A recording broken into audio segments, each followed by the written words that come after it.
Let the world grow quiet around you. Let your breath slow. This is the shepherd's lamp.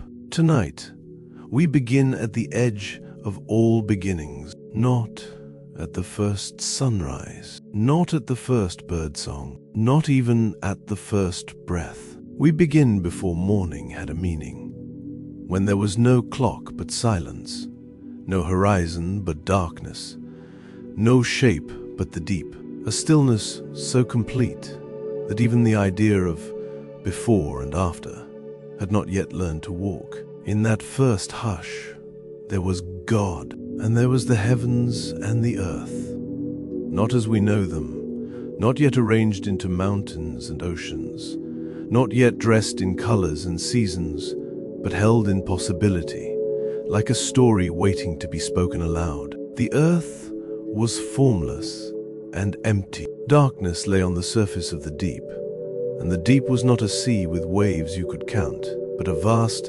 unmeasured mystery. No shore, no lantern, no wind, only the quiet weight of nothingness, and the gentle promise that nothingness would not have the final word. And over the surface of the waters, God's Spirit was hovering, not rushing, not forcing, hovering, like a steady breath above sleeping waters, like a guardian keeping watch, like a calm hand held near a child's forehead to feel the warmth, to make sure all is well. If you listen closely, you can almost hear it, the soft, unseen movement of the Spirit, a presence that doesn't need to shout to be real, a presence that doesn't need to prove anything, because it simply is. This is the quiet threshold. It is the moment when the universe is still dark, but not abandoned, when the stage is empty, but the author is present, when the first page is blank,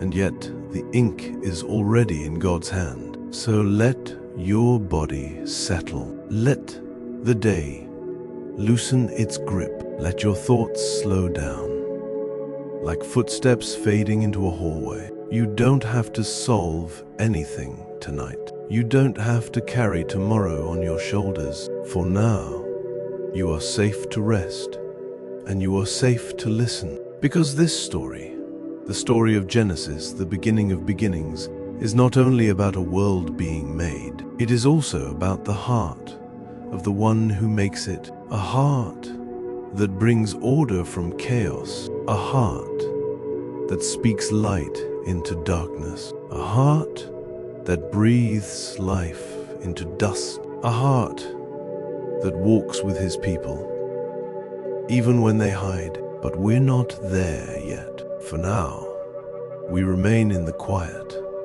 before the first morning. And in this quiet, we remember something simple and strong. God creates, not because he lacks anything, not because he needs a universe to complete himself, but because goodness overflows, and love is generous, and life delights to give itself away. Creation is not an accident. It is not a stray spark in an empty void. Creation is a choice, and every choice begins in stillness. Imagine the darkness, not a frightening darkness, but a deep, soft one, like a room with curtains drawn, like a night sky before the moon rises. Darkness that feels like a blanket, not a threat. Darkness that holds things gently, like soil holding a seed. The deep is there too, waters without boundary. If you've ever stood at the edge of the sea at night, when the waves are quiet and the horizon disappears, you know the feeling.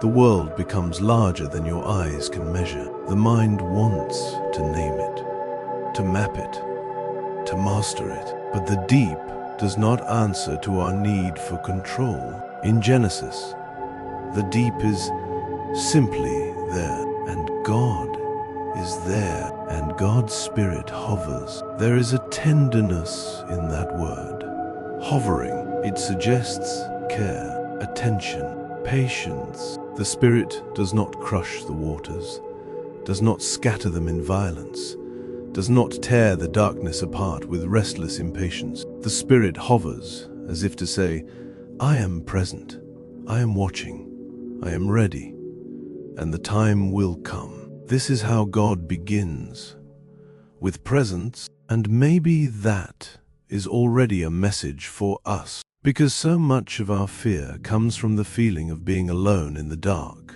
We lie awake, and the mind becomes a noisy marketplace of worries. Health, money, family, mistakes, unanswered questions. The lights are off, but the thoughts are bright and sharp. We search for certainty, for something to hold. Genesis opens by telling us, even when it is dark, God is present. Even when the earth feels formless, even when your life feels empty, even when you can't see the next step, the Spirit hovers quietly, faithfully, without hurry. There is a kind of holiness in that, because the world we live in loves speed. It worships urgency. It praises the loudest voice and the fastest result. But God is not rushed. God is not anxious. God does not panic when the page is blank. God hovers, and then, when the moment is right, God speaks. But here, we linger one heartbeat before the speech. We stand at the lip of the first word. We let the silence teach us what it can. Sometimes, silence is not absence. Sometimes, silence is preparation. Think of the way a singer takes a breath before the first note. Think of the way a mother pauses before calling her child's name, because she wants the call to be gentle. Think of the way a priest lifts his hands before blessing, because blessing requires intention. This is that kind of pause. The universe is holding its breath, not in fear, in readiness, and God's Spirit hovers over the waters like a blessing not yet spoken, but already real. If you've ever watched a bird hover in the air, steady, balanced, poised, you know the strange calm of it. Wings moving, yes, but the body almost still. The bird is not falling. The bird is not rushing forward. It is simply holding position, perfectly attentive. That is the image Genesis gives us, a divine attentiveness over the deep. And as we rest in that image, we can let our own hearts become quieter. Let your breathing slow in and out. The day behind you can become distant now, like a coastline fading as a ship moves into calm water. You are here at the beginning, where God's presence is the first thing named, and that matters, because the first thing named sets the tone of the story. Genesis does not begin with humanity. It does not begin with empires. It does not begin with conflict. It begins with God. In the beginning, God created. Before there is anything else, there is God. The universe is not its own explanation. It is not self-made. It is not self-sustaining by its own pride. It is created, and if it is created, then it is meant. And if it is meant, then your life, tiny as it may feel against the starfields, is also meant tonight. We are not rushing toward answers. We are letting the beginning settle into us like warm tea, like a candle's steady glow. We are letting the first truth be simple. God is, and God is present, and God is about to speak. This story will move soon. It will unfold in days, in rhythms, in separations and blessings. Light from darkness, waters from waters, land from sea, stars hung like lanterns in the sky, creatures rising from ocean and earth, a garden planted with care, a man shaped from dust, and given breath. A woman made from the man's side, a companion, a gift, a serpent whispering, a choice, a fall, a mercy even in the leaving. But before all that, there is the hovering, and in the hovering, there is comfort, because the God who creates is not distant. He is close enough to hover over waters, close enough to breathe into dust, close enough to walk in a garden in the cool of the day, close enough to call out, "Where are you?"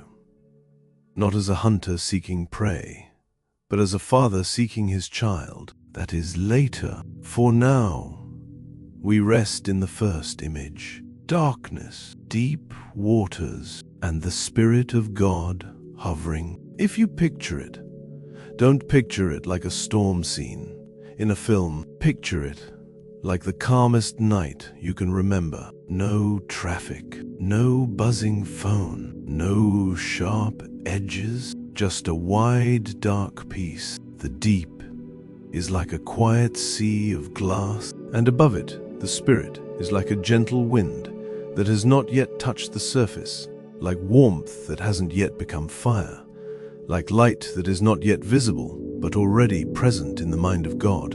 And maybe in that image, you can also place the parts of your life that feel unshaped, the things you haven't figured out, the things you wish were different, the places in you that feel like darkness over deep water. Bring them into the story, not to fix them tonight, but to let them be seen under God's hovering presence. Because Genesis begins by telling us that God is not afraid of formlessness. He is not disgusted by emptiness. He does not abandon darkness. He enters it, hovers over it, and then speaks into it. The order comes later. First comes presence. So if tonight you feel tired, good, you're allowed to be. If tonight you feel uncertain, good. The story begins in uncertainty.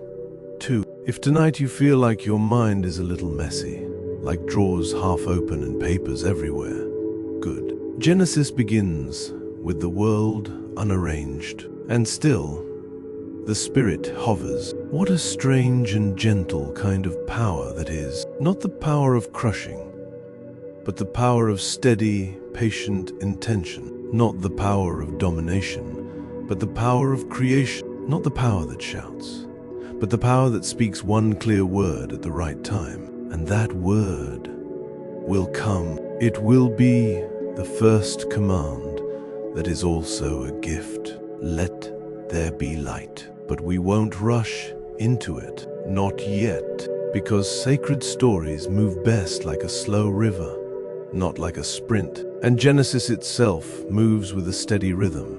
Evening and morning,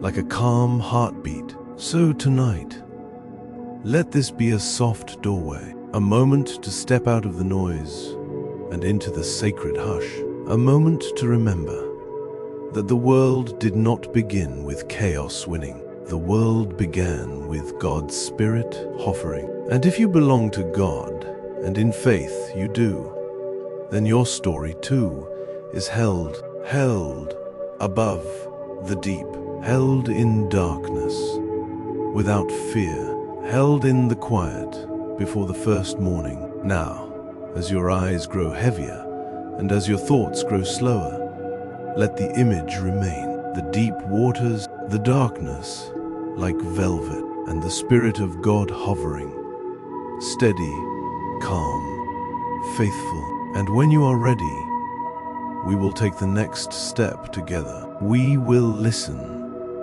for the first word. We will watch the first light arrive. But for this moment, rest, because this is the beginning, and the beginning is gentle. This is the story of creation. This is the opening of Genesis, and this is only the first breath of one of the greatest stories ever told. So, as the night holds you, let the words settle like soft sand at the bottom of a clear pool. In the beginning, Before work, before worry, before the long list of human troubles, there is a God who makes, and a spirit who hovers. If you can't hold every thought together, let that be fine. The world began unheld, and God held it. If you can't see what's ahead, let that be fine. The first page was dark,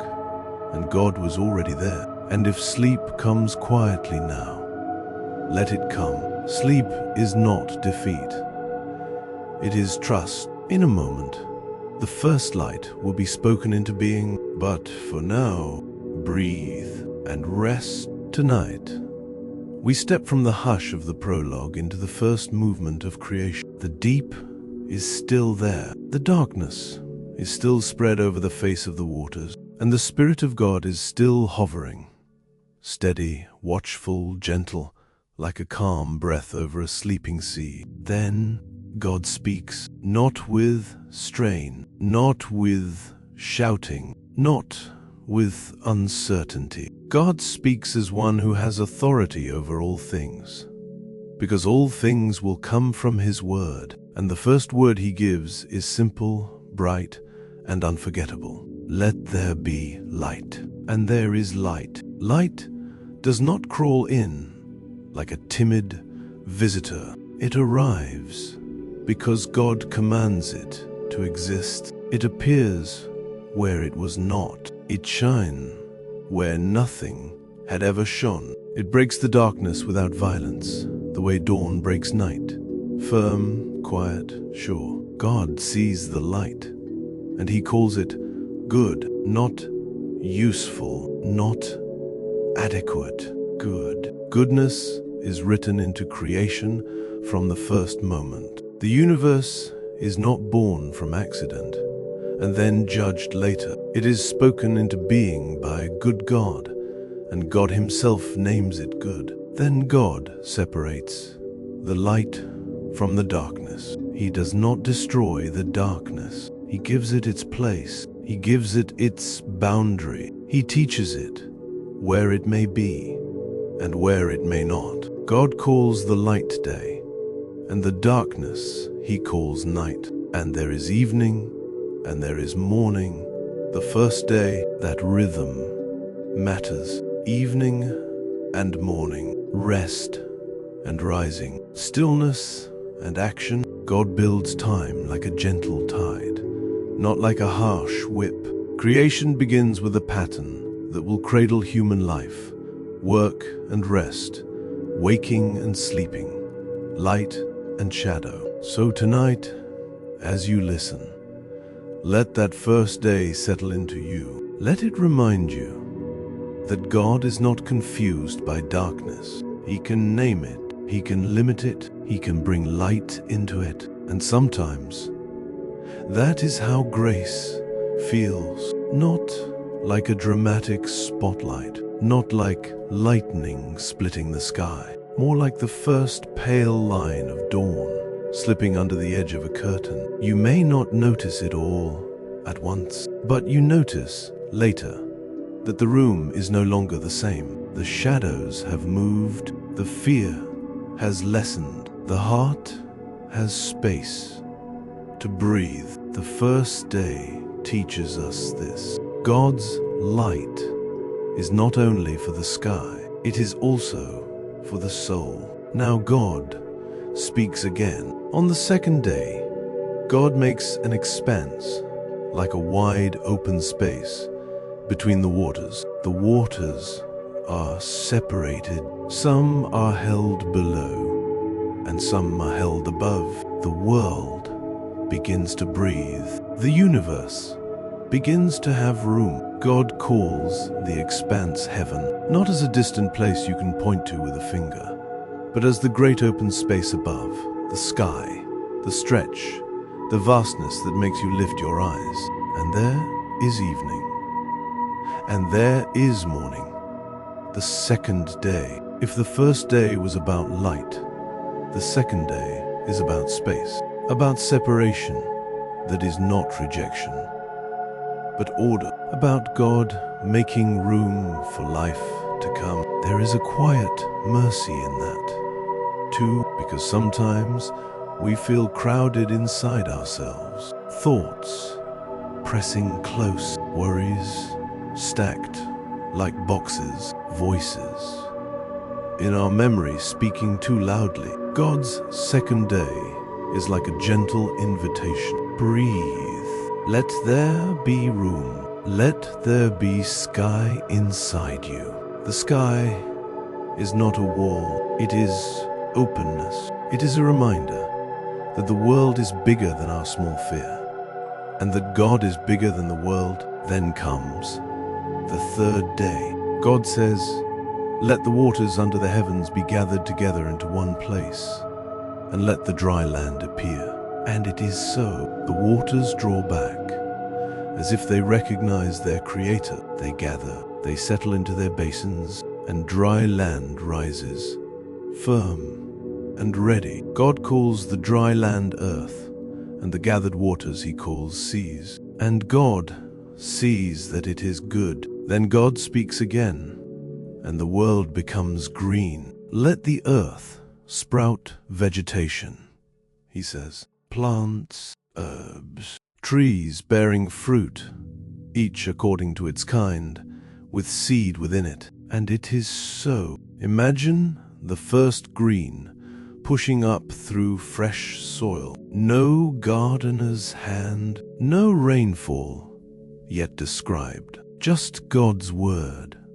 And the earth answering. The land is no longer bare. It is dressed in living color. It is filled with quiet growth, leaf and stem, root and blossom, fruit and seed. God sees that it is good, and there is evening, and there is morning. The third day feels like a promise you can touch. Dry land underfoot, a place to stand, a place to walk, a place where life can take root. And notice how God makes the plants with seed within them. Life is made to continue, to endure beyond one moment, to be fruitful, and then to pass fruitfulness forward. A tree does not keep its sweetness to itself.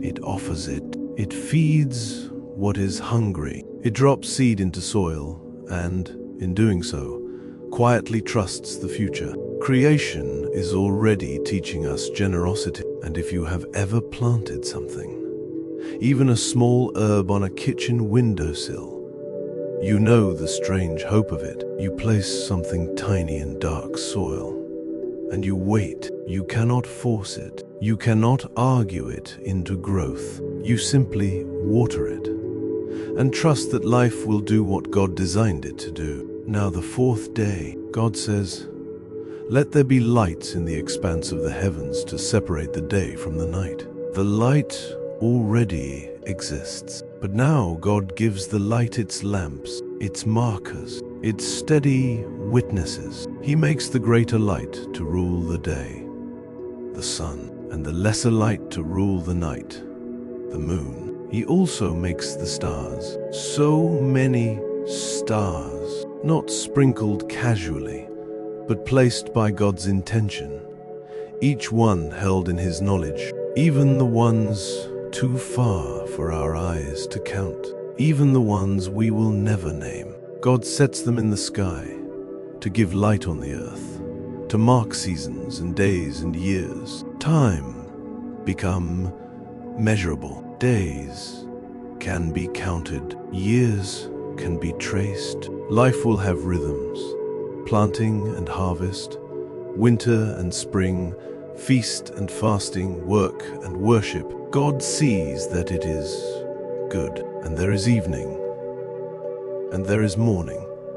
The fourth day is like God lighting lanterns along a road, the sun for the wide day, the moon for the gentler night, and the stars quiet witnesses, so that even darkness has beauty in it. If you have ever looked up at a clear night sky, you know how it can humble you. Your problems, so loud in your mind, becomes smaller beneath that endless ceiling of light, not because they do not matter, but because you remember you are not the center of everything. God is, and still, under that sky, God cares for you. The same God who set stars in place hears whispered prayers. The same God who holds galaxies also holds your small, tired heart. Then the fifth day, God says, "Let the waters teem with living creatures,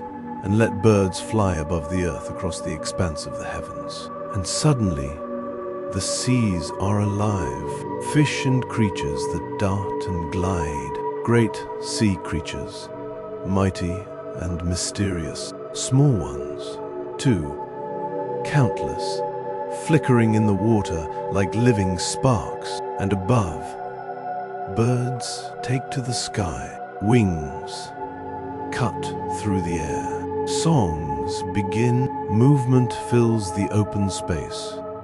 God made on day 2. God blesses them.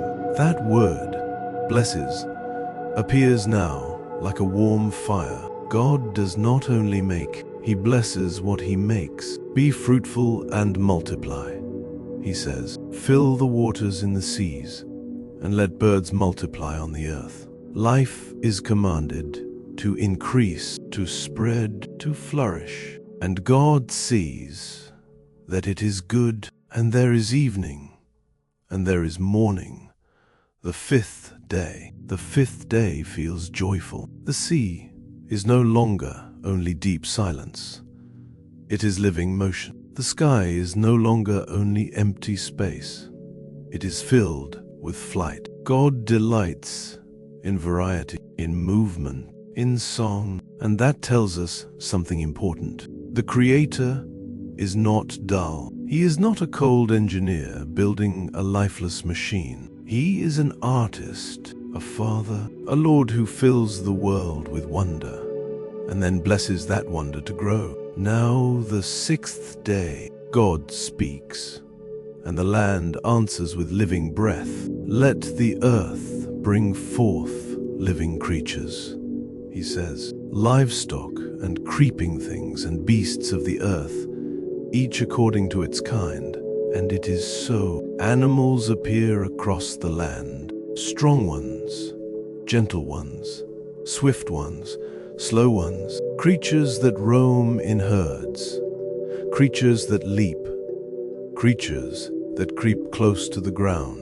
The earth, once silent, now carries footsteps. God sees that it is good, and then, after all this, God speaks in a way He has not spoken before. Not only, "Let there be," not only, "Let the earth bring forth." Now God says something intimate, something that sounds like counsel within the mystery of God Himself.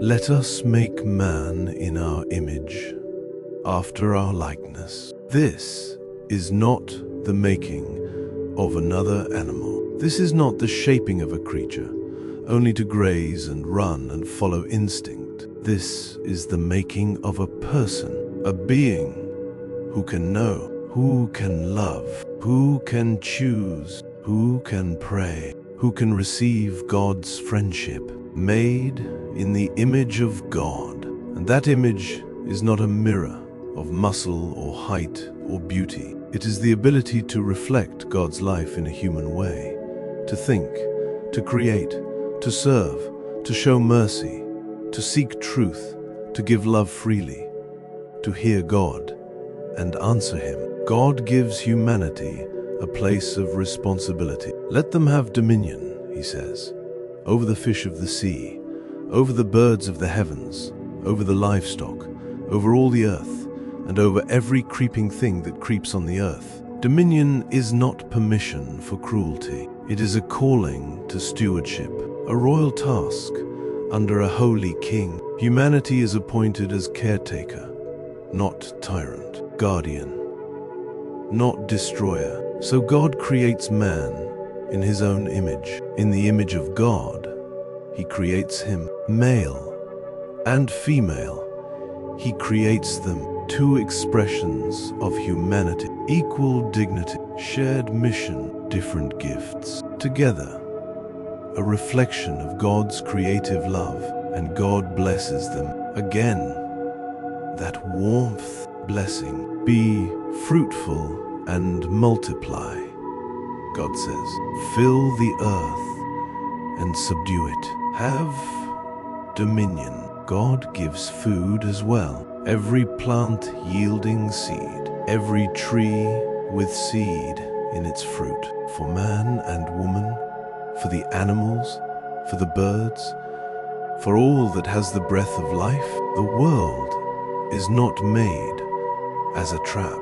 It is made as a gift. A table set before hunger exists, provision placed before need arises, and God sees everything that He has made, not just one part, not just the stars, or the trees, or the birds, everything. And behold, it is very good, as if goodness itself has reached a fullness, as if the song has reached a chord that resolves, and there is evening, and there is morning.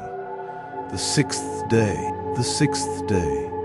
carries a quiet dignity, because if humanity is made in God's image, then every human life matters. The strong and the weak, the young and the old, the celebrated and the forgotten, the healthy and the sick, the saintly and the struggling. No one is extra. No one is disposable. This is one of the deepest truths at the root of the Christian faith.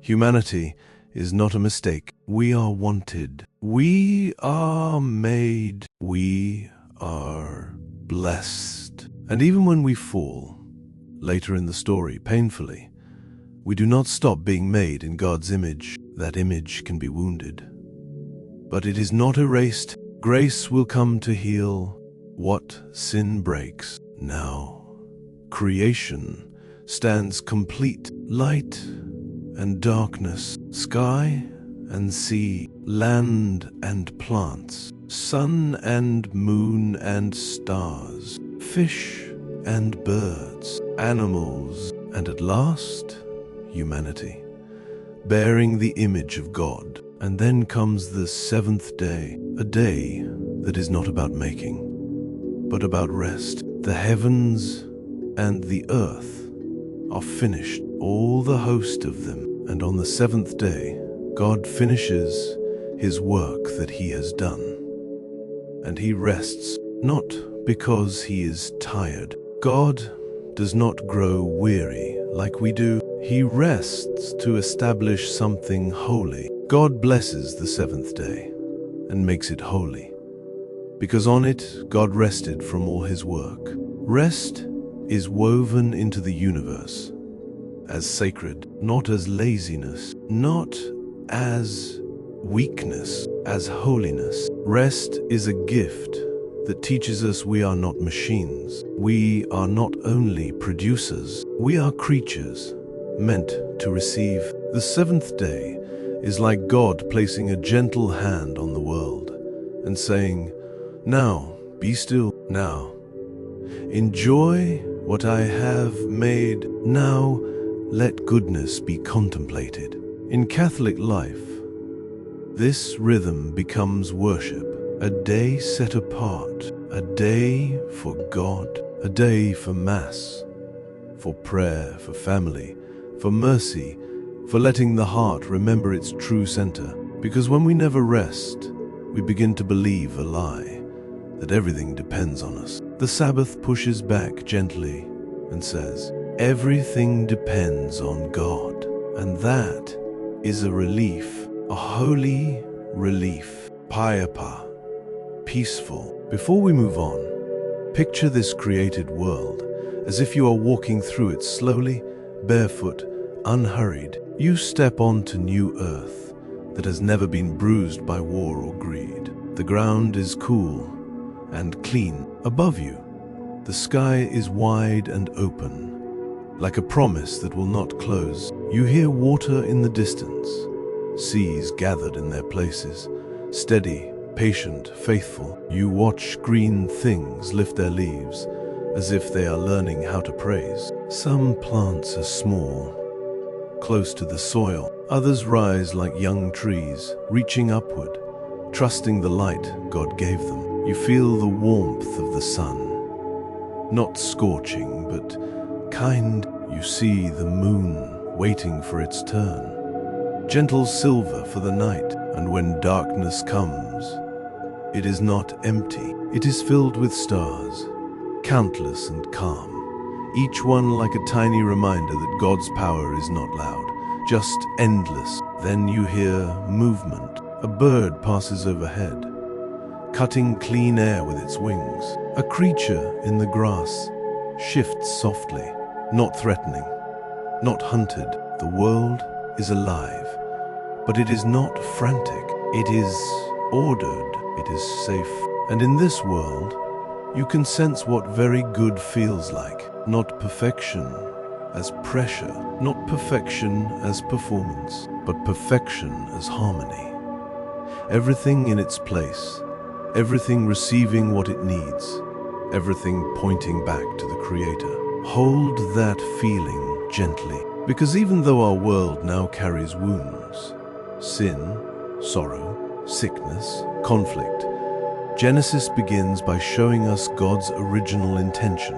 Goodness first, blessing first, order first, love first. So when you pray and when you hope, you are not hoping in something strange. You are hoping in what God has always wanted. A world where light comes, a world where life grows, a world where rest is holy, a world where humanity walks with God. And that is where the story is going. Now, for a moment, return in your mind to the beginning of what we have heard. Darkness over the deep, the Spirit hovering. Then the first word, let there be light. That same God still speaks, not always with thunder, sometimes with a quiet nudge, sometimes through scripture, sometimes through conscience, sometimes through grace that arrives like sunrise. Soft and certain, the world began with God's word, and the world is held by God's word. And if God can call light into a universe that has never seen light, He can call light into any darkness we carry. Not always instantly, not always in a way we control, but truly because God is faithful. So let creation's rhythm become your rhythm tonight. Evening and morning, the day is ending, sleep is coming, and you are not alone in the dark. The Spirit still hovers, the Creator still watches, and the one who called the light into being can hold you in peace. Soon, the story will move closer. It will narrow from the wide sky to a specific place, a garden, a river, a man formed from dust. But tonight, let the vastness remain for a little longer. A universe made by God, a world spoken into goodness, and a holy rest blessed at the end, like a calm final note. Let these images stay with you as you drift towards sleep. Simple, steady, gentle, like the Spirit hovering over the waters, guarding the night with peace. Breathe in and breathe out. Let the light of the first day be gentle in your mind, not glaring, not sharp, just steady. Let the seventh day rest, be gentle in your body, loosening the places you hold tension without noticing. And as sleep comes, remember, God said, let there be light. And there was light, and God saw that it was good. And over all of it, over the beginning, over the middle, over the days you understand, and the nights you don't, God remains. Before the world had names, before it had roads or rivers or footsteps, there was already God, and there was already a kind of stillness that belonged to him, not the silence of emptiness, but the silence of readiness. Darkness rested over the face of the deep, and the Spirit of God hovered over the waters, steady, watchful, gentle as breath. And when the first day ended, when light had been called day and darkness had been called night, the world did not suddenly become loud. It did not rush forward. It waited. It breathed. It held still, like a sleeping child who has finally settled. Tonight, let your mind do the same. Let it rest, because this part of Genesis is not thunder. This part is not fire. This part is the quiet sky. This part is God making room. In the beginning, the waters were everywhere. Imagine it. Not an ocean with a shoreline, not a sea with bays and coves, but one vast, deep stretching in every direction, heavy and endless, the kind of water you cannot measure. There was no above and no below yet. No horizon, no breathable space, no open air, only the deep. And over this deep, the Spirit of God hovered, not anxious, not confused, not struggling, just present, just sovereign. And then God spoke again. He did not speak because the waters were too strong for him. He spoke because the world was meant to be a home, ordered, spacious, life-ready. God said, "Let there be an expanse in the middle of the waters, and let it divide the waters from the waters." An expanse, a wide place, a stretch of openness, a space you can breathe in, a place where light can travel, a place where wind can one day move, a place where sound can one day carry, a place where birds, though not yet created, will one day fly. And it happened, not by violence, not by chaos, not by war between forces, but by obedience, because creation listens to its creator. God made the expanse and divided the waters under the expanse from the waters above the expanse. And it was so. That phrase again, simple, certain, peaceful, no delay, no hesitation, no struggle. The deep made room. The waters separated, and between them formed something new, a wide open space like a gentle breath drawn into the world. This expanse stretched outward and outward, as though the universe itself was being unfolded like fabric, smooth and vast. And God gave this expanse a name.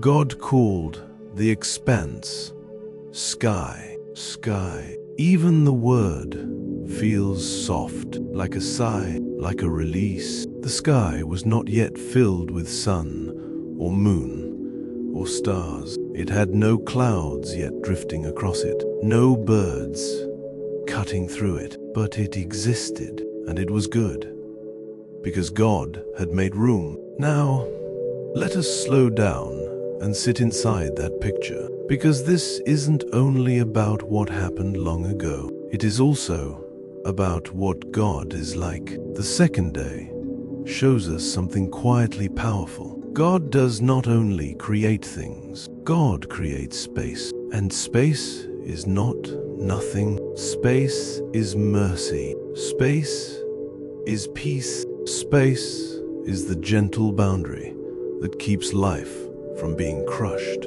When the waters were all one, they were overwhelming, endless, heavy, but God, with one calm command, made distance. He set a boundary. He established an order, and the world began to feel habitable, like a place that could actually hold life without drowning it. There are waters below now, still deep, still mysterious, still strong, but they belong to a place. They are no longer everything. And there are waters above, hidden, held, suspended, beyond our seeing, mysterious, in a different way. And between them is the sky, this wide open expanse, this quiet ceiling of the world, this gift of breathing room. If you picture it gently enough, you can almost feel what it must have been like in that moment. The heaviness of the deep easing, a kind of pressure lifting, the world inhaling for the first time. Evening came again, and morning followed, because God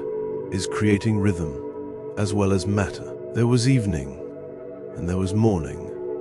The second day, that steady pattern, the soft turning of evening into morning, becomes like a lullaby built into creation itself, a reassurance, a reminder that time belongs to God, not to fear, not to chaos, not to the darkness. Night arrives, but it is not a threat when God is the one who names it. Morning arrives, not because we force it, but because God designed the world to keep moving forward. And here, the world moves forward by becoming spacious. Imagine the sky, newly formed. You might imagine it as clear as glass, or as soft as mist, or as invisible openness, simply there, holding the world's shape. No storms, no weather, no roaring wind, only calm, only quiet, only vastness. A place where light can spread, a place where the world can breathe, a place where the future can happen. Because the sky is not merely decoration, it is infrastructure, it is preparation, it is God making the world ready for the life He intends to place inside it. And in that, there is a gentle wisdom.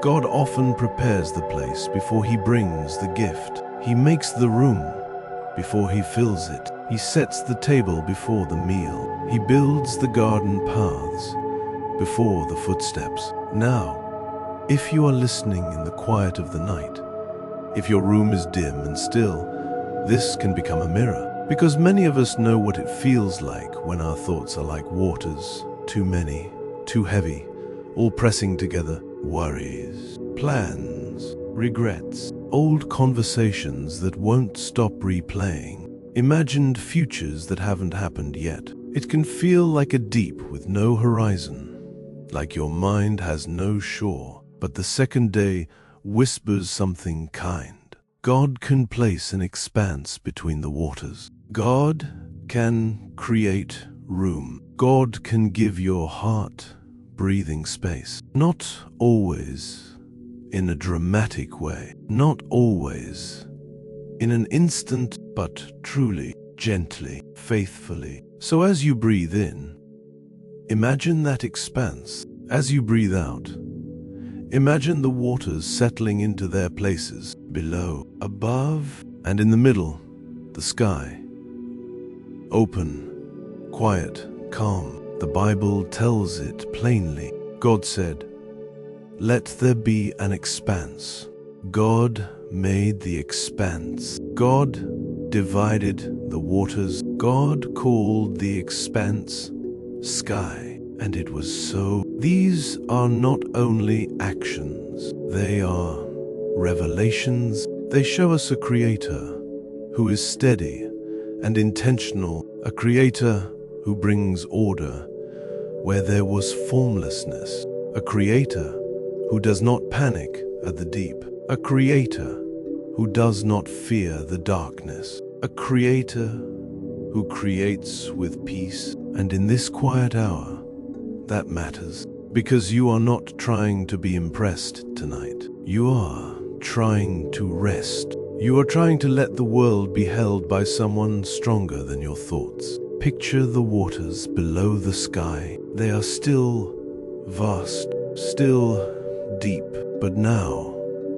they have a surface. They are gathered under the canopy of heaven. And that surface, though no waves are described yet, feels calmer, as if even the deep has become obedient. Above the sky are waters too. This can feel mysterious, because we don't usually think of waters above. But in the poetry and structure of Genesis, it's like God is shaping layers to the world, levels of creation, boundaries that hold the universe together. And between them is the expanse, the sky, the breathing room, the quiet. Now the world has something it didn't have before: distance.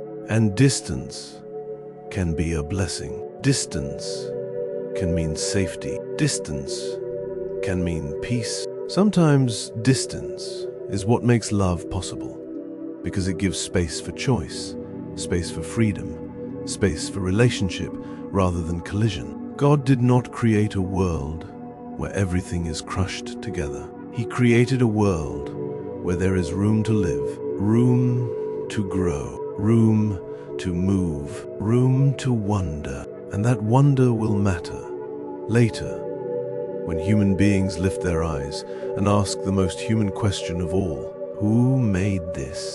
And the answer will remain: God. Let us linger in the feeling of that early sky, because it's easy to read Genesis like a checklist. Day 1, light. Day 2, sky. Day 3, land. And so on. But Genesis isn't merely a list. It's a song of creation, a slow unfolding, a holy rhythm. And the second day is one of the quietest notes in that song. No animals appear yet. No plants grow yet. No stars shine yet. Just space, just sky, just breath, just a world being made ready. And readiness is holy, because readiness means something good is coming. If you could stand there, if you could somehow be present in that moment, you would not hear engines or voices or music. You would hear nothing, and yet you would feel everything. You would feel that the sky is a gift, that the world is becoming hospitable, that God is laying the foundations for beauty, and that beauty is not random. It is intentional. It is shaped. It is ordered, and that order is love, because love builds what is safe. Love makes room for life. Love creates boundaries that bless. Now, evening returns. The darkness, named and understood, spreads across the new sky like a blanket, and morning returns. The light, already created, moves again across the face of creation, and through it all, the sky remains, holding space between the waters, guarding the world's future. There was evening, there was morning, a second day. And tonight, as you listen, you can let that second day become a place of rest in your mind, because you don't have to solve your whole life right now. You don't have to fix everything tonight. You are allowed to be small. You are allowed to be tired. You are allowed to rest, because God is not tired. The one who made the sky does not grow weary. The one who divided the waters does not lose control. The one who spoke order into the deep is not overwhelmed by your thoughts. So let the sky be your image, a wide expanse, open, quiet, safe. Let it stretch above you like a canopy. Let it remind you that God makes room, that God brings peace, that God is gentle in his power, and that is the second day, the day of the quiet sky, the day the world learned to breathe, the day God made space between the waters, the day the heavens were formed. And it was so. The garden was still beautiful. Morning came, the way it always came in Eden. Soft, without hurry, without noise. Light sifted through leaves and settled on the grass as gently as a blanket. The air was cool, not cold. The kind of cool that makes you breathe a little deeper without thinking about it. Somewhere near the river, water moved over smooth stones, and the sound was steady, like a calm heartbeat. Adam rose early, as he often did, not because Eden demanded it, but because peace makes the body wake naturally. He walked barefoot over the damp earth and felt the ground give slightly under his weight. He looked up at the trees, thick trunks, wide branches, fruit hanging heavy and ready, and he was filled again with that quiet sense of wonder.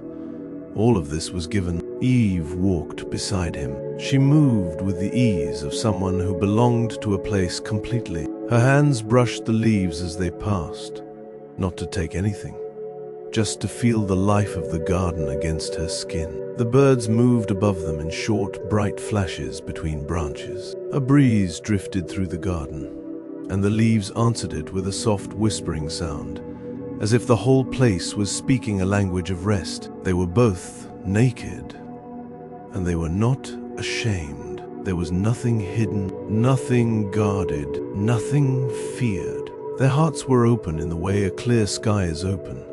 Nothing to defend, nothing to prove, nothing to conceal. And yet, in the middle of Eden, there stood a tree that marked a boundary. The tree was beautiful.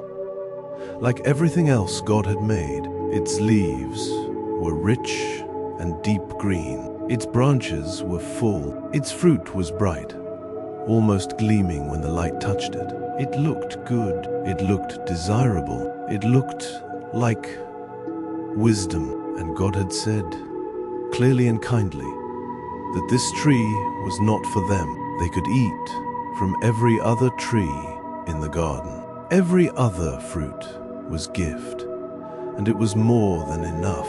But this one tree, the tree of the knowledge of good and evil, was a holy boundary, a line that was not meant to feel like a cage, but like protection. God had spoken it plainly, "You shall not eat of it," and in the day they ate, they would surely die. Eden held that command like a quiet signpost, simple, not complicated, and most days it was easy, because obedience is not heavy when love is real. But temptation rarely arrives as something ugly.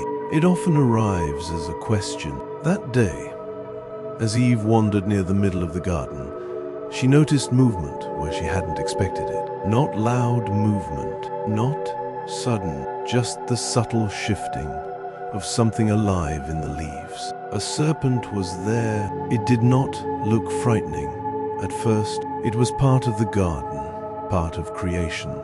Smooth, alert, watchful. Its body moved with a strange kind of grace, like a ribbon gliding over the ground. Its eyes were bright and focused, not like an animal startled by human presence, but like something that had been waiting. And then it spoke, not in a roar, not in a hiss of threat, in a voice that sounded almost casual, like conversation, like harmless curiosity. Has God really said, "You shall not eat of any tree of the garden"? The question landed softly, too softly, like a pebble tossed into still water. Not enough to frighten, just enough to ripple. Eve paused. She looked at the serpent. She listened, and she answered because the question sounded reasonable, and because she had no experience yet of deception wearing a friendly face. "We may eat fruit from the trees of the garden," she said, calm and sure, "but not the fruit of the tree which is in the middle of the garden. God has said, 'You shall not eat of it. You shall not touch it, lest you die.'" Her words carried something true and something added. God had said not to eat. Eve also spoke of not touching. It wasn't rebellion, it was caution. But sometimes when we add to God's words, the shape of obedience shifts, subtly, until it becomes something fragile, something the enemy can press on. The serpent listened as though it was pleased. Then it spoke again, and this time the softness carried a sharper edge. "You won't really die." Not shouted, not argued, just stated. Like it was obvious, like God had exaggerated, like the warning was unnecessary. And then the serpent offered its true weapon. Not a threat, but a promise. "For God knows that in the day you eat it, your eyes will be opened, and you will be like God, knowing good and evil." There it was. Not disobedience is fun, not God is cruel, but something far more dangerous. God is holding something back from you. The serpent planted suspicion like a seed, and seeds do not look like forests at first. Eve looked again at the tree. She had seen it many times. She had passed it without trouble, but now, under the serpent's words, the tree seemed to change shape in her mind. The fruit looked brighter. The branches looked fuller. The whole tree seemed to whisper a new idea. What if God is limiting you? What if He is keeping you small? What if obedience is the reason you do not have more? And there was another whisper, deeper still. What if you could take what you want and be safe? The serpent did not force her. It didn't need to. Temptation is rarely a shove. It's more often a tilt, a gentle turning of the heart. Eve stood there, the garden quiet around her, the air still cool, the leaves still whispering, the river still speaking its steady song. Everything looked peaceful, and that is how the most tragic decisions often happen. Inside calm moments.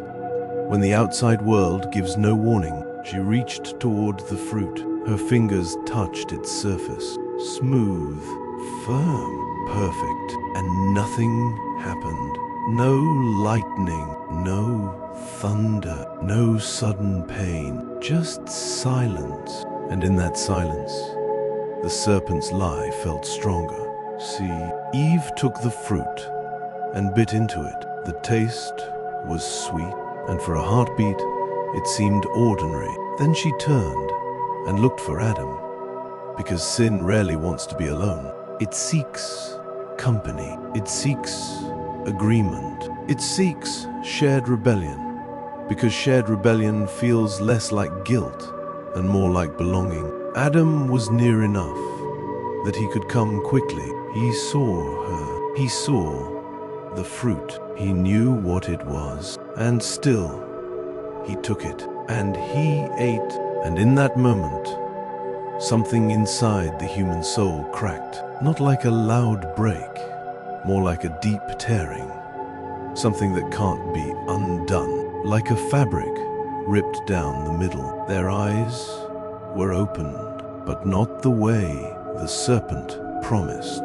They did not rise into glory. They fell into awareness. They suddenly knew that they were naked, and where they once felt no shame, now they felt exposed, like the air itself was judging them. They looked at each other, and something had changed. Not their bodies, not the garden, but the way they saw. The innocence was gone. They felt the need to cover. They gathered fig leaves, large, rough leaves, and sewed them together into coverings. Their hands worked quickly, urgently, as if speed could erase what had already happened. But covering the body does not cover the heart. And soon, they heard something that once would have brought comfort. They heard the Lord God's voice walking in the garden in the cool of the day. It wasn't a harsh sound. It wasn't thunder. It was the presence of God moving through Eden. Steady, real, holy. Before, they would have run to him. Now, they ran from him. They hid themselves among the trees. They pressed into shadows. They tried to become small, and then God spoke. "Where are you?" It was not a question asked, because God did not know. It was a question offered like mercy, an opening, a chance to step out of hiding, to return. Adam's voice came back, thin and frightened. "I heard your voice in the garden, and I was afraid because I was naked, so I hid myself." God answered again, and the words were sharp with truth, not cruelty. "Who told you that you were naked? Have you eaten from the tree that I commanded you not to eat from?" A moment hung in the air, one of those moments where a soul can choose honesty, and Adam chose blame. "The woman whom you gave to be with me," he said, "she gave me fruit from the tree, and I ate it." Not only did he blame Eve, he reached further toward God himself, as if to say, "This is your fault too." Sin always tries to escape responsibility. God turned to Eve. "What have you done?" Eve answered with her own form of blame. "The serpent deceived me, and I ate." It was true that the serpent deceived her, but the tragedy remained. She still chose, and now the order of Eden was broken. The harmony was ruptured. The garden still held its beauty, but something unseen had shifted, like a shadow passing over the sun. Then the Lord God spoke to the serpent, and his words carried weight, like stone set into the foundations of history. "Because you have done this, you are cursed above all livestock, and above every animal of the field. You shall go on your belly, and you shall eat dust all the days of your life. I will put hostility between you and the woman, and between your offspring and her offspring. He will bruise your head, and you will bruise his heel." Even in judgment, there was a strange beam of hope, a promise that evil would not have the final word, a promise that the serpent's victory was not permanent, a promise that one day the offspring of the woman would crush what the serpent had begun. Then God spoke to Eve, "I will greatly multiply your pain in childbirth. You will bear children in pain. Your desire will be for your husband, and he will rule over you." It was not just physical pain. It was the beginning of disordered relationships, the twisting of love into struggle, the introduction of tension where harmony once lived. Then God spoke to Adam, "Because you have listened to your wife's voice, and have eaten from the tree about which I commanded you, saying, 'You shall not eat of it,' the ground is cursed for your sake. You will eat from it with much labor all the days of your life. It will yield thorns and thistles to you, and you will eat the herb of the field. You will eat bread by the sweat of your face, until you return to the ground, for you were taken out of it. For you are dust, and you shall return to dust." Work would no longer be effortless joy. It would become toil. Creation, which had been a friend, would now resist. Thorns would rise where fruit had been. Sweat would replace ease, and death, once only a warning, became the road ahead. Adam stood in silence. Eve stood in silence. The leaves they wore suddenly felt pathetic, thin armor against a cosmic wound. And yet, even now, God did not abandon them. Adam looked at the woman beside him, the one who had been his companion, his equal, his joy, and he gave her a name. He called her Eve, because she would be the mother of all the living. It was an act of hope in the middle of ruin, a small declaration that life would continue, even outside Eden. Then the Lord God did something tender. He made garments of animal skins for Adam and for his wife, and clothed them. They had tried to cover themselves with leaves, temporary, fragile, God covered them with something stronger. It was mercy, it was care, and it was also a sign that sin costs something, that innocence cannot be regained cheaply, that death had entered the human story. Then God spoke again, not to Adam and Eve directly, but as a divine statement of what must be done. Behold, the man has become like one of us, knowing good and evil. Now lest he reach out his hand and also take of the tree of life and eat and live forever.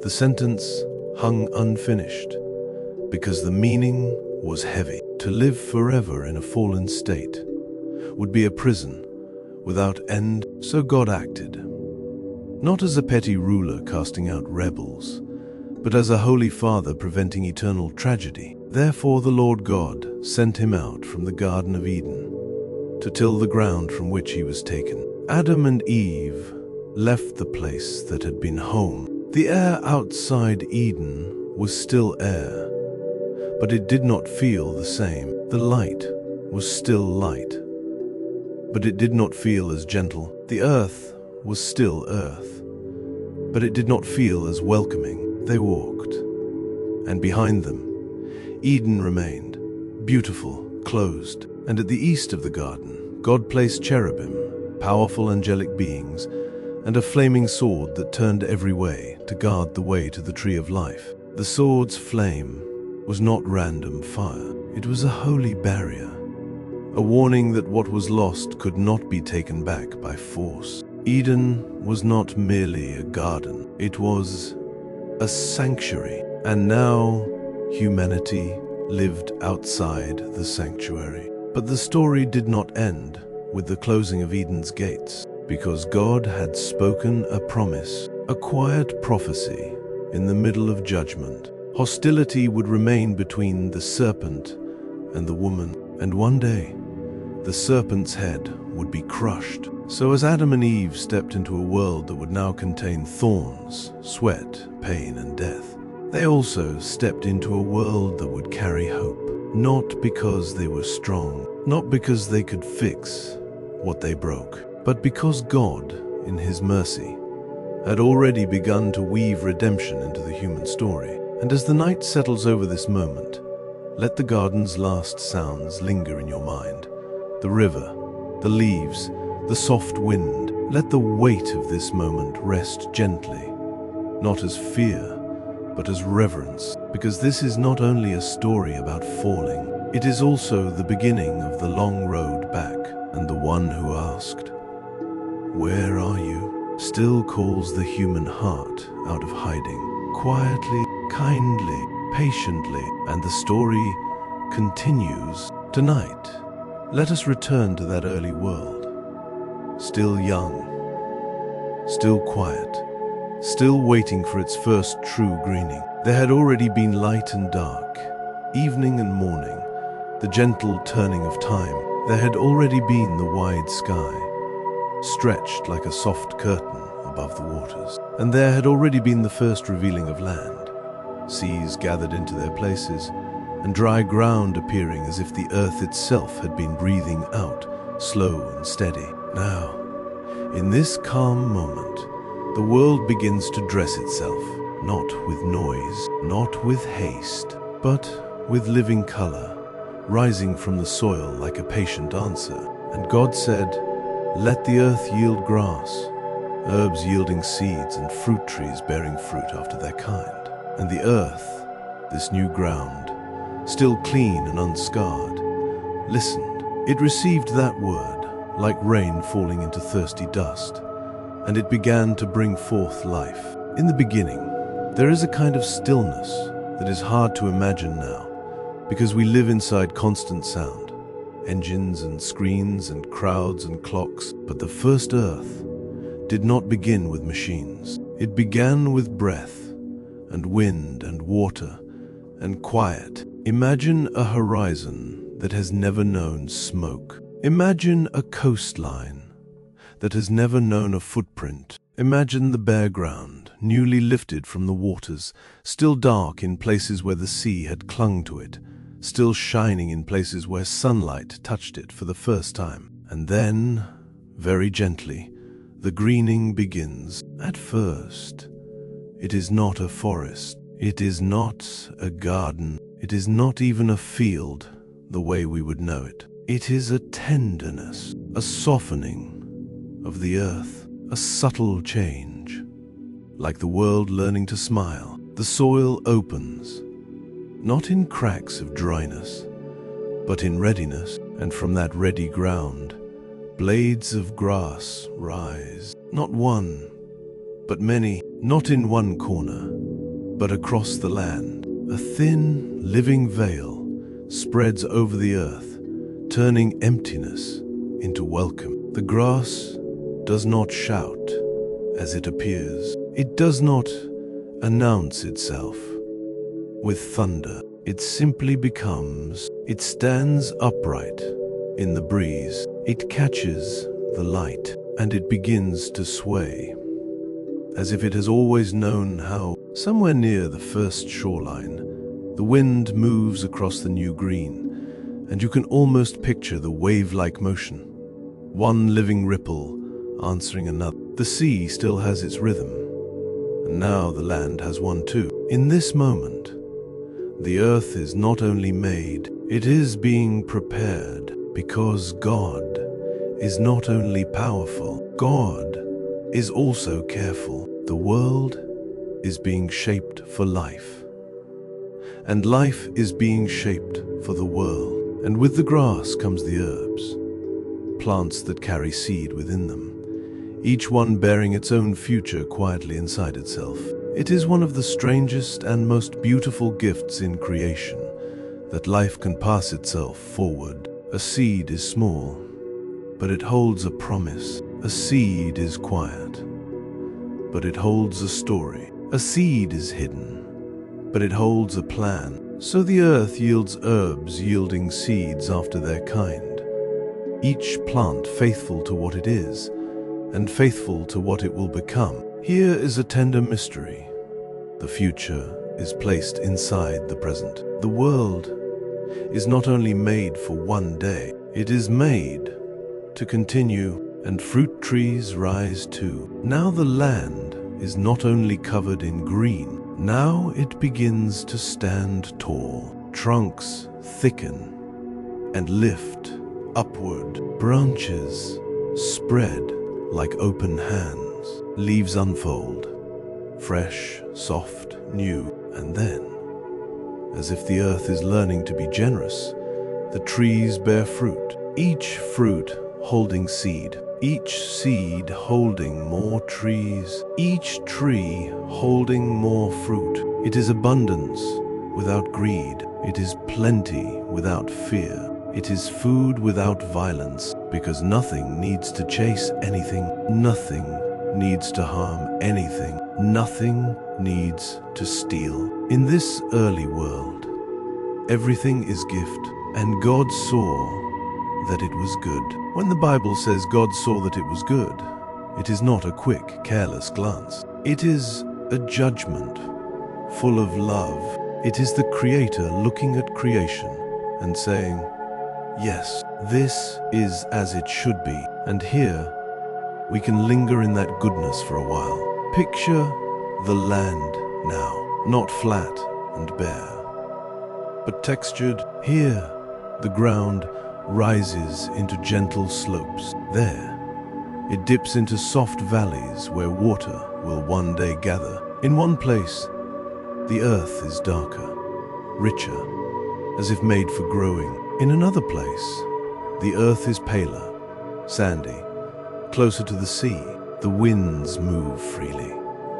No walls, no roofs, no towers. The sky above is wide, patient, and clear, and the sun's light, still new to the world, falls across the growing land and makes it shine. The grass catches the light and turns it into a soft glow. The leaves catch the light and turn it into a shimmer. The fruit catches the light and turns it into color. And everything smells clean. If you could breathe that air, It would be like breathing after rain, fresh, open, gentle. The earth, just formed, is now alive. And in the quiet, you might notice something else. The world is learning its own music, not the music of words, because no human voice has yet spoken, not the music of instruments, because no hands have yet carved wood into song, but the music of creation itself, wind through leaves, water against shore, grass bending and rising again, the soft whisper of branches moving, the gentle rustle of seeds and petals, a calm symphony, without hurry. And time continues. Evening comes. The light shifts from bright to gold. Shadows lengthen. The sea becomes darker and deeper in color. The sky holds the last warmth of the day. And then night arrives, quiet as a blanket laid over the world. Stars are not yet mentioned here, not yet set as lights in the heavens, but darkness itself is part of the rhythm, part of the design. The world rests in shadow, and the land, newly clothed in green, rests too. Morning follows, light returns, and the plants, though they are new, respond as if they were made for this cycle all along. The grass lifts again, the leaves open again, the world breathes again. There is a steady mercy in this rhythm.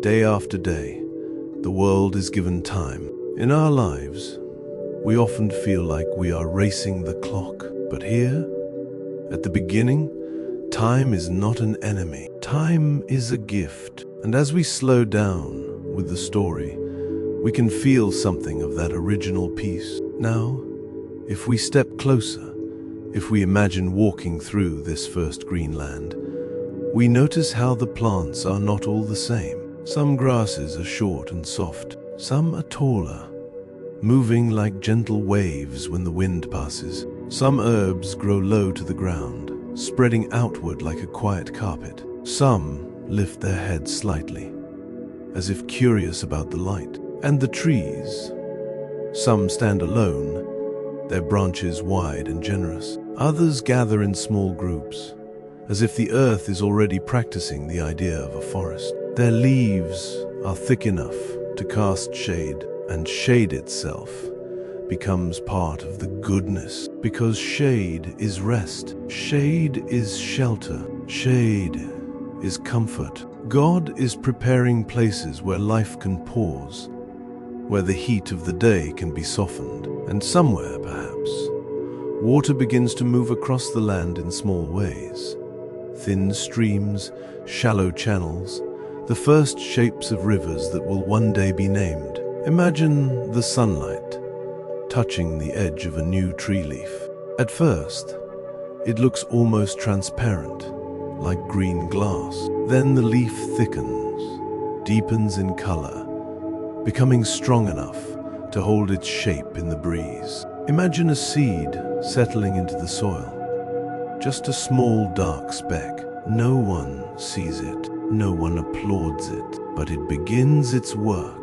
It takes in water, it opens, it sends out a root. Searching downward, it sends up a shoot, searching upward, and before long, another plant stands where there was none. This is one of the quiet miracles of God, that growth happens in hidden places, that life begins in darkness, under the surface, that what is small can become something strong. And perhaps, as you listen tonight, you can feel the comfort of that idea. Sometimes, in our own lives, growth is happening where no one can see.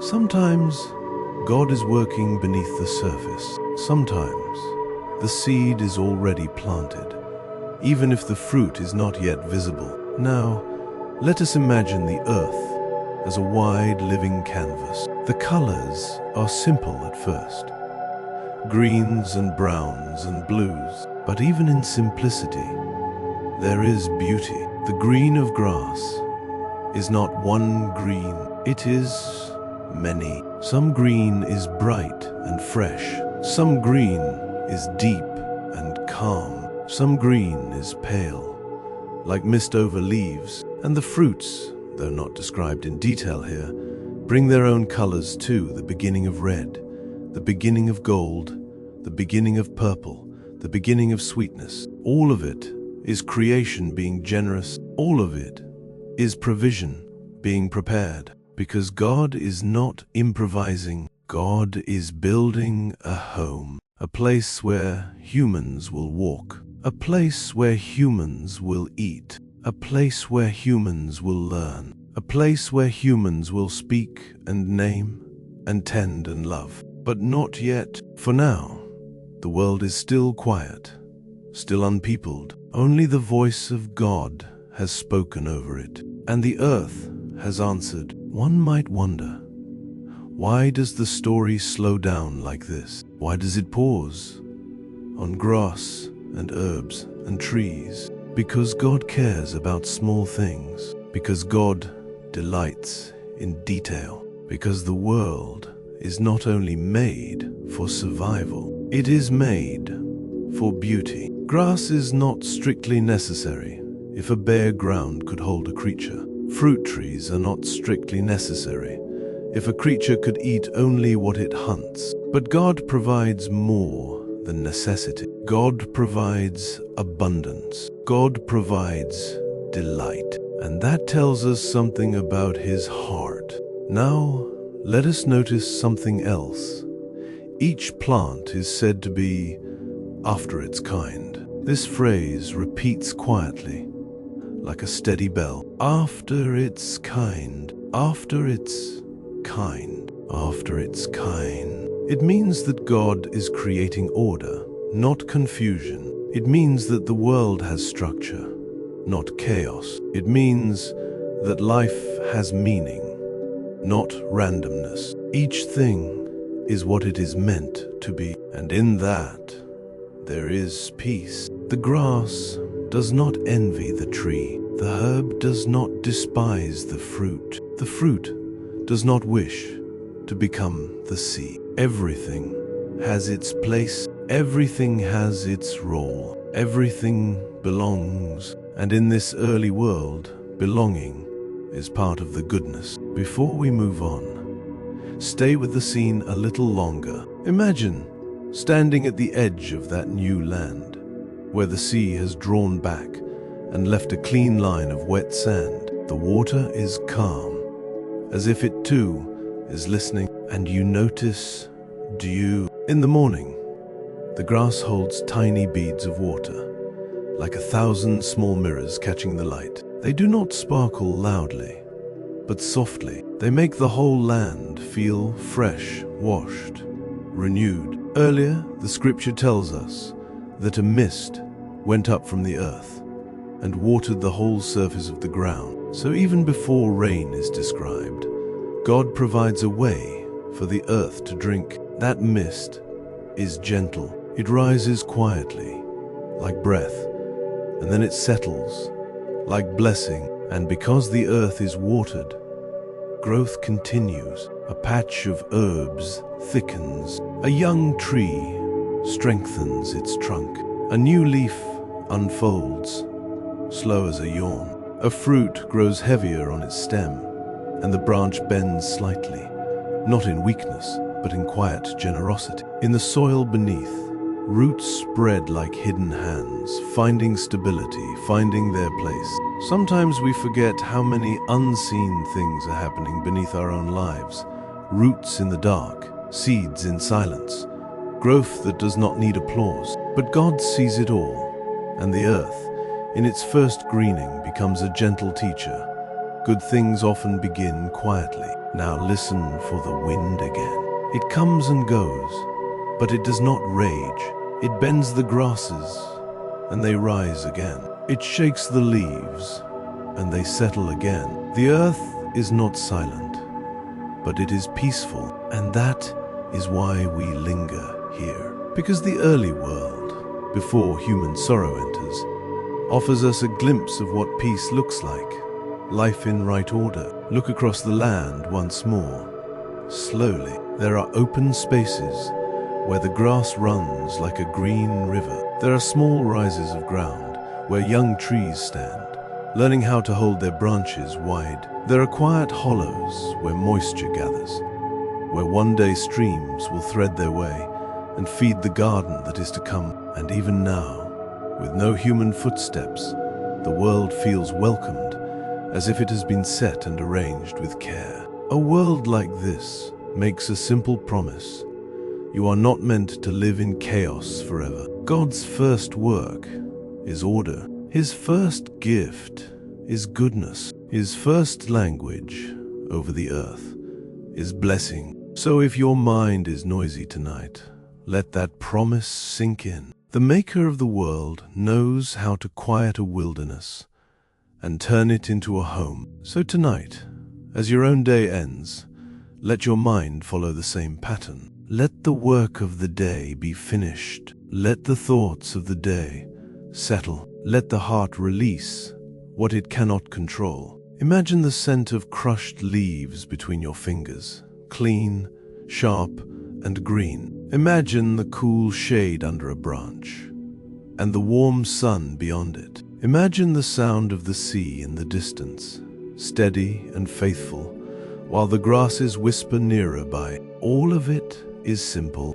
All of it is enough. In that simplicity, the heart can unclench. In that enoughness, the soul can rest. Let the body rest, because the one who made the grass and the trees is also the one who holds your life. And while you sleep, remember, the same God who called the first green world into being still calls life out of emptiness, still brings peace after turmoil, still turns dry places into gardens in his time. And as the third day closes in the story, the land is no longer bare. It is becoming a place of beauty, a place of food, a place where a garden can be planted, where rivers can be named, where human hands can one day tend and keep. That garden is coming, but for now, we end where Genesis ends the day. God saw that it was good. There was evening, there was morning, and the story continues. The world outside Eden had learned a different kind of rhythm, not the easy rhythm of rivers in a garden that never ran dry, not the gentle clock of shade and fruit and peace. This was the rhythm of work, soil that fought back, seasons that demanded patience, wind that could chill the bones, and sun that could burn the back of the neck. And yet, even here, beyond the guarded gate, life still kept going. Morning still arrived. Evening still softened the sky. Children still laughed in the dust. Families still gathered close when night came. And across the long stretch of years, people began to understand something very old and very simple. A single life is precious, and a single life is brief. So what follows is not a storm, or a chase, or a clash of swords. It is something quieter. It is the sound of footsteps passing down a long corridor of time. It is a record of names, like candles being lit, one after another, along a darkening path. It is the book of the generations of Adam. In the day when God created mankind, He made them to reflect His likeness. He made them male and female, and He blessed them, and He gave them their name, Adam, mankind, the family of human breath and human dust. And Adam lived, not for a moment, not for a season, but for long years. So long that a modern mind almost can't picture it. You can imagine Adam in the early days outside Eden, still learning the rough language of thorns. You can imagine him looking up at the stars for the first time outside the garden, stars that felt colder, sharper, farther away, and yet still beautiful. You can imagine him sitting beside Eve near a small fire, hearing the night insects sing, and thinking of the old place. Sometimes the memory would come like a knife, sometimes like a wound that had sealed, but still ached when the weather changed. But life continued, and in time, Adam and Eve had another son, whom they named Seth, a child given in the place of Abel, a new branch after an old branch had been cut. Adam lived 130 years, and then Seth was born. 130 years, plenty of time for regret, plenty of time for healing, plenty of time for stories to be told around firelight. Stories of a garden, of a tree, of a warning, of a choice, and of God's voice walking in the cool of the day. Then Adam lived 800 years more after Seth was born. The world expanded around him. More sons, more daughters, more tents, more fields, more graves. And after 930 years, Adam died. The first human breath that had ever filled human lungs returned to the God who had given it. Dust to dust, and the earth went on turning. Seth lived 105 years, and then he became the father of Enosh. You can picture Seth as a steady man, the kind who remembered the pain of his parents, but did not let pain become the only thing in his hands. You can picture him teaching Enosh how to tie a knot properly, how to watch the clouds for rain, how to listen for danger at night. You can picture Enosh as a child with curious eyes, asking questions that Seth could not always answer. And Seth lived 807 years after Enosh was born. He had other sons and daughters. The family spread, and Seth lived 912 years in all. Then Seth died, and the refrain began to feel like a drumbeat in the distance, and he died. Enosh lived 90 years, and then he became the father of Kenan. Enosh lived 815 years after Kenan was born. He had other sons and daughters, and Enosh lived 905 years. Then Enosh died. You can imagine the community now, larger than before. More voices, more arguments, more laughter, more tired eyes, more hands calloused by work.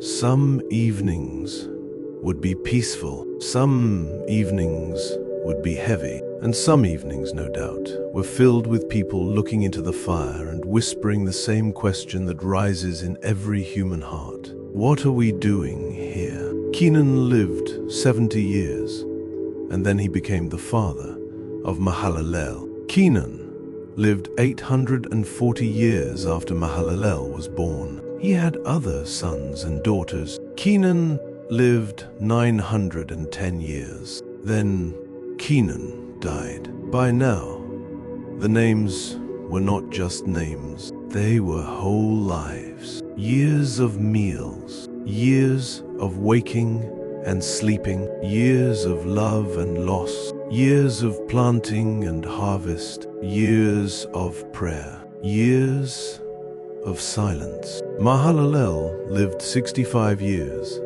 and then he became the father of Jared. Mahalalel lived 830 years after Jared was born. He had other sons and daughters. Mahalalel lived 895 years. Then Mahalalel died. The world kept filling with people, and yet each person still walked toward the same horizon. No matter how tall the tents, no matter how full the storehouses, no matter how strong the arms, the human story still carried that shadow. And he died. But notice something important, quietly glowing beneath the surface. Even with death in the world, God did not stop giving life. Even with sorrow in the world, God did not stop blessing families with children. Even with hardship in the world, God did not abandon the earth. So the story continues like a slow river. Jared lived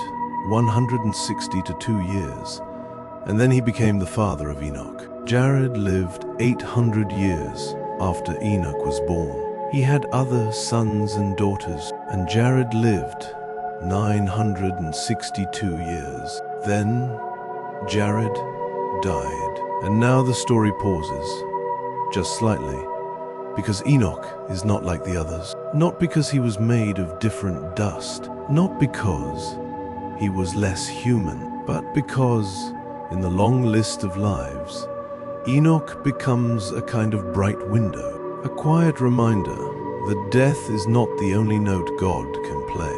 Enoch lived 65 years, and then he became the father of Methuselah. And after Methuselah was born, Enoch walked with God for 300 years. Not ran, not sprinted, not performed, not showed off. He walked a steady pace, a shared direction, step after step, day after day. You can imagine Enoch rising early, when the air is still cool and blue. You can imagine him leaving his tent quietly, so he won't wake the children. You can imagine him standing outside, listening for a moment, just listening. Wind through rough grass, a distant animal calling, the crackle of a small fire dying down. And then he begins his day. And in his heart, there is a kind of companionship, because walking with God doesn't always mean thunder. Sometimes it means choosing honesty when a lie would be easier. Sometimes it means choosing mercy when anger feels justified. Sometimes it means choosing prayer when the mind is tired. Sometimes it means lifting your eyes to heaven and remembering that the world is bigger than your worries. Enoch walked with God, and he had other sons and daughters, and all the days of Enoch were 365 years. Compared to the others, it sounds short, almost like a candle that burned quickly. But perhaps it was not about the length. Perhaps it was about the closeness. Then comes the line that sounds like a door opening in a silent room. Enoch walked with God, and he was not found, for God took him. No long description, no dramatic scene, just a quiet mystery, as if the storyteller is saying, some things are too holy to decorate. Enoch is simply gone, taken by God, and the generations continue. Methuselah lived 180 to 7 years, and then he became the father of Lamech. Methuselah lived 782 years after Lamech was born. He had other sons and daughters. Methuselah lived 969 years. Then Methuselah died. You can imagine Methuselah as an old tree of a man, someone who had seen so many births that he could almost predict the look on a new father's face. Someone who had attended so many funerals that he could recognize grief before it arrived. Someone whose memories stretched back so far that young people listened to him like he was a living library. And then he died. Even the longest lived among them still returned to dust. Lamech lived 180 to 2 years, and then he became the father of a son, and Lamech named him Noah. And when he named him, he spoke like a man who had been carrying something heavy for a long time. This one, he said, will comfort us in our work and in the toil of our hands, because of the ground which the Lord has cursed. You can hear the ache in it, not an angry accusation, more like a tired honesty, because the curse wasn't a theory. It was in the blisters. It was in the stubborn soil. It was in the weeds that returned, no matter how often you pulled them. It was in the sweat that ran into your eyes while you tried to coax food from reluctant earth. Lamech looked at his newborn son and hoped, really hoped, that somehow, through this child, God would bring comfort. And Lamech lived 595 years after Noah was born. He had other sons and daughters, and all the days of Lamech were 770 to 7 years. Then Lamech died, and Noah grew. Noah was 500 years old, and then he became the father of Shem, Ham, and Japheth. 3 sons. 3 names that will become rivers flowing into the future. But for now, the story returns to where it began, in the steady rhythm of generations. A family tree, rooted in dust, reaching toward heaven. A long chain of ordinary days. A reminder that history is carried forward not only by kings and battles, but by fathers and mothers and children, by people waking up, working, eating, praying, sleeping, and waking up again. And beneath it all, like a quiet heartbeat, God is still there. God is still watching. God is still moving His story forward. Even when people don't see it, even when the ground is hard, even when life is long and death is certain. And as the night settles gently, let the names fade into stillness like footsteps disappearing down a soft road. Adam, Seth, Enosh, Kenan, Mahalalel, Jared, Enoch, Methuselah, Lamech, Noah. A line of lamps in the darkness. And now, beyond the edge of what we have heard, something is beginning to gather. Quietly at first, like distant clouds on a clear horizon. But that is for another telling. Night settles again, and the world grows quiet enough to hear your own breathing. In the days after Adam's long line had stretched across the earth, after the names and years, after the births and burials, after the steady drumbeat of "and he died," human life kept spreading outward like ripples from a stone dropped into still water. Families became clans. Clans became settlements. Settlements became the first crowded places where smoke rose in many columns at once, where voices overlapped, where footsteps never really stopped. People multiplied on the face of the ground, and daughters were born among them. Laughter in courtyards, songs carried through open doorways, the ordinary miracle of new life arriving again and again. And yet, beneath the surface of that ordinary human rhythm, something else was moving, something unseen, watching, something old. The story tells it simply, in a way that feels almost too calm for what it hints at.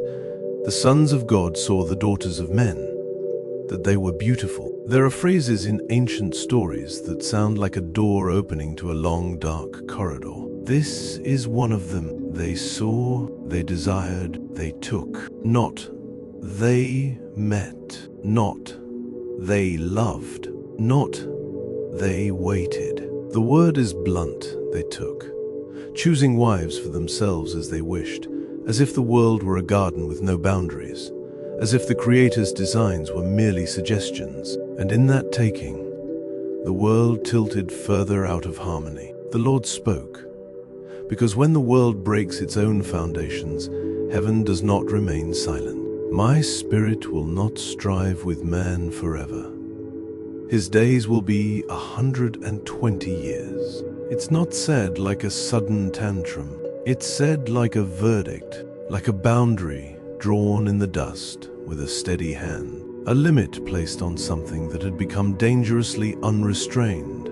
Time, in this moment, becomes mercy and warning, a long patience, a countdown, and then the text gives another name, one that echoes strangely in the mind: Nephilim. It says they were on the earth in those days, and also after. It says they were mighty. It says they were men of renown. Renown is such a polished word. It sounds like statues in a public square. It sounds like songs written to glorify someone. It sounds like history being edited by those who won. But mighty isn't always holy. Sometimes mighty is simply strong enough to get away with things. Sometimes renown is the noise of pride, amplified until it becomes a kind of worship.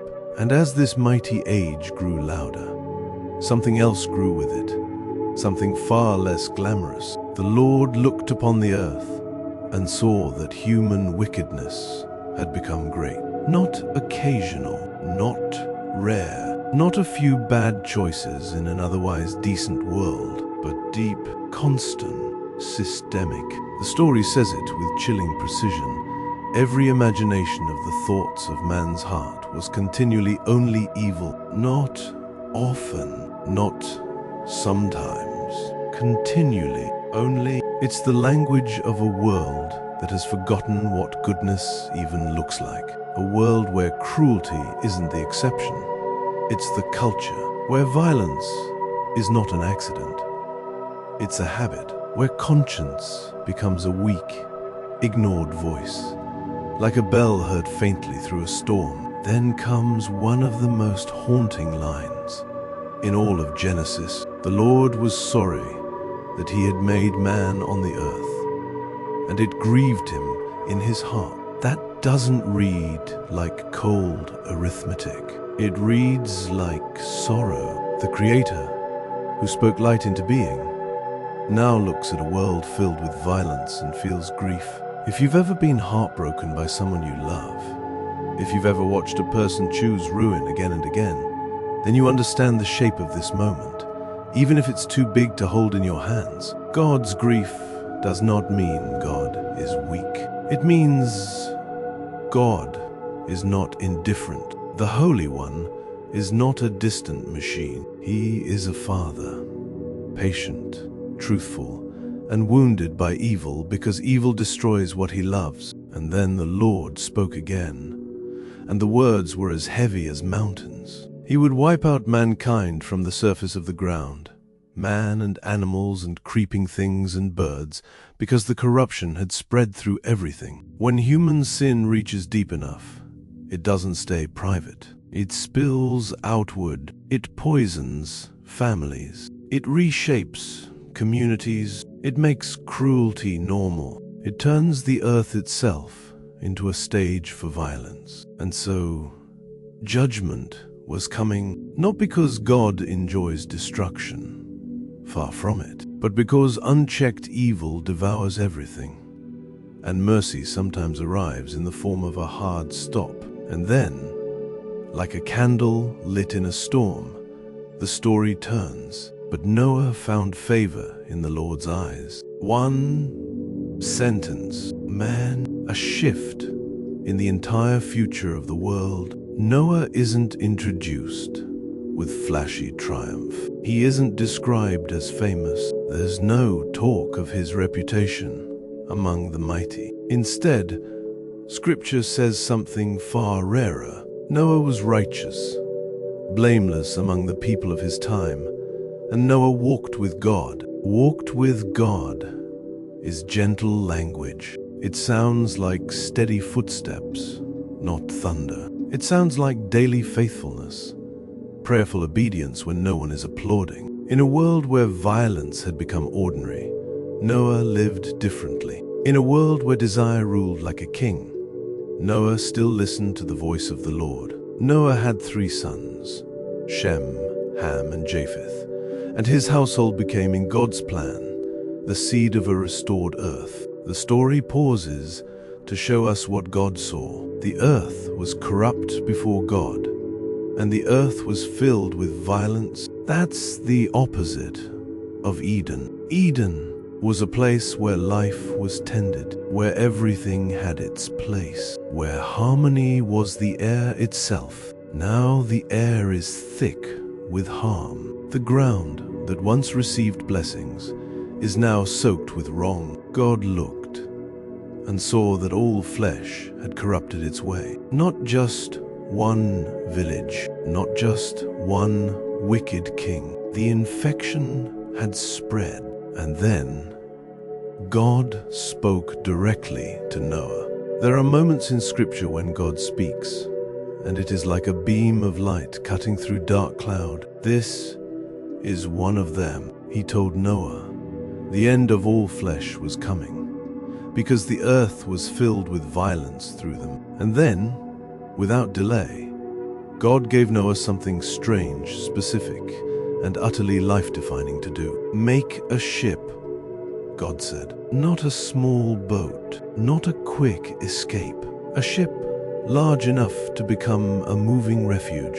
The Lord told Noah to make it of gopher wood, with rooms inside, sealed within and without with pitch. Even the details feel purposeful, because salvation in this story is not vague. It is built, it is prepared, it is obeyed into existence, one measured step at a time. God gave dimensions, length, width, height, an ark shaped not by human imagination, but by divine instruction. A roof, a door in the side, 3 levels, not a palace, not a weapon, a vessel of mercy. And then God revealed what was coming. A flood of waters would come upon the earth to destroy all flesh with the breath of life under the sky. That phrase, breath of life, echoes back to Genesis 2, when God breathed life into Adam. Now, because life had been turned into violence, that same breath would be withdrawn from the corrupted world. But then comes a turning point, one of the most important in all of the Bible. God said he would establish his covenant with Noah. A covenant is not a casual promise. It's a binding pledge, a holy commitment. God was not merely ending something. He was also preserving something. Noah would enter the ship.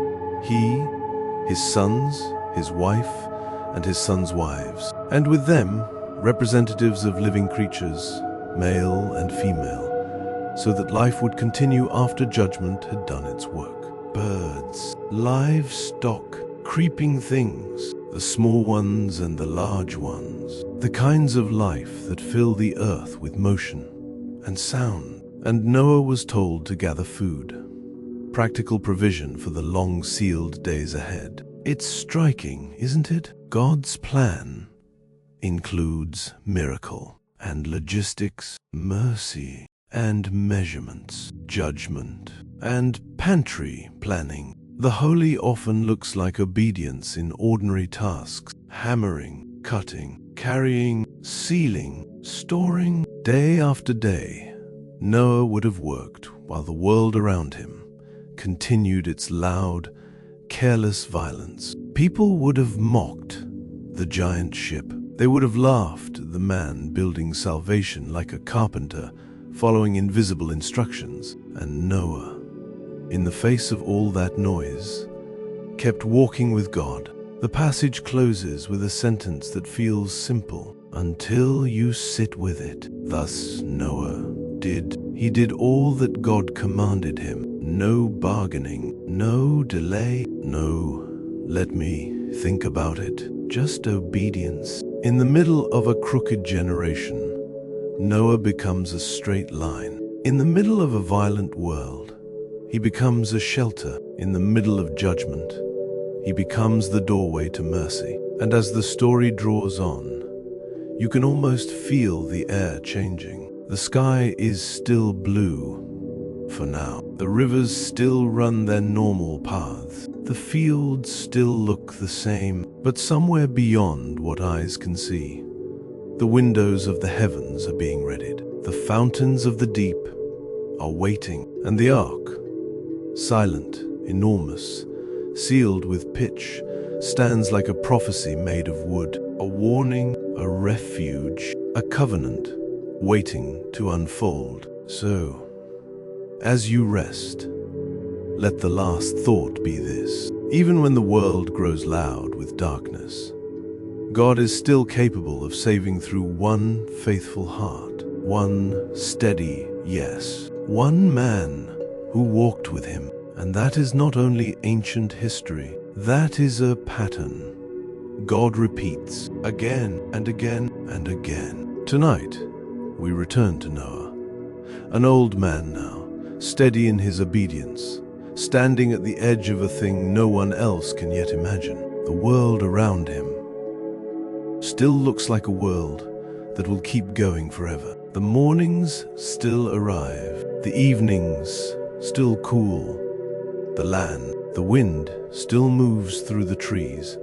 as if it has always belonged there, and people still live as though the warning is only noise. But Noah hears more than noise. He hears the weight in the silence that comes after God speaks. And when the Lord speaks again, it is not with panic, but with clarity, like a door being closed gently, but finally, "Come into the ship," the Lord says, "you and all your household," not "go," as if Noah must wander and guess. "Come," as if safety is already prepared and waiting, and the reason is given plainly. "For I have seen your righteousness before me in this generation." Noah gathers his household, his sons, Shem, Ham, and Japheth, and their wives, and Noah's wife. They move through the work that has become familiar, the last checks, the last bundles, the last armfuls of grain and dried food, the last ropes tightened, the last boards tested. The ship, this enormous wooden body that has stood like a question for so long, now becomes an answer. Then comes the part that makes the earth feel strangely quiet. The animals, not chased, not trapped, not forced into terror, they come. The Lord gives Noah a command that is both practical and mysterious. Of every clean animal, Noah is to take 7 pairs, male and female. Of the animals that are not clean, he is to take 2, male and female. And of the birds of the sky, again, 7 and 7, male and female, to keep seed alive on the surface of all the earth.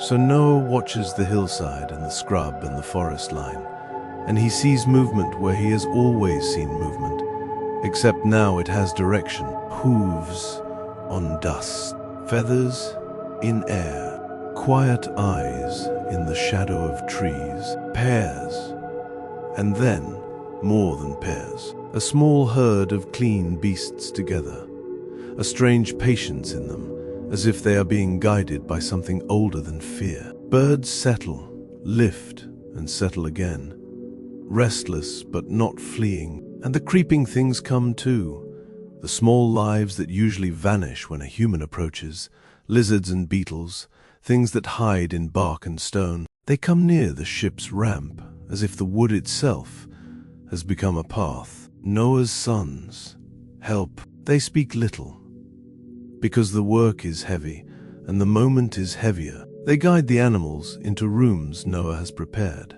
into spaces that smell of fresh-cut wood and pitch, into stalls lined with what bedding they can gather. The sounds build slowly. A lowing, a bleat, a flutter, a scrape, a soft thump of weight shifting on planks. Inside the ship, it becomes its own small world, warm with breath, crowded with life, layered with the simple rhythm of living things settling in. Outside, the sky is still, and then God speaks the next line, the one that turns waiting into countdown. In 7 days, I will cause it to rain on the earth for 40 days and 40 nights. 40 days, 40 nights, long enough that a mind can't hold it all at once. Noah does not argue. He does not bargain. He does not ask for a shorter storm. He simply does everything that the Lord commanded him. That obedience is not loud. It is like a lamp kept lit. And the 7 days begin. They pass like any other days. At first, the sun rises. The air warms. The shadows shift. But there is a strangeness in it, a sense that the world is holding its breath. Noah's family is inside the ship now, most of the time. When they step out, it is for final tasks, to secure something, to bring one last bundle, to check the ramp, to look at the horizon. And there are moments, small, human moments, when Noah's wife adjusts a cloth for comfort, when a son presses his palms to the ship's wall and feels the strength of it, when a daughter-in-law looks out at the land and wonders if she will ever see it again. Noah himself listens. He listens to the silence and to the distant sounds of people who have not entered the ship. He does not hate them. He mourns what they refuse to understand. Then, at last, the seventh day arrives. The Bible gives the detail with a kind of cold precision. Noah is 600 years old when the flood comes upon the earth. 600 years of mornings and evenings. 600 years of births and burials. 600 years of watching the human heart. And now the day arrives that divides history. Noah and his household enter fully. The animals are already inside. The clean and the unclean. The birds, the creeping things. Pairs from all flesh with the breath of life go into Noah, male and female of all flesh, as God commanded him. And then comes one of the most haunting lines in all of Genesis. Then the Lord shut him in. Noah does not shut the door. His sons do not bar it. God shuts him in. It is mercy and it is judgment. In one motion, the ship becomes a sealed sanctuary, a floating boundary between what will be preserved and what will be washed away. Outside, the air changes. First, it is not dramatic, just an odd pressure, as if the sky is heavier than usual. Then, the first drops fall. A few scattered taps on wood, a sound like fingers drumming softly. The smell of wet earth rises, a smell that usually brings relief, but this is not relief. This is the beginning of undoing, and it is not only rain. The Bible says that in the 600th year of Noah's life, in the second month, on the 17th day of the month, all the fountains of the great deep burst open, and the sky's windows opened. The earth itself breaks. Something beneath the ground, hidden reservoirs, ancient waters, pushes up with force. The deep, which once lay under darkness at the beginning, now surges as if it has been called to rise. Rain comes from above, water comes from below, and the world is caught between them. The sound becomes constant, not a gentle shower, but a relentless roar. 40 days, 40 nights. Noah's family begins to learn a new rhythm, the rhythm of being enclosed. They eat, they sleep in shifts, they speak quietly, because the noise of water outside never stops, and they work. Someone must check the animals. Someone must bring food. Someone must clear what must be cleared. They move through the narrow spaces with care, learning the ship as a house, learning the ship as a lifeboat, learning the ship as a kind of moving chapel, because in the middle of judgment, the only thing they can do is trust the God who called them in, and the waters rise. At first it is streams overflowing, fields drowning, paths vanishing. Then it becomes something more.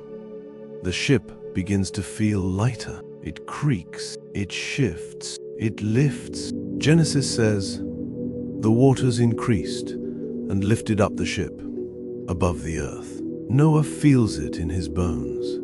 The moment the ship stops being a structure on land and becomes a vessel, the familiar sense of ground beneath them is gone. They are afloat. The world has become water, and the waters keep rising. They rise and increase greatly, and the ship floated on the surface of the waters.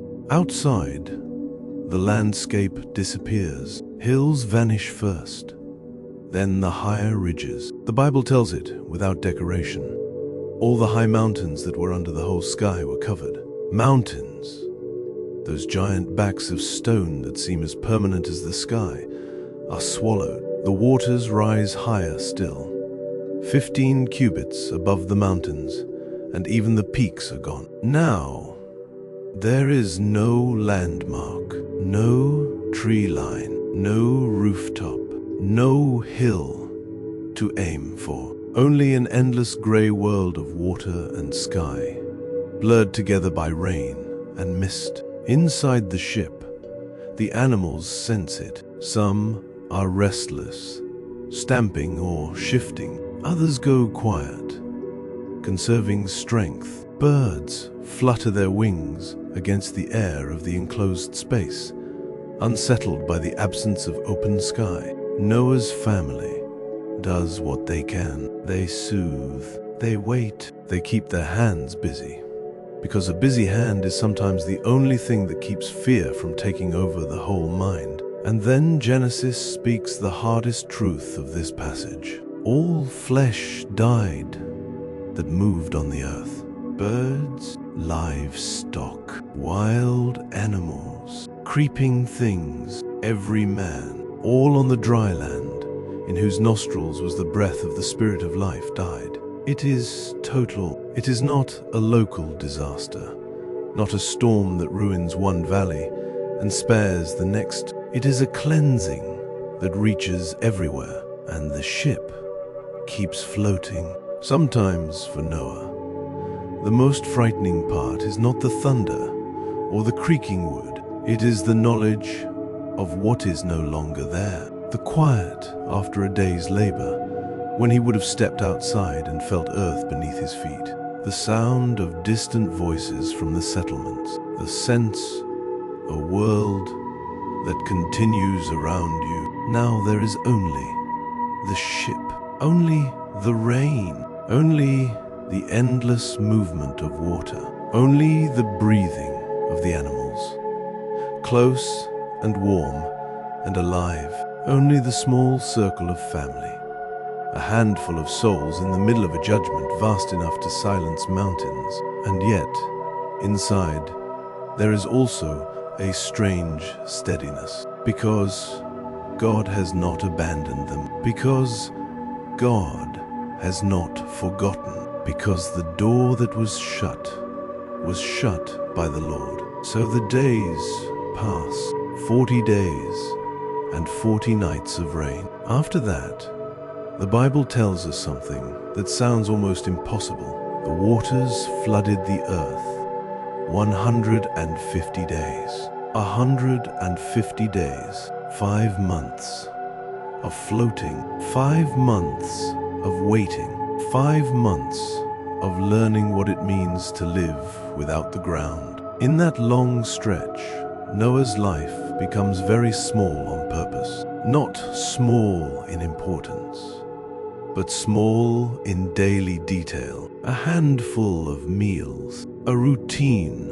of care, a constant listening to the ship's sounds, the groan of timber, the rush of water, the steady pulse of life inside. And in the middle of it all, Noah does what he has always done. He walks with God, not by pacing fields, not by building under open sky, but by trusting in the dark, with only a few lamps, with only the faint light that slips through whatever openings the ship has. Faith here is not a speech. It is endurance. It is the choice to believe that the Lord who judges is also the Lord who saves. And as the waters continue, rising, moving, covering, the ship remains a witness, a mercy, a promise in wood and pitch, carried on the surface of the deep.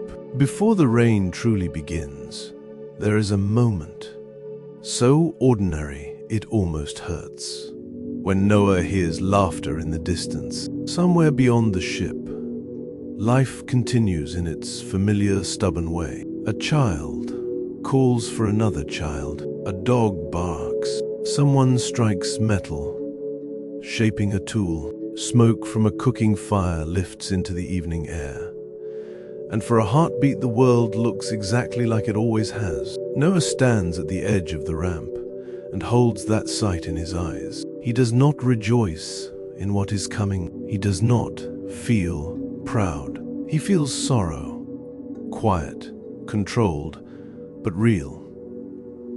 Because he knows that judgment is never God's delight. And yet, he also knows something else, that God is true. What God has said will happen. So Noah turns back into the ship. Inside, the air is thick with the scent of animals and stored food and fresh wood. The pitch that seals the boards has a sharp smell, like resin and smoke, and it clings to everything. Their lamps throw soft circles of light that tremble with every movement of the ship, even before the ship begins to float. His sons are there, grown men, strong, tired in their shoulders. Their wives move carefully between stalls, offering water, checking ropes, speaking in low tones. Noah's wife sits for a moment on a crate, hands folded, watching the animals with the steady patience of someone who has carried many long days. Noah's family is not made of heroes carved from stone. They are made of human beings. They feel the strangeness of this. They feel the weight of leaving the world outside. And because they are human, they need something more than instructions. They need meaning. So Noah speaks, not a grand sermon, but the kind of words a father says when a family must step into something frightening. The Lord called us, he says, his voice quiet, because quiet is the only voice that makes sense here. He told us to come in. He told us he sees. So we will trust him. We will do what is in front of us, one task at a time. Shem nods, the oldest, thoughtful. Ham looks toward the door, restless, as if he still expects someone to run up the ramp at the last moment. Japheth sets his hand on a wooden post and feels it, grounding himself in something solid. Their wives, 3 women who have left their old homes and now live inside a ship, share a glance that says everything without saying much. And then Noah adds the most important thing. We will pray. So there, with animals shifting and birds rustling, with the smell of food stores and pitch, Noah lifts his eyes. He does not see stars clearly now. Clouds have begun to gather, but he speaks to the Lord anyway. He thanks God for mercy. He asks for strength. He asks for steady hearts. He asks God to remember the earth, even as the earth is about to be judged. And when he finishes, there is no thunderous answer. There is simply the strange peace that comes when you have placed your life in God's hands. Then the next day arrives, the 7th day. The first drops come again, slow, scattered, and Noah's family listens. At first, the children of the world outside might have smiled at the rain.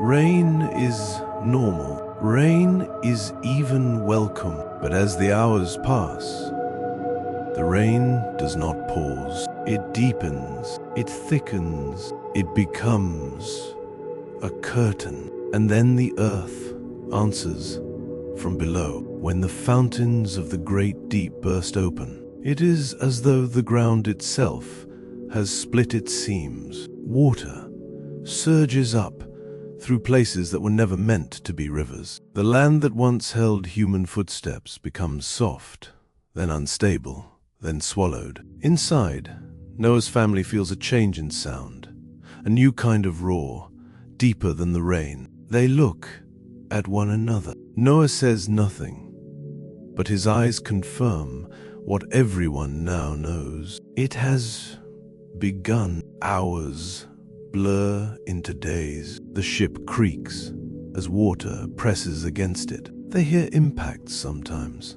Floating branches, pieces of wood, debris carried by the flood. The sounds thud and scrape along the hull and vanish again into the storm. At night, lightning flashes behind the clouds, turning the inside of the ship bright for a split second. Shadows of beams jump across the walls like living things. The animals startle. A goat bleats sharply. Birds flutter. Someone steadies a lantern so it doesn't tip. Then darkness returns, thick and complete, and the rain continues as if it has no end. Noah learns to measure time differently, not by sun and stars, which are hidden, not by familiar routines of field and work, but by the needs of life around him. A stall needs cleaning,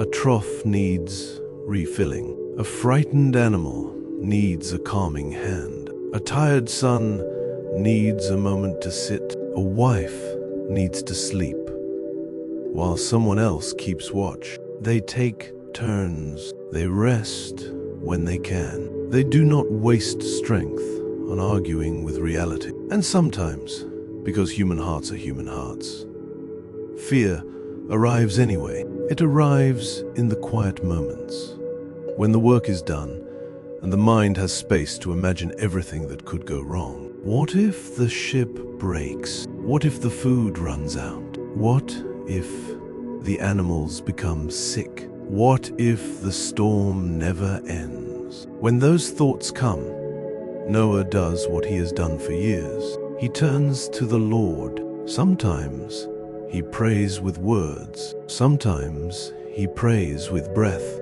Sometimes he simply places his hand on the ship's wall and remembers God said, "Come." God shut the door. God is not careless. Outside, the waters rise until the last hills vanish. Inside, there is a different kind of rising. The slow rising of endurance, the hard-earned calm that comes only when you keep choosing faith again and again in small moments. And in the middle of that long judgment, another truth becomes clear to Noah. God does not save by accident. God saves by intention. The ship is not only a rescue, it is a sign. It is a lesson written in wood that life is fragile, that sin destroys, that mercy is real, that obedience matters, that God's judgment is not random, and God's salvation is not weak. So when Genesis says, only Noah was left, and those who were with him in the ship, it is not celebrating loneliness. It is marking preservation. It is marking a beginning that will come after an ending. And we rest now in that strange place, floating above a world that cannot be seen, held up by waters that have covered everything, kept alive by the faithfulness of God. Noah does not know when the dry land will return, but he knows who holds him. And for tonight, that is enough. The ark still floated, held up by a world that had become one vast restless sea. Day after day, the water moved beneath the great wooden ribs, sometimes with a slow lift like breathing, sometimes with a shuddering roll that made the beams complain in the dark. Inside, life waited. It waited in the hush between waves. It waited in the warm press of bodies and the steady work of tending. Hands bringing food, hands bringing water, hands soothing frightened creatures with touch and voice. It waited in the rhythm that Noah kept, not because the days were easy, but because order itself can be a kind of mercy when the world outside has lost all landmarks. The rain had ceased, yet the water remained, and there came a moment, quiet as a thought forming, that did not begin with thunder or fire, but with remembrance. God remembered Noah, not as one who had forgotten and then recalled, as a man might misplace and find again, but as the Holy One turns his regard with purpose, as he brings to mind with intention the life he has preserved. God remembered Noah and the animals and all the livestock that were with him in the ark. Noah did not hear a voice in that first instant. He did not feel a hand visible in the air, but the world itself began to change. Slowly, faithfully, the way dawn changes a night, a wind passed over the earth. It did not arrive like a storm. It came like a long exhale after a grief too heavy to speak. It moved over the surface of the waters, and where it went, the endless sheen broke into ripples, and the ripples into rolling patterns that traveled outward like unseen hands smoothing a wrinkled cloth. Deep beneath the water's face, the fountains of the deep were stopped. The windows of the sky were restrained. The feeding of the flood was closed, and the world, though still drowned, was no longer being filled. Inside the ark, the sounds changed first. In the earliest days of the deluge, the water had struck the wood with sharp insistence. It had hammered and slapped, and the ark had answered with groans and creaks like a living thing under strain. But now, as the wind began its work, the water's voice softened. It became less frantic, less pounding, more like the steady washing of a shore that could not yet be seen. Noah listened to that difference, the way a watchman listens for the shift in a sick man's breathing. The waters began to abate, not in a single day, not in a single week, but continually, receding with a patience that was almost solemn. Noah marked time as best he could. He had no horizon, no trees, no stones to measure shadow against. Yet the human heart is made to count days when waiting is long. He measured with what he had: the storage of food, the turning of tasks, the coming and going of sleep. He would rise while the air inside was still cool, when even the animals seemed to rest in a heavy quiet. He would move softly among them, careful not to startle the nervous ones. He would lay his hand on a neck here, a flank there. He would speak low, not to command but to calm. And more than once, he would pause where the ark's walls met the roof, and he would press his ear to the timber, as if listening could tell him what the world was doing beyond. After the end of 150 days, the waters had receded. Then, one day, the motion changed again. The ark had been drifting, always moving, always rocking. But now, there came a slow, heavy settling, a long glide, then a dull, muffled thud through the wood. Not the violence of collision, but the certainty of contact.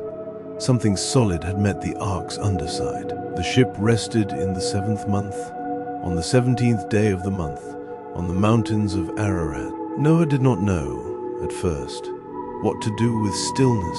The ark no longer rolled as it had. It no longer wandered. It sat, tilted perhaps, held by uneven ground beneath the water. But it sat with weight, as if the world itself had begun to offer back a foundation. Inside, the animals sensed it too. Some grew restless, shifting and snorting, as if the old fear returned in a new shape, the fear of change. Others grew oddly quiet, heads lowered, listening. Birds rustled their feathers in their pens. Hooves scraped. The air felt thicker, the smell of wood and straw more present, now that the sea's endless motion was not dominating every moment. The waters continued to recede. Days passed, weeks, and then there came another sign.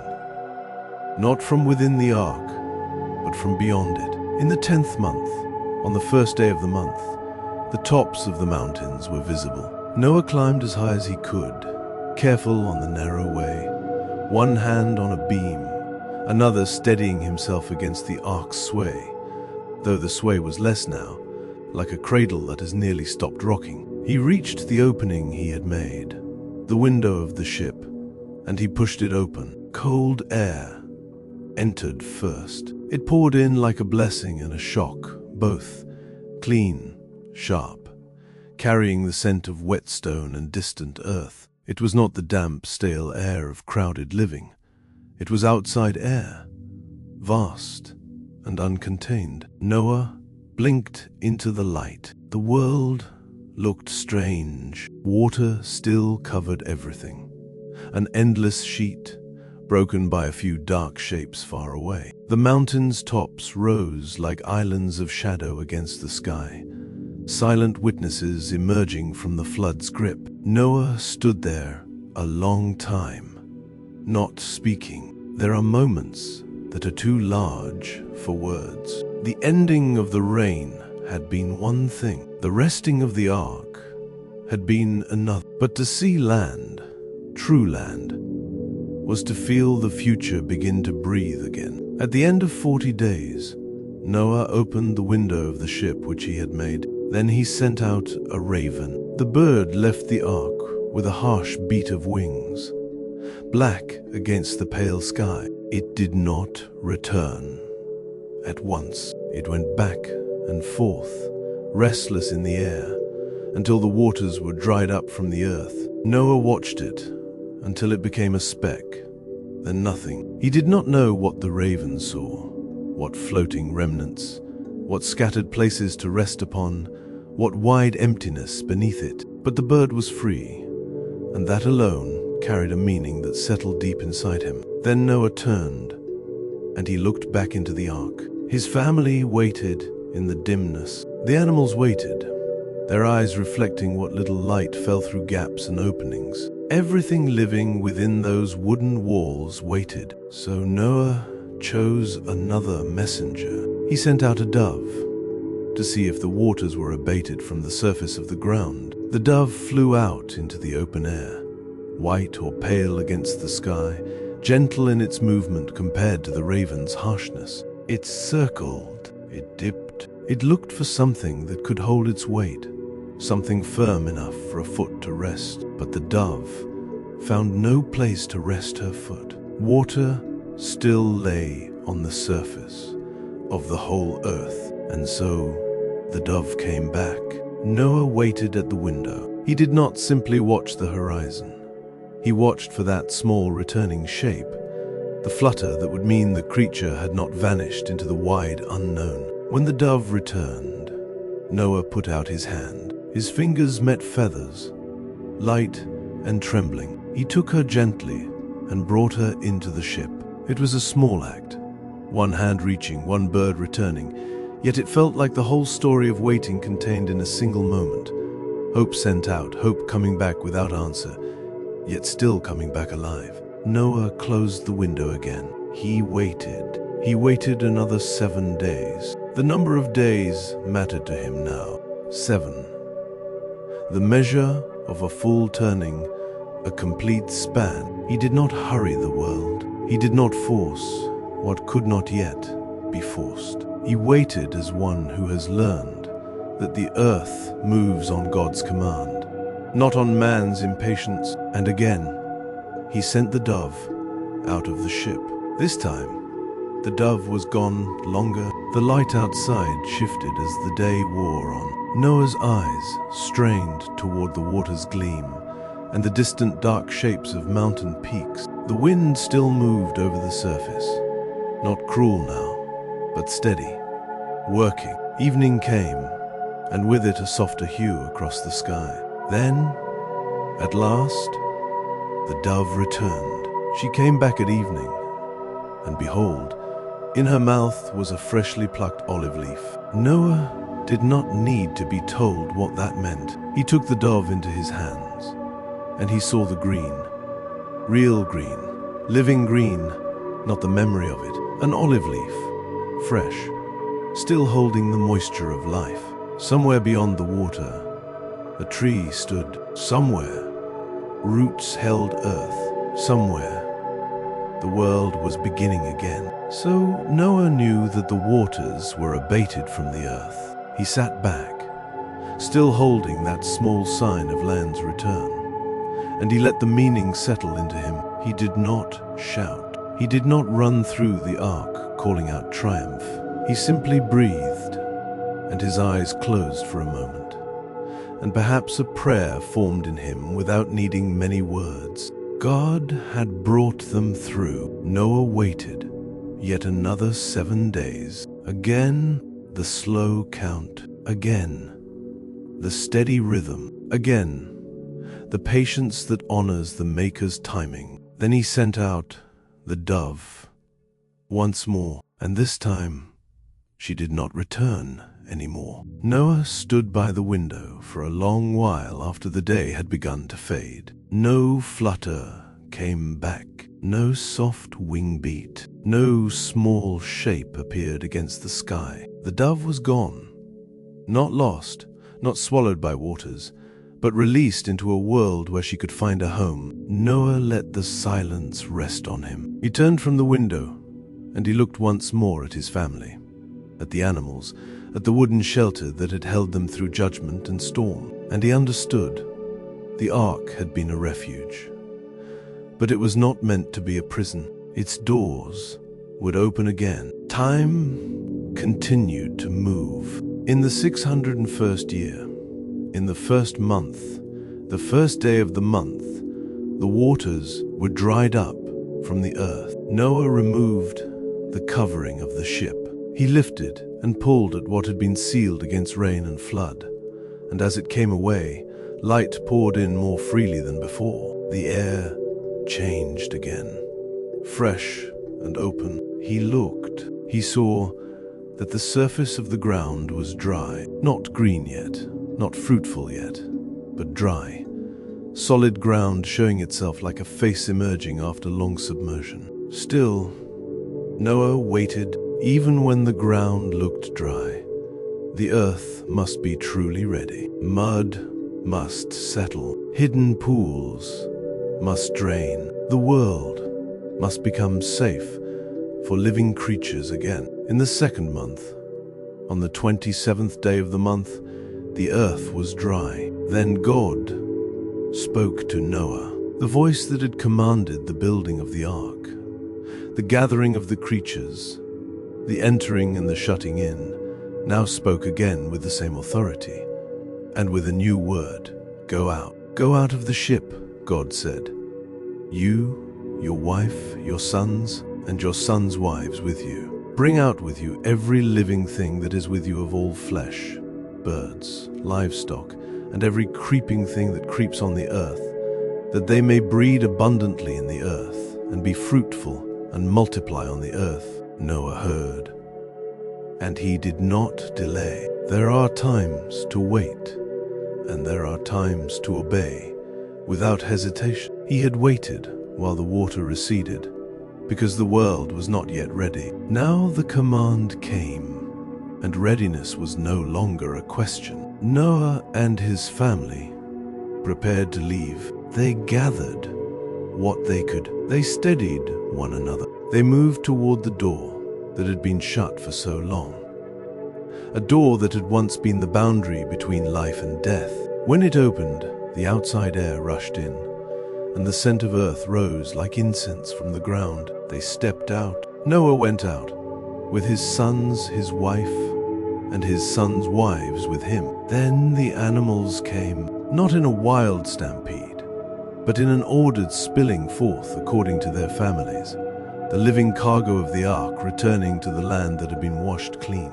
Every animal, every creeping thing, every bird, whatever moves on the earth, went out of the ship. The moment was strange in its quietness. The world was not yet filled with the usual music of life. It did not roar with forests and insects and distant herds. It was new silence, open silence, broken only by the cries and calls of creatures tasting freedom and space again. Hooves met ground. Claws found purchase. Wings stretched wide into clean air. Noah stood upon that earth and felt its firmness under his feet. He looked toward the mountains that had held the ark. He looked across the wide place where water still glimmered in hollows and valleys. He looked at the sky, vast, clear, unbroken by the endless curtain of rain, and his heart, so long held tight with responsibility and fear, began to loosen. The first thing Noah did was not to build a house. It was not to plant or to search for what remained of the old world. The first thing he did was to worship. Noah built an altar to the Lord. He took of every clean animal and of every clean bird and offered burnt offerings on the altar. The fire rose. Smoke lifted into the open air, drifting upward in slow, pale streams. In that smoke was the scent of sacrifice, an offering of gratitude, of awe, of acknowledgement that life is not held by human strength, but by God's will. The Lord smelled the pleasant aroma, and the Lord said in his heart, I will not again curse the ground any more for man's sake, because the imagination of man's heart is evil from his youth. I will never again strike every living thing as I have done. Noah did not hear all that as spoken words in the air, in the way men speak to one another. Yet the promise of God is not less real, because it is declared in God's own heart. The world itself will bear the mark of it. Then came the steady assurance, like a foundation laid beneath time. While the earth remains, seed time and harvest and cold and heat, and summer and winter, and day and night will not cease. And so the age of waters ended, not with a sudden trumpet blast, but with rhythm restored. Seed time and harvest, cold and heat, summer and winter, day and night. The ordinary turning of seasons, the humble predictability of dawn and dusk. These were not small things now. They were covenant-shaped mercies, stitched into the fabric of the world so that humanity would live under a sky that could again be trusted to keep its appointed patterns. Noah stood beside his altar as the smoke thinned and drifted away. Around him, the animals moved out into the open places, searching, sniffing, listening, as if learning the earth again.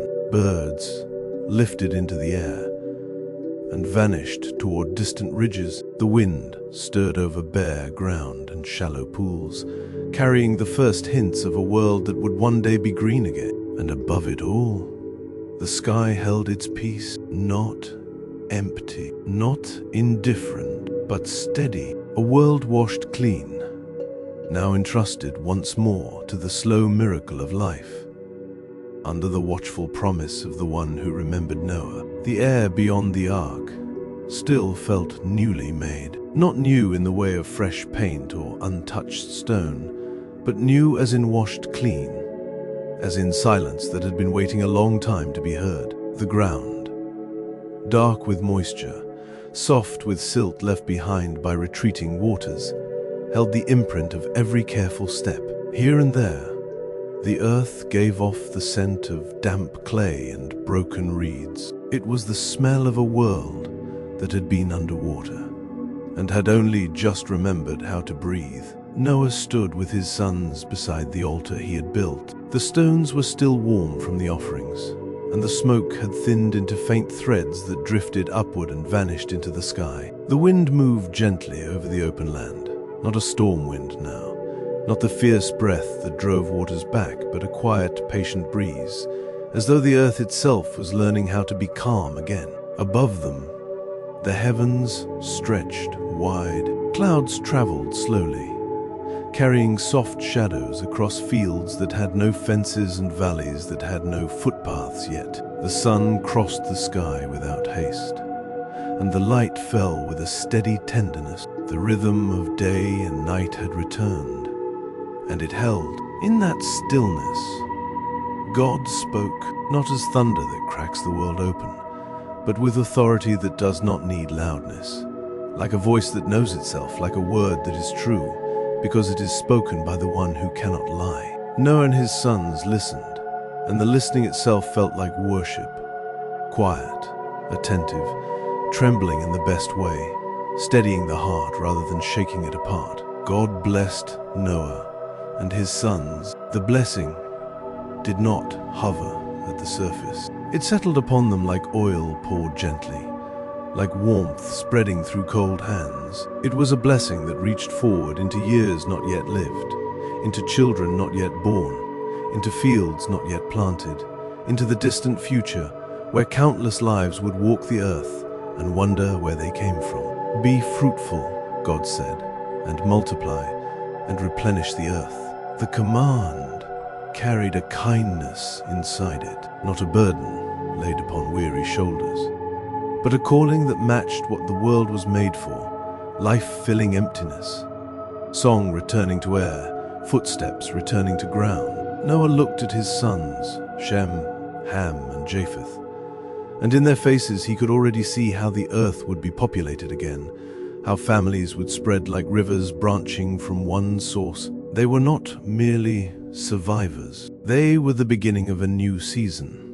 The first lines written after a long, terrible pause. Then God spoke of the creatures. The animals were already moving outward from the ark, cautious and wide-eyed, pausing to sniff the wind, to test the softness of grass, to listen for sounds that used to mean danger. Birds turned their heads sharply, as though not yet convinced the world was safe enough for song. Livestock stepped carefully, hooves sinking a little, then lifting again. Wild creatures lingered at the edge of sight, watching the men from a distance, and God said that the fear of man and the dread of man would be upon every animal of the earth, and upon every bird of the sky. Everything that moved along the ground, and all the fish of the sea, would be delivered into human hands. It was a solemn word. The world was not returning to Eden. The harmony that once made every living thing unafraid was not being restored in the same way. Something had changed in the human story,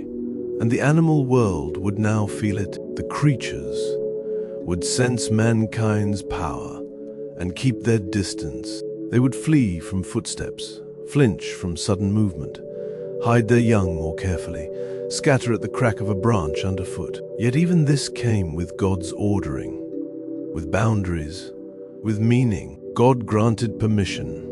Every moving thing that lived would be food for Noah and his sons. As the green herb had been given, now everything was given. Noah heard the words and felt their weight. In the old days, before the flood, the earth had yielded food from plants, herbs and fruit, and seed-bearing growth. Now the world would include another kind of provision. The breath of life that moved in animals would sometimes be taken to sustain human life. And so God spoke the boundary that would make even this permission holy. But flesh with its life, that is, its blood, you shall not eat. The words were clear, and they carried reverence within them. Life was not to be handled carelessly. Life belonged to God. Blood was not merely a part of the body.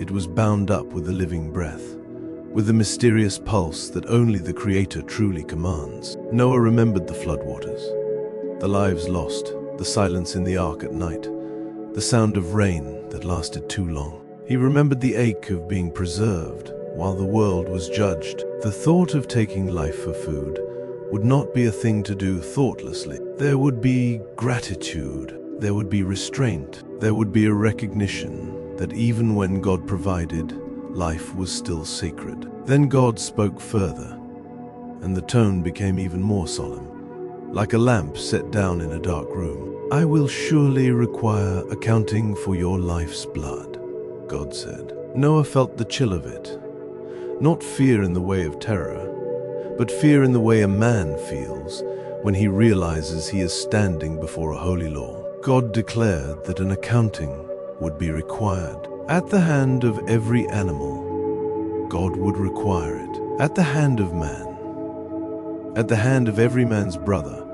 God would require the life of man. The words pressed into Noah's heart, the truth that human life is not cheap. Noah had lived long enough to see violence spread across the earth. He had watched wickedness multiply until it filled the world like rot. He had seen how quickly men forget they are made in God's image, how easily they treat one another as prey, as obstacles, as nothing. Now God set a boundary that was meant to guard the world from sinking again into the same darkness. Whoever sheds man's blood, God said, his blood will be shed by man, for God made man in his own image. The statement stood like stone. It was not spoken lightly. It was justice, and it was also mercy, because justice restrains the chaos that would otherwise devour everything. Noah swallowed, his throat dry.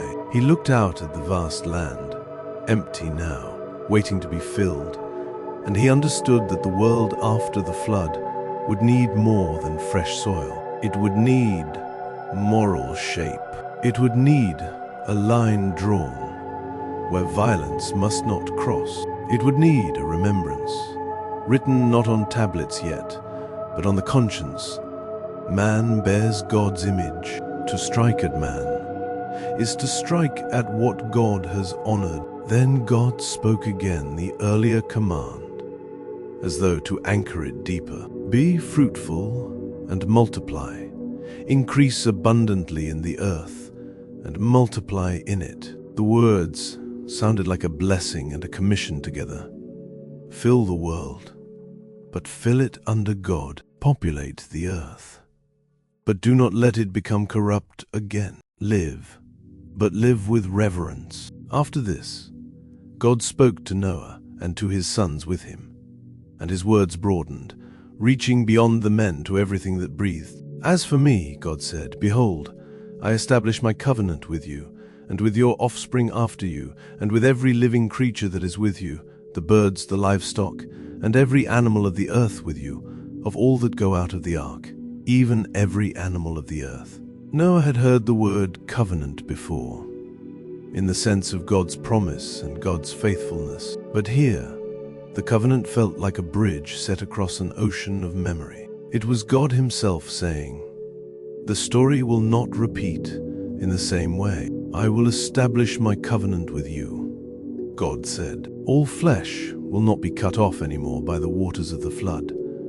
There will never again be a flood to destroy the earth. The air seemed to brighten around those words, as though the world itself listened and exhaled. Never again. Not merely a prediction, but a promise from the one who governs clouds and oceans. Noah could still smell damp wood from the ark. He could still remember the groaning of timbers and the endless sway. He could still recall the terrible thought that perhaps the rain would never stop. And now God spoke a promise that placed a gentle hand over that memory, not erasing it, but quieting it. The earth would still have storms. Rivers would still rise. Seas would still rage. But the great flood that cut off all flesh would not return to undo creation. And then God gave a sign, not because God forgets, but because human hearts need something they can see, something that can catch the eye and remind the soul, you are not abandoned. The sky is not only threat, the clouds are not only judgment. This is the token of the covenant, God said, which I make between me and you and every living creature that is with you for perpetual generations. I set my rainbow in the cloud, and it will be a sign of a covenant between me and the earth. Noah lifted his eyes instinctively toward the sky. Clouds moved slowly overhead, pale and layered, still carrying the memory of rain. The thought that something as familiar as a cloud could now bear a sign of mercy felt almost too gentle to be true. The sky, once the source of terrifying waters, would now also become a canvas for promise. God spoke as though anticipating the days when storms would still come, when the earth would still be drenched, and the sound of rain might still stir fear in the bones. When I bring a cloud over the earth, he said, that the rainbow will be seen in the cloud. I will remember my covenant, which is between me and you and every living creature of all flesh, and the waters will no more become a flood to destroy all flesh. The language of remembering was God's way of speaking down into human understanding. God does not forget like men forget, losing track of what they promised. Yet God, in his kindness, gives words that meet the listener where they are. He places the covenant in the pattern of the world itself. Clouds appear, the bow appears, and hearts are reminded. The rainbow will be in the cloud, God said. I will look at it, that I may remember the everlasting covenant between God and every living creature of all flesh that is on the earth. The bow, a curve of color across gray sky. Something soft, something almost impossible, a gentle arc that does not threaten but comforts. And it was set not only for Noah's descendants, but for birds and cattle and wild beasts, for every breathing thing that had once been carried through judgment and now would live under mercy. God spoke once more, as though to seal it with final certainty. "This is the token of the covenant," he said, "which I have established between me and all flesh that is on the earth." So the covenant was spoken, the world stood under it, the sky held it, the earth received it. Noah and his sons carried it forward in memory, in story, in the quiet places of their minds that would return to this moment whenever thunder rolled. After that, time moved on, not with a rush, not with drama, but with the slow, steady turning of days into months, and months into years. The sons of Noah, the ones who had gone out from the ark, were Shem, Ham, and Japheth. Ham was the father of Canaan. These three were the sons of Noah, and from them the whole earth was populated. The words felt simple, but the reality behind them was immense. Every hearth that would be lit, every child's laughter that would break the air, every field that would be sown and harvested, every city that would rise from the ground, its roots would reach back to these men stepping onto wet earth beneath a wide sky. Noah began to live again, as more than a builder of an ark. He became a farmer. It was a humble thing, and yet it was holy in its own quiet way. Hands in soil, seed placed carefully, patience required, trust in seasons. The same man who had once hammered wood and sealed seams with pitch now turned his attention to the slow work of cultivating the earth. He planted a vineyard. Perhaps it began with a few vines set into the ground, their roots taking hold in the softened soil. Perhaps he watched the tender green shoots climb and coil, seeking supports that did not exist yet, finding their way by instinct. He would have seen the leaves widen, the vine thicken, the clusters forming in their time. He would have felt the sun warm his back as he worked, and he would have learned again the steady rhythm God had promised. Seedtime and harvest, cold and heat, summer and winter, day and night. When the grapes were ripe, when their skins were dark and full, Noah gathered them. The sweetness of them would have been sharp on the tongue, the fragrance rich and earthy. He crushed them and kept the juice. Time did its quiet work, as it always does, turning what is sweet into what is strong. And Noah drank of the wine. The scripture says he got drunk. The words are plain, and they are not embellished. They are not there to entertain. They are there because the story of man, even after rescue, remains human. Noah was righteous and blameless among the people of his time. Yet he was still a man of dust and breath. He carried fatigue, memory, and weakness like anyone. He became drunk, and he was uncovered within his tent. Night fell softly. Around the camp, the air cooled. The sound of insects grew louder in the grass. The tent, simple and private, held Noah as he slept, unaware of how vulnerable he was. Ham, the father of Canaan, saw the nakedness of his father. The scripture does not linger on it. It states it, and it moves forward, but the moment itself carried a moral weight. Ham looked upon what should have been covered and respected, and instead of turning away, instead of guarding his father's dignity, he went out and told his two brothers outside. Words can be like stones thrown into still water. They ripple outward. They invite others into what should have remained hidden. Ham's telling was not an act of care. It was a failure of honor. Shem and Japheth heard. They did not respond with heat. They did not rush in with loud outrage. They moved with quiet restraint. the kind of goodness that does not need an audience. They took a garment, they laid it upon both their shoulders, sharing the weight of it between them. Then they went in backwards, step by careful step, their faces turned away so they would not see their father's nakedness. With reverence, with deliberate respect, they covered Noah. In that simple action, they did something profound. They guarded dignity. They refused to make weakness into spectacle. They chose honor over mockery, righteousness over careless talk. Time passed, and Noah awoke from his wine. Morning light filtered through the thin fabric of the tent. The air held the scent of earth and smoke and the faint sweetness of grapes crushed days before. Noah's head would have been heavy, his mouth dry, his thoughts slow at first.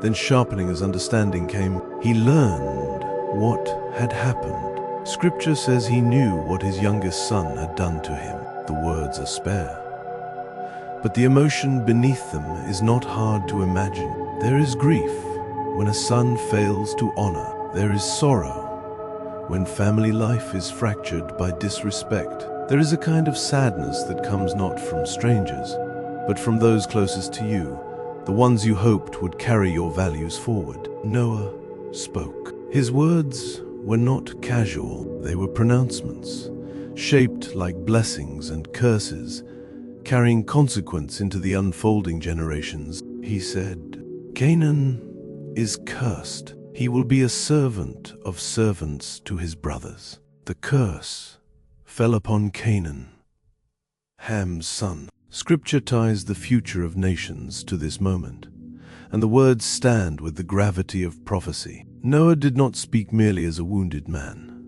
but as one who, in that time, pronounced what would follow. Then Noah said, "Blessed be the Lord, the God of Shem. Let Canaan be his servant." It was not simply Shem who was blessed, but the Lord. God himself was named and honored in the blessing. The words acknowledged where true blessing comes from. It is not fortune. It is not strength. It is not cleverness. It is God. And Noah spoke again. "May God enlarge Japheth. Let him dwell in the tents of Shem. Let Canaan be his servant." Enlargement, expansion, growth, increase. Japheth's line would spread, yet the dwelling in the tents of Shem carried its own mystery, a closeness, a shared covering, a kind of dwelling together that would echo down the generations. The pronouncements ended, and life continued. Days became seasons. Seasons became years. The world filled slowly at first, families growing, tents spreading across new places, smoke rising from fires in valleys that had been empty. The animals multiplied, birds nested, the earth yielded harvests again. Rain fell and did not become catastrophe. Clouds gathered and passed, and sometimes after the storm, the bow appeared, and each time it did, each time color arched across the gray, someone would look up and remember, not because God needed the reminder, but because man did. Noah lived 350 years after the flood. His life stretched long, bridging the world before judgment and the world after mercy. He carried memories no one else carried, memories of a generation that perished, of an ark closed by God's hand, of waters that covered mountains, of a dove returning with an olive leaf, of the first step onto drying earth. All the days of Noah were 950 years, and then he died. The final note rests, a quiet stone placed gently on a grave. Not dramatic, not loud, simply true. A long life finished. A man who walked through judgment and into promise, who heard God's covenant and saw the world begin again, now returned to the dust leaving behind descendants and stories, and the sign in the sky that would continue to speak without words whenever clouds rolled in. The earth had been washed clean, and yet it did not forget. In the quiet years after the waters fell back to their appointed places, the memory of the flood lingered like mist over morning fields. Old men spoke of it beside low fires, their voices soft, as if loud words might wake the deep again. Children listened with wide eyes, tracing the arc of a rainbow with a finger in the air, because the bow in the clouds had become a sign that the heavens remembered mercy.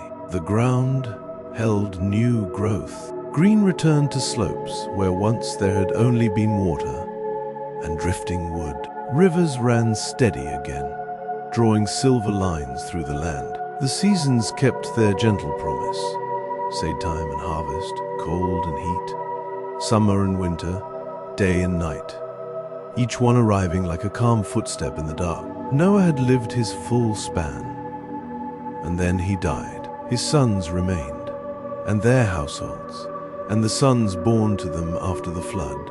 Time moved forward, not in a rush, but in a widening, like light spreading over hills when the sun rises slowly. Now this is the history of the generations of the sons of Noah, of Shem, Ham, and Japheth.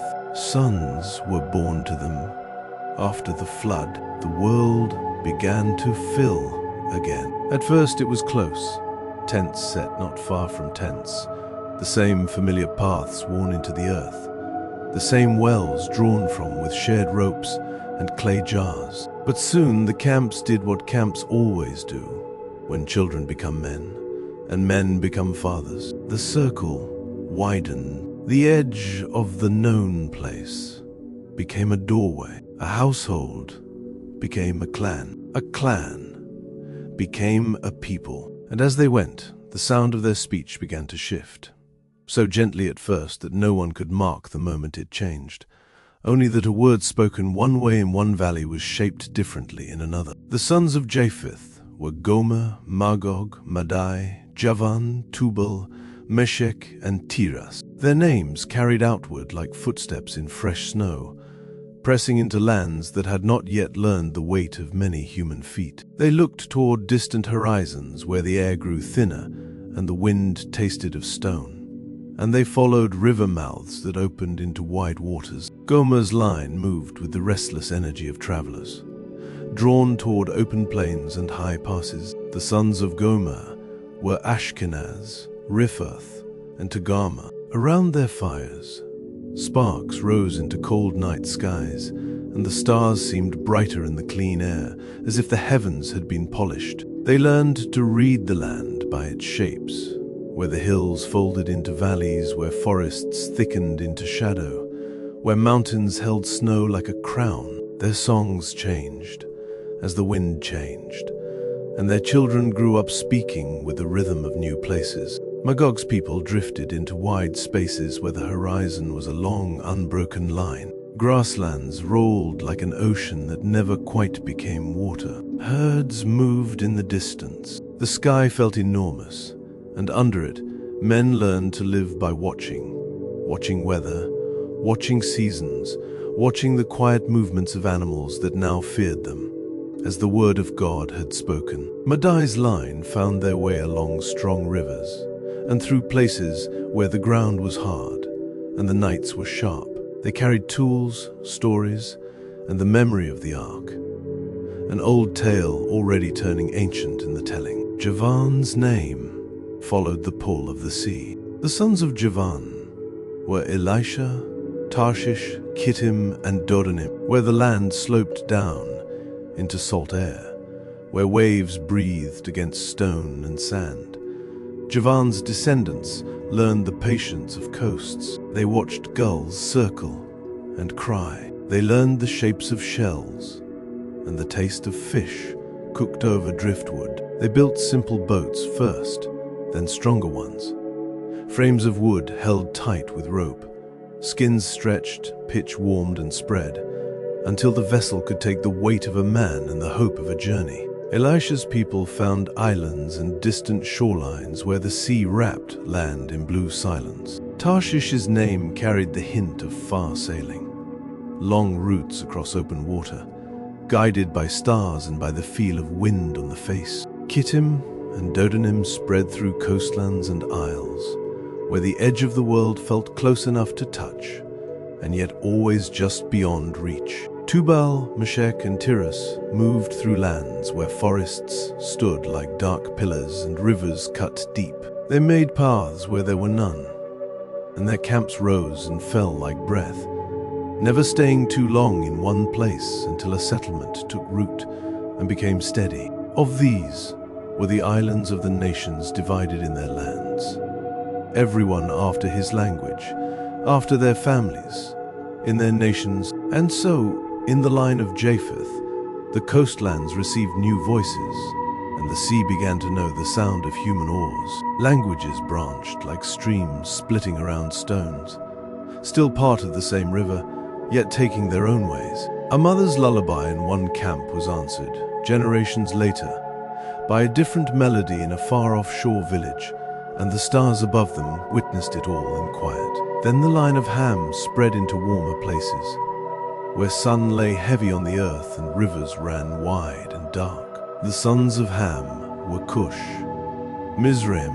Put, and Canaan. Cush's name settled near strong currents and rich soils. The land there breathed with heat, and the air carried the scent of water plants and wet earth. The sons of Cush were Seba, Havilah, Sabta, Rama, and Sabteka. The sons of Rama were Sheba and Dedan. Seba's tents rose where trade and travel would one day be common, where paths crossed and strangers could become guests. Havilah's name clung to regions where the land held hidden wealth and the hills gleamed under sunlight. Sabta and Sabteka grew into people who learned the ways of sun and shade, of long journeys with waterskins and the wisdom of timing. Rama's line carried a sense of movement, and from him came Sheba and Dedan, names that would echo along caravan routes. In those early days, it was simpler.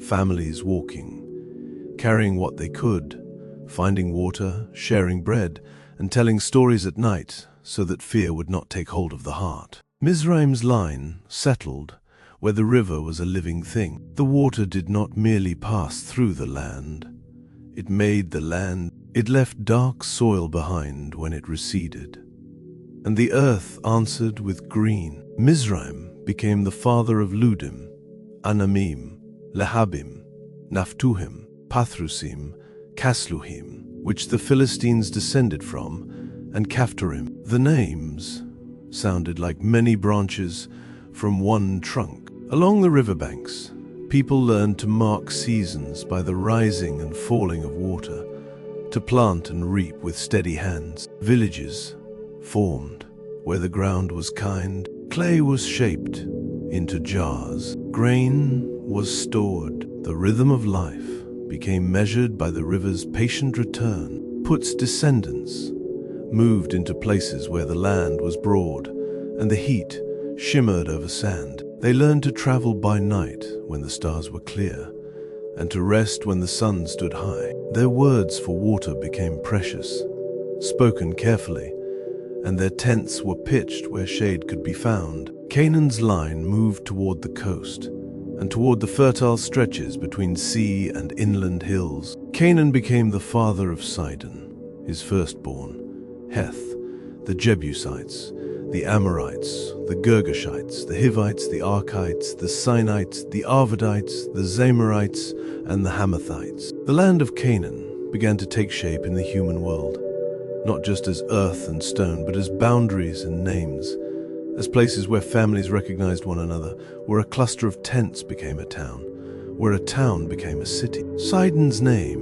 rose with the salt wind, a firstborn's name carried into coastal air. Heth's line took root, and the names that followed spread like seeds blown from a hand. Jebusite, Amorite, Girgashite, Hivite, Archite, Sinite, Arvadite, Zemorite, Hamathite. Afterward, the families of the Canaanites were spread abroad. The border of the Canaanites was from Sidon, as you go towards Gerar, to Gaza, as you go towards Sodom, Gomorrah, Admah, and Zeboim, to Lasha. Even then, the earth was being measured, not by rulers, but by travel and memory. From Sidon, a traveler would say, until you come toward Gerar. As you go toward Gaza, another would answer, naming the places as if the words themselves could tie a knot around the land. And beyond, the mention of Sodom and Gomorrah lay like distant stones on the horizon, names spoken without knowing yet what shadows would later gather there. These are the sons of Ham, after their families, according to their languages, in their lands and their nations. But among Cush's descendants, one name rose differently, like a single tall tree in a plain, seen from far away even in calm weather. Cush became the father of Nimrod. He began to be a mighty one in the earth. There was a hush in how people spoke of him. Not a loud fear, not a shouted warning, but a quiet awareness, like the way you feel thunder before it arrives. Nimrod's steps did not wander as others did. He did not merely follow rivers and find valleys. He began to gather. He was a mighty hunter before the Lord. Therefore it is said, like Nimrod, a mighty hunter before the Lord. In the early mornings, when the world was cool and the sky pale, the hunter moved with intent. His eyes read the tracks of animals. His hands knew the weight of a weapon. His skill became a proverb, a phrase spoken in campfires and marketplaces. And yet, in the stillness of the story, something else could be felt. An early shape of ambition, an attention that turned not only toward beasts, but toward men. The beginning of his kingdom was Babel, Erech, Akkad, and Calneh, in the land of Shinar. Shinar lay open under wide skies, a plain that seemed made for building. The earth there offered clay, and clay could be shaped and baked. Fires burned steady. Smoke rose in straight lines when the air was still. Walls began to stand where there had been only wind. Babel, Erech, Akkad, Calneh, names like stones placed one after another, marking the first outline of an empire's thought. Not yet the tower, not yet the open defiance that would come later, but already the feeling of cities rising, of people drawn together under a single will. The sound of many hammers echoed across the plain, a rhythm that did not belong to nature, but to human design. Out of that land he went into Assyria, and built Nineveh, Rehoboth-ir, Calah, and Rezin between Nineveh and the great city Calah. The story followed him northward, into lands where rivers cut through deeper earth and the horizon was framed by distant hills. Nineveh took its place as a name that would endure. Rehoboth-ir, Calah, and Rezin, cities spaced like beads on a string, set between Nineveh and Calah, and spoken of as the great city, as if greatness could be measured in walls and crowded streets. It was still early. The world was still young in its repopulating. Yet here was the first clear sense of something vast. Human strength gathered, human work organized, human names carved into the earth. The night wind moved over those plains and through those half-built streets, and the stars above remained steady, watching without haste. Then, with the warmth of life still spreading, the line of Shem was named with a solemn steadiness, as if the story itself leaned closer, attentive. Children were also born to Shem, the elder brother of Japheth, the father of all the children of Eber. The sons of Shem were Elam, Assur, Arpachshad, Lud, and Aram. Their names carried eastward and northward, through lands of varied stone and shadow. Elam's people moved into regions where hills rose and fell, like waves made of earth. Assur's name would be spoken again in the building of cities, but here it began as a family name, one fire among many, one household among the scattered tents of the world. Arpakshad's line held a quiet importance, though in those days it was still only a man's name spoken within his own tents, known first by his children and his grandchildren. Lud's descendants spread into their own portions. Aram's people found their way into places where winds ran strong and open, and where valleys could hold both pasture and silence. The sons of Aram were Uz, Hul, Gether, and Mash. Uz's name settled into memory like a landmark. Hul and Gether and Mash followed, each one becoming a branch, each branch becoming a grove of families. Arpakshad became the father of Shelah. Shelah became the father of Eber. And here, the story paused, almost like a slow breath, because Eber's name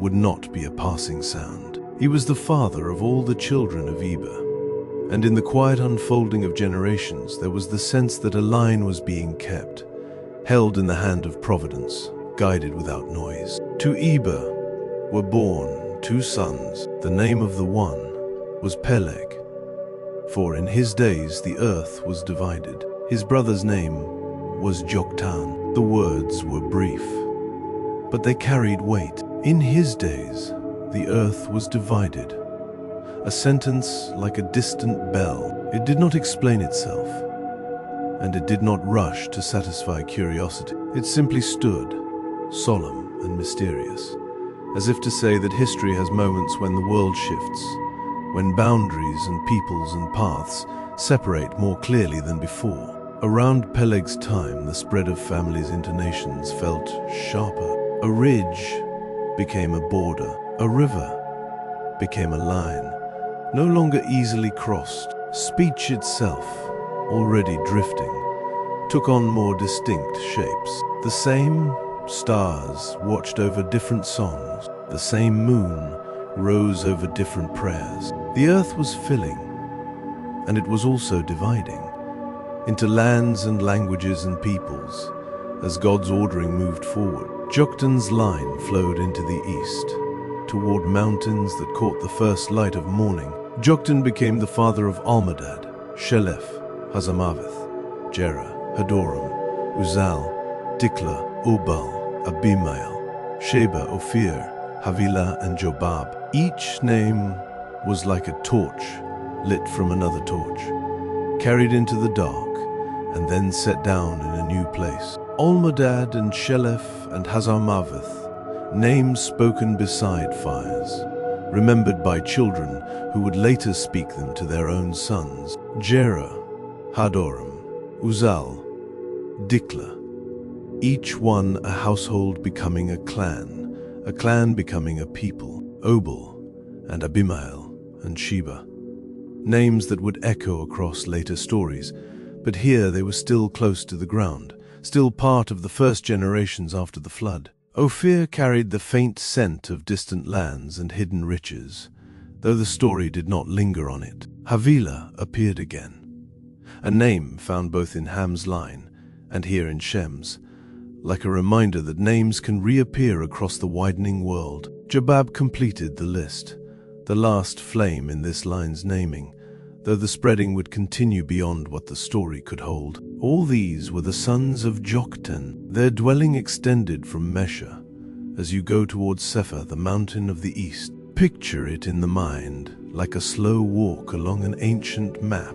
Mesha, one end of the spread, Sephar, the other, a mountain of the east, rising under pale dawn. Between them, valleys and ridges, open plains and hidden streams, places where tents became houses, and houses became towns. The air changed as one traveled. The scent of trees gave way to the scent of dry grass. The sound of water grew quiet in some places and loud in others. These are the sons of Shem, by their families, according to their languages, lands, and nations. So it was with Japheth, and so it was with Ham, and so it was with Shem.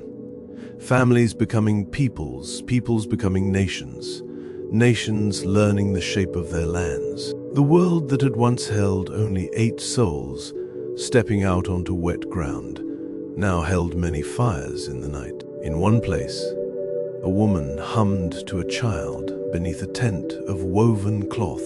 In another, a man stood on a ridge and looked out, marking where the river bent and deciding where to settle. On distant shores, someone pushed a boat into the water and felt the pull of the tide for the first time. In broad plains, herds moved, and men followed. In fertile valleys, seeds were pressed into soil, and the earth answered. Languages drifted like smoke from different fires, rising from different tongues. A greeting spoken in one camp sounded strange in another. A name for the same star changed from place to place. Yet above them all, the heavens kept their steady watch, and the covenant sign could still appear in the cloud when rain fell softly over the growing world. These are the families of the sons of Noah, by their generations, according to their nations. The nations divided from these in the earth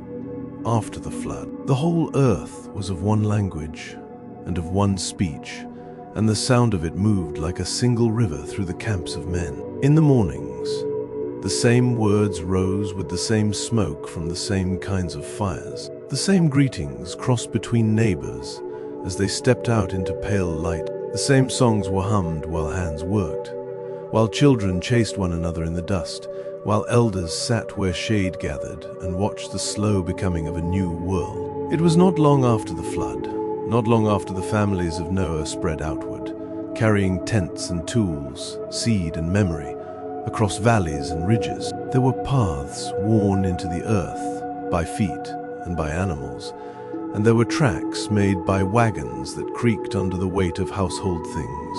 And wherever they went, the language went with them like breath, shared, understood, unbroken. So, as they journeyed on, as they traveled from the east, they came upon a wide plain in the land of Shinar. It opened before them like a great level table set beneath the sky. There were no high cliffs hemming them in, no thick forest pressing close. There was space, open, flat and broad, so wide that the horizon looked like a soft line drawn with a steady hand. The air there carried a certain heat.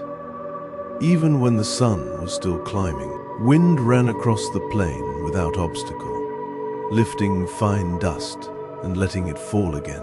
At night, the stars felt nearer because there were no mountains to hide them. They looked upon that place and saw a settling ground. They dwelled there. Tents appeared first, clusters of woven cloth and skins, held down by stones and stakes. Fires followed, and then the steady rhythm of daily life. People gathered water where they could find it, and they dug and carried and stored. They brought flocks and herds into order. They marked out places to sleep, places to cook, places to keep the animals near. And because they were many, and because they were of one tongue and one thought, they began to speak of building something that would not move. One voice said it, then another, and then it was said from mouth to mouth until it became a common saying. "Come," they said to one another,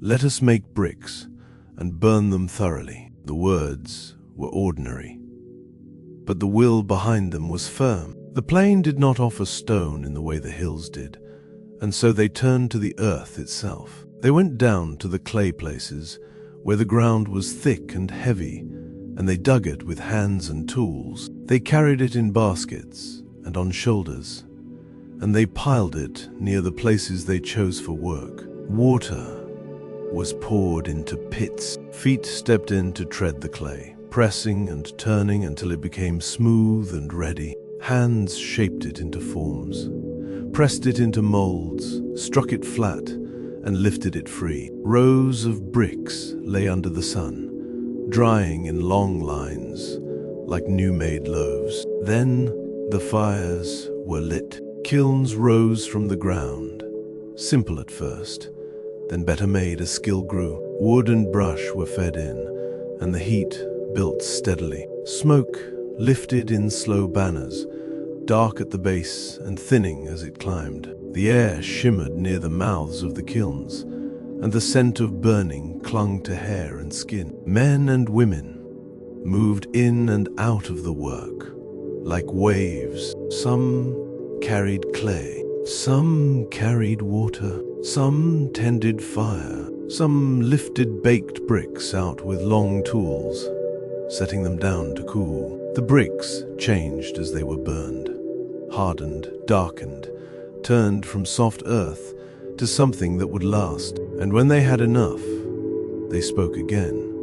And this time the words reached for something larger. They had brick for stone, and they used tar for mortar. In that land, there were places where the earth gave up a dark, sticky substance, bitumen thick as pitch, shining in the light. It clung to fingers. It smeared on palms and stained cloth. It smelled sharp and heavy, like oil warmed by the sun. They gathered it in jars and skins. They carried it to the building ground. They warmed it until it spread, and they laid it between bricks so that the walls held together, firm and sealed. Then they said, with a shared certainty that grew stronger the more it was spoken, "Come, let us build ourselves a city, and a tower whose top reaches to the sky, and let us make a name for ourselves, lest we be scattered abroad on the surface of the whole earth."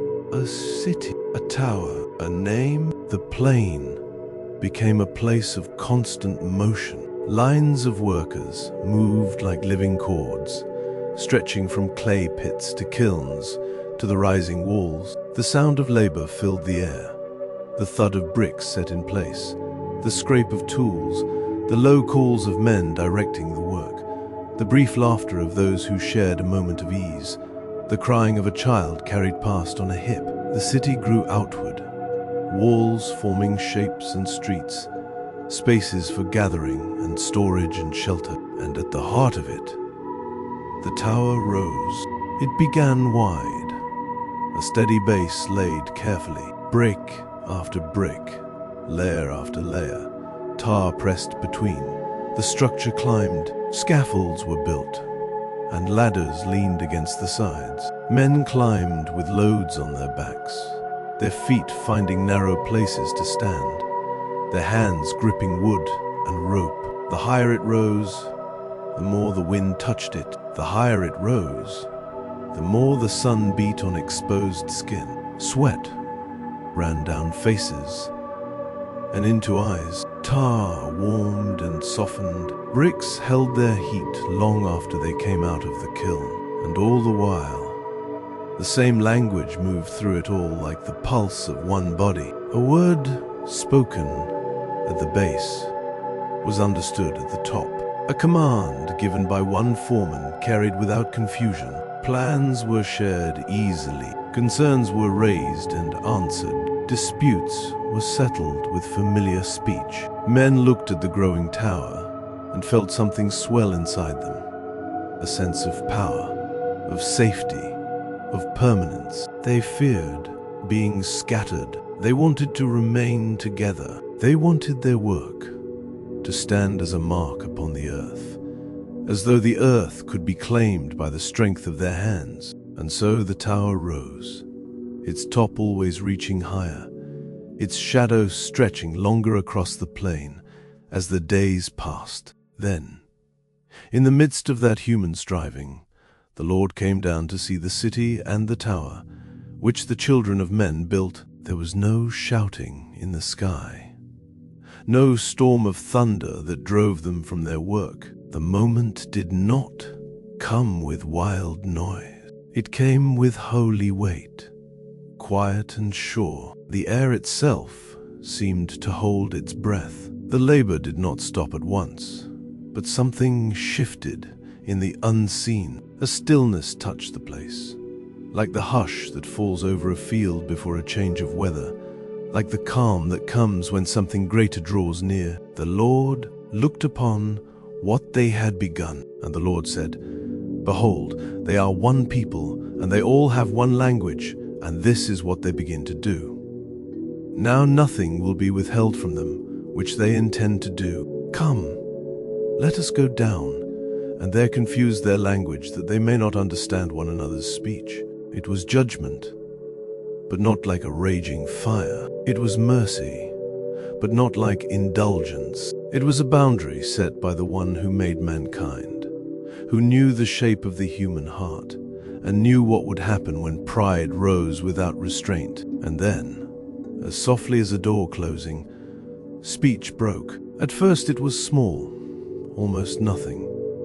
One word said and returned with a strange sound. A worker at the base called for a tool, and the one he called to stared back with confusion, as though the request had been made in a foreign tongue. A man on the scaffold spoke to the one beside him, and the reply came back warped, unfamiliar. Laughter died out quickly, not because it was forbidden, but because understanding had slipped away. The same mouths formed sounds, but the sounds no longer matched. A woman tried to calm her child with the song she always sang, but the words that came from her lips felt suddenly different, and the child blinked, as though hearing it for the first time. A group of men argued over measurements and placement, and their voices rose, not with shared meaning, but with a growing fear. Hands gestured, faces tightened. Someone pointed to the bricks. Someone shook his head, misunderstanding every sign. Orders were given. They were not obeyed, not out of rebellion, but because they could not be understood. A load of bricks was carried to the wrong place. Tar was poured where it should not be. A scaffold plank was set without warning, and a man stepped back too soon, because the word that should have stopped him did not exist for him anymore. The confusion spread like ripples through water. Friends looked at one another and could not find the bridge of language that had always been there. Husbands and wives tried to speak and felt the ground shift beneath their feet. Elders opened their mouths to counsel and heard themselves sound strange, and the listeners drew back, startled. The work faltered. The rhythm that had held them together, one speech, one mind, was gone. Fear rose in the spaces where understanding had been, and because they could not continue, because the unity that made the building possible had been broken, they stopped building the city. Not all at once, but inevitably. Hands slowed, then fell to the sides. Bricks were set down and left where they lay. Fires burned low, untended. The tower stood unfinished, its top reaching toward the sky as far as it had gone, and no further. Then the Lord scattered them abroad from there, on the surface of all the earth. It was like seed blown across a field. Groups formed along the lines of new speech.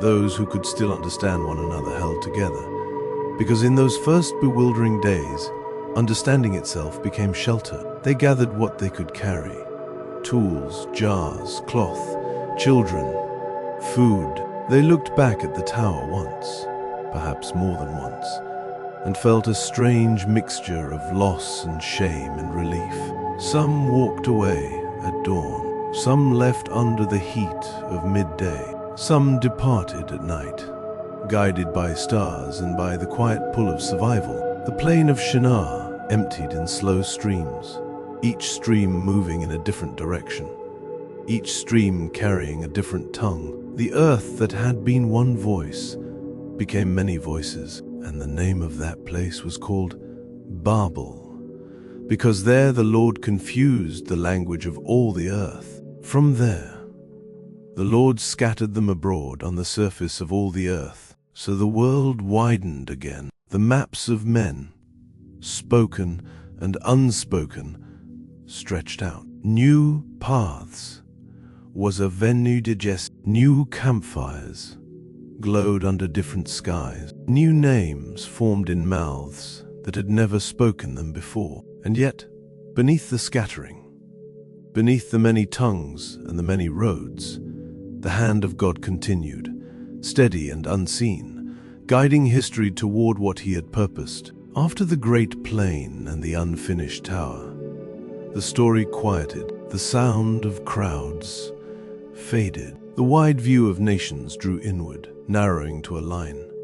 One family thread held gently through years, through births and deaths, through tents set up and taken down again. These are the generations of Shem. Shem was 100 years old when he became the father of Arpachshad, 2 years after the flood. In those days, the memory of waters still lived close to the mind. The rainbow still meant covenant. The ground still felt new in places, as though the world itself had been washed and set in order again. Shem lived 500 years after he became the father of Arpachshad, and became the father of more sons and daughters. Years passed, like long shadows moving across a camp at evening. Children were born, grew, and learned the work of their hands. Fires were lit and put out. Seasons turned. Stories were told by lamplight. Stories of what had been and of what God had done. Arpachshad lived 35 years and became the father of Shelah.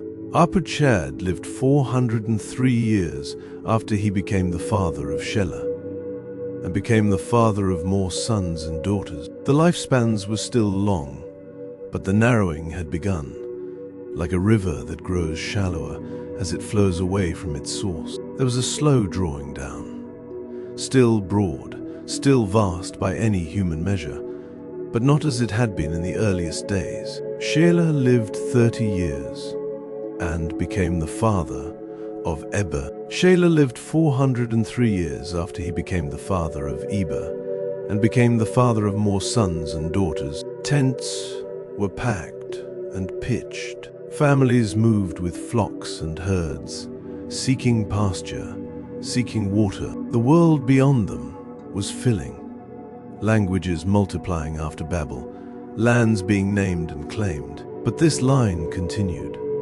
one generation flowing into the next. Eber lived 34 years and became the father of Peleg. Eber lived 430 years after he became the father of Peleg, and became the father of more sons and daughters. Peleg lived 30 years and became the father of Reu. Peleg lived 209 years after he became the father of Reu, and became the father of more sons and daughters. Reu lived 32 years and became the father of Serug. Reu lived 207 years after he became the father of Serug, and became the father of more sons and daughters. Serug lived 30 years and became the father of Nahor. Serug lived 200 years after he became the father of Nahor, and became the father of more sons and daughters. Nahor lived 29 years and became the father of Terah. Nahor, 119 years after he became the father of Terah, and became the father of more sons and daughters. The years continued, counted in harvests and winters, in births and burials, in the quiet weight of time that shapes men without asking their permission. Terah lived 70 years, and became the father of Abram, Nahor, and Haran. Now this is the history of the generations of Terah. In the land of their birth, in Ur of the Chaldees, life had its own rhythm. The air could be dry and sharp at dawn, and warm and heavy by afternoon. Smoke rose from cooking fires in thin lines. Footsteps wore familiar paths between dwellings. Voices, whatever tongue they spoke, filled marketplaces and courtyards.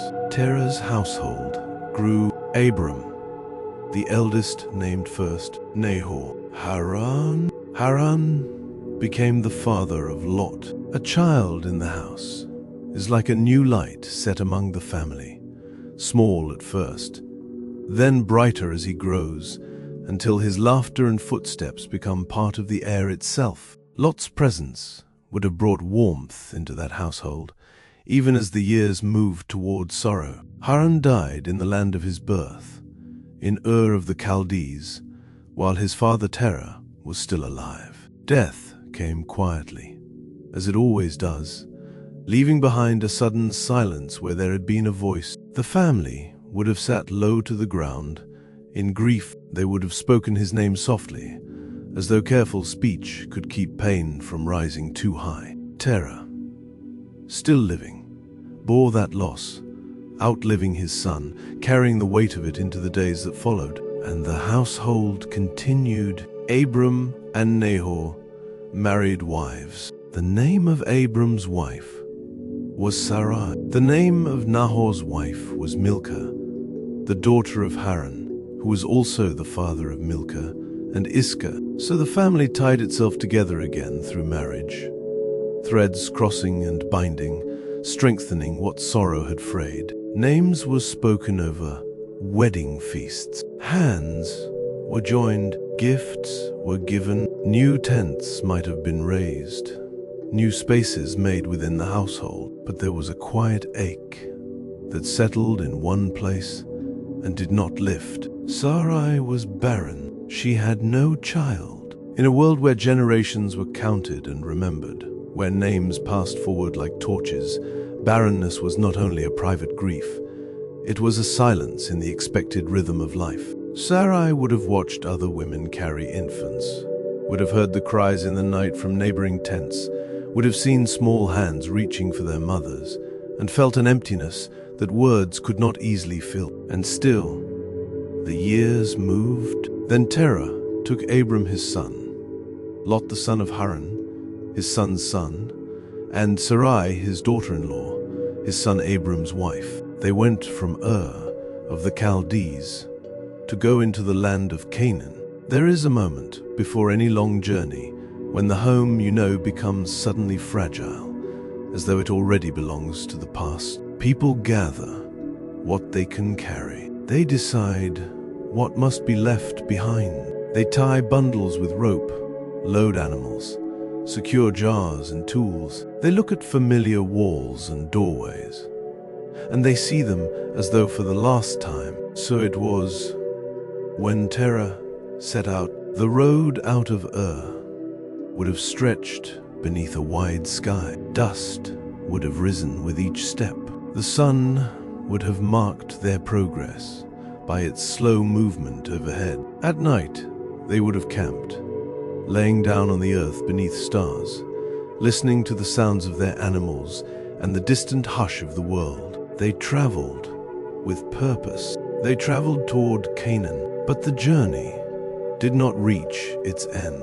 They came to Haran and lived there. Haran became a pause in the story, a settling place between what they had left and what lay ahead. Perhaps the land offered water, or pasture, or safety. Perhaps weariness asked for rest. Perhaps God's unseen providence guided even this delay, preparing what would come next. So they dwelled. Days became months, and months became years. The household arranged itself again. Tents were made more permanent. Fires were lit in familiar places. New routines formed. The name of the place became ordinary on their tongues, and time continued its quiet work.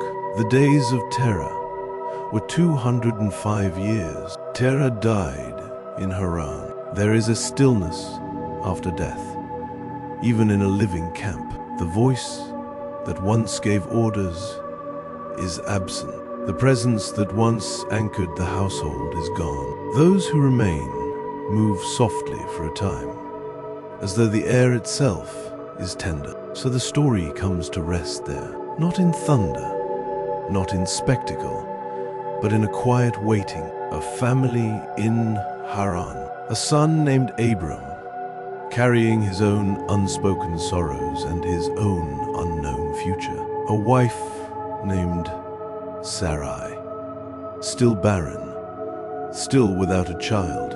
A nephew named Lot, the living memory of Haran who died in Ur. And beyond them, the land of Canaan, still ahead, still not yet reached. The story holds its breath, as though the world itself is listening for the next word that God will speak. The night in Haran lay quiet as a folded garment. Tents breathed softly in the dark, their ropes humming now and then as the wind passed through the camp. Beyond the circle of sleeping fires, the plain stretched away in silence, and the stars kept their steady watch, cold points of light over a world that had learned again to scatter, to divide, to go its many ways. Terror was gone. The old man's days had been gathered up, and his voice no longer rose among the morning sounds. His place by the fire was empty now. The camp still stood.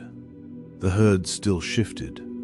The same pathways of feet crossed the same packed earth, yet something had paused, like a breath held and not yet released. Abram lay awake. He had listened to the night until it grew familiar again.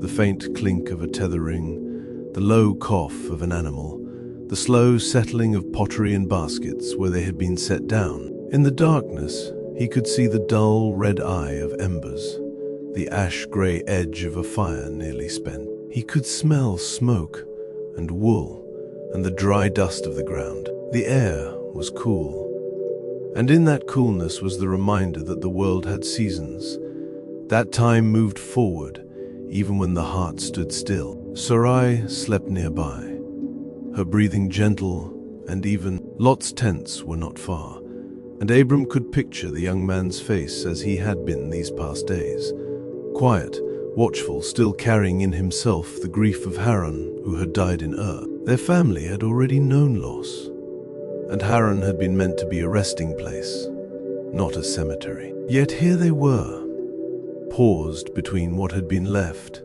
and what was not yet seen. Abram drew his cloak closer and stared past the fire into the dark. It was then, without the sound of footstep or the rustle of a door curtain, that the Lord's word entered the stillness. It was not shouted. It did not break the night like a hammer. It came with authority and calm, as if the one who spoke had always been present, and the silence itself had been waiting. "Leave your country," the Lord said to Abram, "and your relatives, and your father's house, and go to the land that I will show you." The words settled over Abram like the first light that comes before dawn, soft, unstoppable, changing everything without haste. Leave, not merely rise for a short journey, not step out for trade and return, not wander and circle back. Leave the ground that had held his family's footsteps. Leave the familiar faces, the names spoken at wells and market paths. Leave the shape of life as it had been arranged for him, generation after generation. Country, kindred, father's house. Abram felt each phrase like a hand laid upon the heart, one after another, firm and gentle. He thought of Ur and the long road to Haran. He thought of the stories of Shem, of the flood that had washed the world and left it quiet again, of the scattering of peoples after Babel. The earth had become many tongues, many lands, many lines of families spreading out like branches. And now the Lord spoke of narrowing, of choosing, of setting his word upon one man and one path. Abram's throat tightened as if the wind had grown colder, and the Lord continued. "I will make of you a great nation," he said. "I will bless you and make your name great. You will be a blessing." A nation. Abram's mind, so steady in counting sheep and measuring grain, stumbled at the thought. He looked towards Sarai sleeping there. Sarai, who had been barren, who had no child. He remembered the quiet ache that came and went like the tide, never spoken loudly, yet always present. A great nation. How could such a thing rise from hands that had held no son? Yet the Lord spoke, as if the future were already shaped in his palm. "I will bless those who bless you," the Lord said, "and I will curse him who treats you with contempt. All the families of the earth will be blessed through you." The promise widened like the horizon, not only for Abram, not only for Sarai, not only for their tents and flocks. The Lord spoke of all families, all the scattered lines of mankind, all the nations that had filled the earth after judgment and mercy. In Abram, blessing would reach outward, through generations unseen, through time that Abram could not count. Abram's eyes stung, though no tears fell. He lay very still, listening, as if even his breathing might disturb something holy. The fire gave a small sigh and fell inward, and a thin ribbon of smoke drifted upward and vanished. The night wind pressed gently against the tents. The stars remained where they were, unblinking, like witnesses. The Lord had spoken, and Abram did not argue with the voice of the one who made heaven and earth. He did not demand a map. He did not ask for the name of the land, or the measure of its borders, or the count of its wells. He received the word as a man receives a burden that is also a gift. In the hours that followed, Haran began to wake. It did not happen all at once. First, there was the soft stir of women rising to tend the morning fire, the quiet tapping of flint and stone, the faint crackle of kindling catching. Then came the low voices of men, the sound of a pot lifted and set down, the calls to animals, the shuffle of hooves. The camp stretched itself awake under a sky that slowly paled at the edges. Abram rose while the light was still thin. He moved among his people with steady purpose. He spoke, and the word was passed. Bundles were gathered, ropes were checked, skins of water were examined for leaks. The tents that had stood for a season were loosened from the ground. The poles were laid down and stacked. The camp became a place in motion, like a river beginning to flow again after a pause. Sarai watched him, her eyes reflecting the same quiet weight that sat upon his shoulders. She did not need a long speech to understand that something had changed. She had lived beside Abram long enough to recognize the look in his face when a decision had been planted deep and could not be uprooted. Lot came as well, drawn by the movement, by the solemn resolve in Abram's tone. He had already left one home in Ur. Now he would leave Haran too. He did not speak much, but he did not step away. He remained near Abram, as if the younger branch of the family tree had chosen to bend with the older trunk, wherever the wind of God's command might carry them. Abram was 75 years old when he departed from Haran. The number did not sit on him like a weakness, but like a measured history. His hands knew work. His eyes knew distance. His back knew the feeling of long travel and hard ground. Yet the Lord's call had asked him to leave again.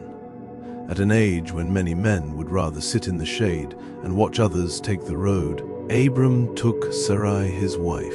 He took Lot, his brother's son. He gathered all their possessions that they had gathered, the wealth of flocks and herds, the vessels and tools, the tents and coverings, the stored grain and the skins of oil. He took also the people whom they had acquired in Haran, souls who had attached themselves to Abram's house, servants and herdsmen, women who tended the camp, children who ran between the animals, and learned the names of stars. They were not merely a man and his wife leaving alone. They were a household moving as one living body, slow and steady. They set out to go into the land of Canaan. The first days of travel unfolded with the rhythm of caravans. Morning light rose over the line of moving tents and animals. The bells on the leading beasts rang softly with each step. Dust lifted in pale clouds behind them, hanging in the sunlight like a veil. The ground changed beneath their feet, packed earth, then stones, then stretches of dry grass that whispered underfoot. The air smelled of sun-warmed wool, of leather, of the faint sharpness of animals, and always of dust. At night, they camped beneath open skies. Fires were lit in shallow pits. The men sat near the edges of light, their faces turning orange in the flames. while the darkness beyond remained deep and wide. Sarai moved among the women, directing the settling of tents, the laying out of blankets, the careful guarding of water and food. Lot listened more than he spoke. His gaze often turned outward, as if he was searching the horizon for the shape of what was coming.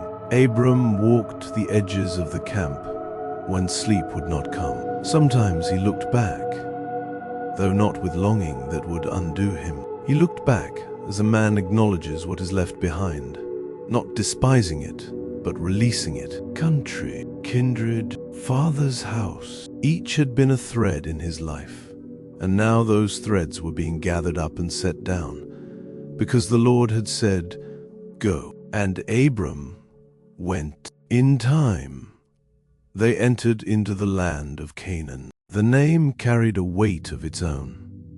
Even before Abram knew its paths, the land met them with hills and valleys, with stretches of earth that seemed to drink sunlight and give back warmth, with trees scattered like quiet sentinels. There were places where the wind ran free across the ridges, and places where shadows gathered under oaks and terebinths and held the coolness close. Abram passed through the land to the place of Shechem, to the oak of Moreh. The oak stood firm and ancient, its branches spreading wide like arms. The ground beneath it was pressed by many feet, as if others had stopped there before. Travelers, herdsmen, merchants, men whose names Abram did not know. The air carried the scent of leaves and earth, and somewhere nearby there was the hint of water, hidden but present. At that time, Canaanites were in the land. Abram saw signs of them without hurry, without panic. Smoke rising in thin lines from distant settlements, the faint outline of walls or clustered dwellings, the movement of people far off on a hillside. The land was not empty. It was inhabited. It had voices, customs, altars of other names. Abram's household moved within a world that was already shaped by others. Yet, the Lord had brought him here, and in this place, the Lord appeared to Abram. The moment was not described with noise. It carried the same quiet authority as the word in Haran. Abram knew, with a knowing deeper than sight, that the Lord was present. The air itself seemed to hold its breath. The wind slowed, then moved again, as if it had been touched by something unseen. "I will give this land to your offspring," the Lord said, "to your seed." The promise, spoken in Haran like a distant sunrise, now touched the ground beneath Abram's feet. This land, these hills, this oak, this dust and stone and hidden water, would be given not to Abram alone, not as a brief shelter, but to his offspring. Abram stood still. He did not have a son. Sarai's tent was quiet of children's voices, yet the Lord spoke of offspring, as if they were already on the way, as if the future was already moving toward its appointed hour. Abram gathered stones. He did not build something grand, not a tower reaching the heavens, not a monument to his own name. He gathered what the earth offered, stones of different sizes, rough in his hands, warm from the sun. He set them one upon another with care, fitting them so they held firm. Each stone made a quiet sound when it touched another, a small click, a soft scrape, a steady settling. He built an altar there to the Lord, who had appeared to him. The altar was simple. It was heavy with meaning. Under the wide sky, near the oak of Moreh, Abram marked the place with obedience. The wind moved through leaves overhead. The smell of crushed grass rose where his knees had pressed the ground. Abram bowed his head, and his voice was low, offered into the open air. Then he moved again. He left from there to go to the mountain on the east of Bethel. The road rose into higher ground. The view widened. From the ridge, Abram could see far, hills folding into one another like waves, valleys opening like palms, the land stretching outward beyond what the eye could fully hold. The sunlight shifted over the slopes, and shadows moved slowly as the day passed. Abram pitched his tent there, having Bethel on the west and Ai on the east. He set his household between places. The camp took shape again. Tents lifted, ropes tightened, fires kindled. The smell of cooking rose into the evening air. The animals settled into their circles. Children's voices softened as night came, and Abram, beneath the growing stars, gathered stones again. There he built an altar to the Lord. He called on the Lord's name. The words were not performed for others. They were spoken as a man speaks to the one who has called him out. Abram's voice was steady. He spoke into the night with reverence, as if he were placing his whole life, like a stone, onto the altar of God's promise. A rhythm began. Journey, pause, altar, worship, continue. Abram traveled, still going on towards the south. The land grew drier as they went. The distances between water became longer. The sun pressed more strongly upon the earth. The wind carried more dust and less coolness. Hills gave way at times to open stretches where the horizon seemed to tremble in heat. The herds moved more slowly, conserving strength. The men watched the skins of water with careful eyes. Sarai's hands learned again the discipline of scarcity, measuring, saving, giving each person what was needed without waste. Lot walked sometimes with the herdsman, his face shaded by cloth, his gaze scanning for signs of pasture. And then the land tightened further, as if the earth itself had drawn its breath in. There was a famine in the land. It did not arrive like thunder. It came like a slow dimming. The grass thinned. The patches of green around wells grew smaller and more crowded.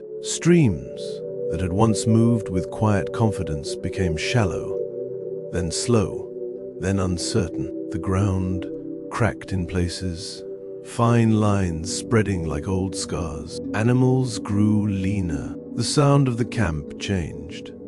Less laughter, more silence, more careful counting of what remained. Abram watched it all. He did not rage against the sky. He did not accuse the land. He read the signs as a shepherd reads the face of a flock.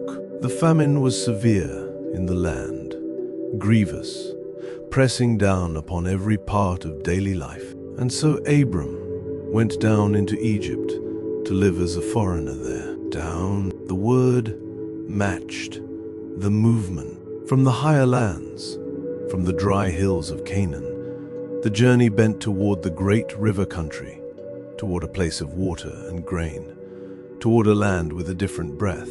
Egypt lay like a promise of survival, a place where the famine's grip might loosen, at least for a season. The caravan turned southward, and then further, the road long beneath their feet. As they drew near, the air began to change. The scent of moisture hinted at itself, faint at first, then stronger. Birds moved in patterns different from those Abram had seen in Canaan, their cries sharp against the sky. The earth underfoot became darker in places, and the wind carried the smell of reeds and distant water. And with the approach of Egypt, another kind of tension rose, quiet, human, fragile. When Abram had come near to enter Egypt, he spoke to Sarai his wife. They stood apart from the camp for a moment, where the noise of animals and servants became a muted background. The light was slanting. Dust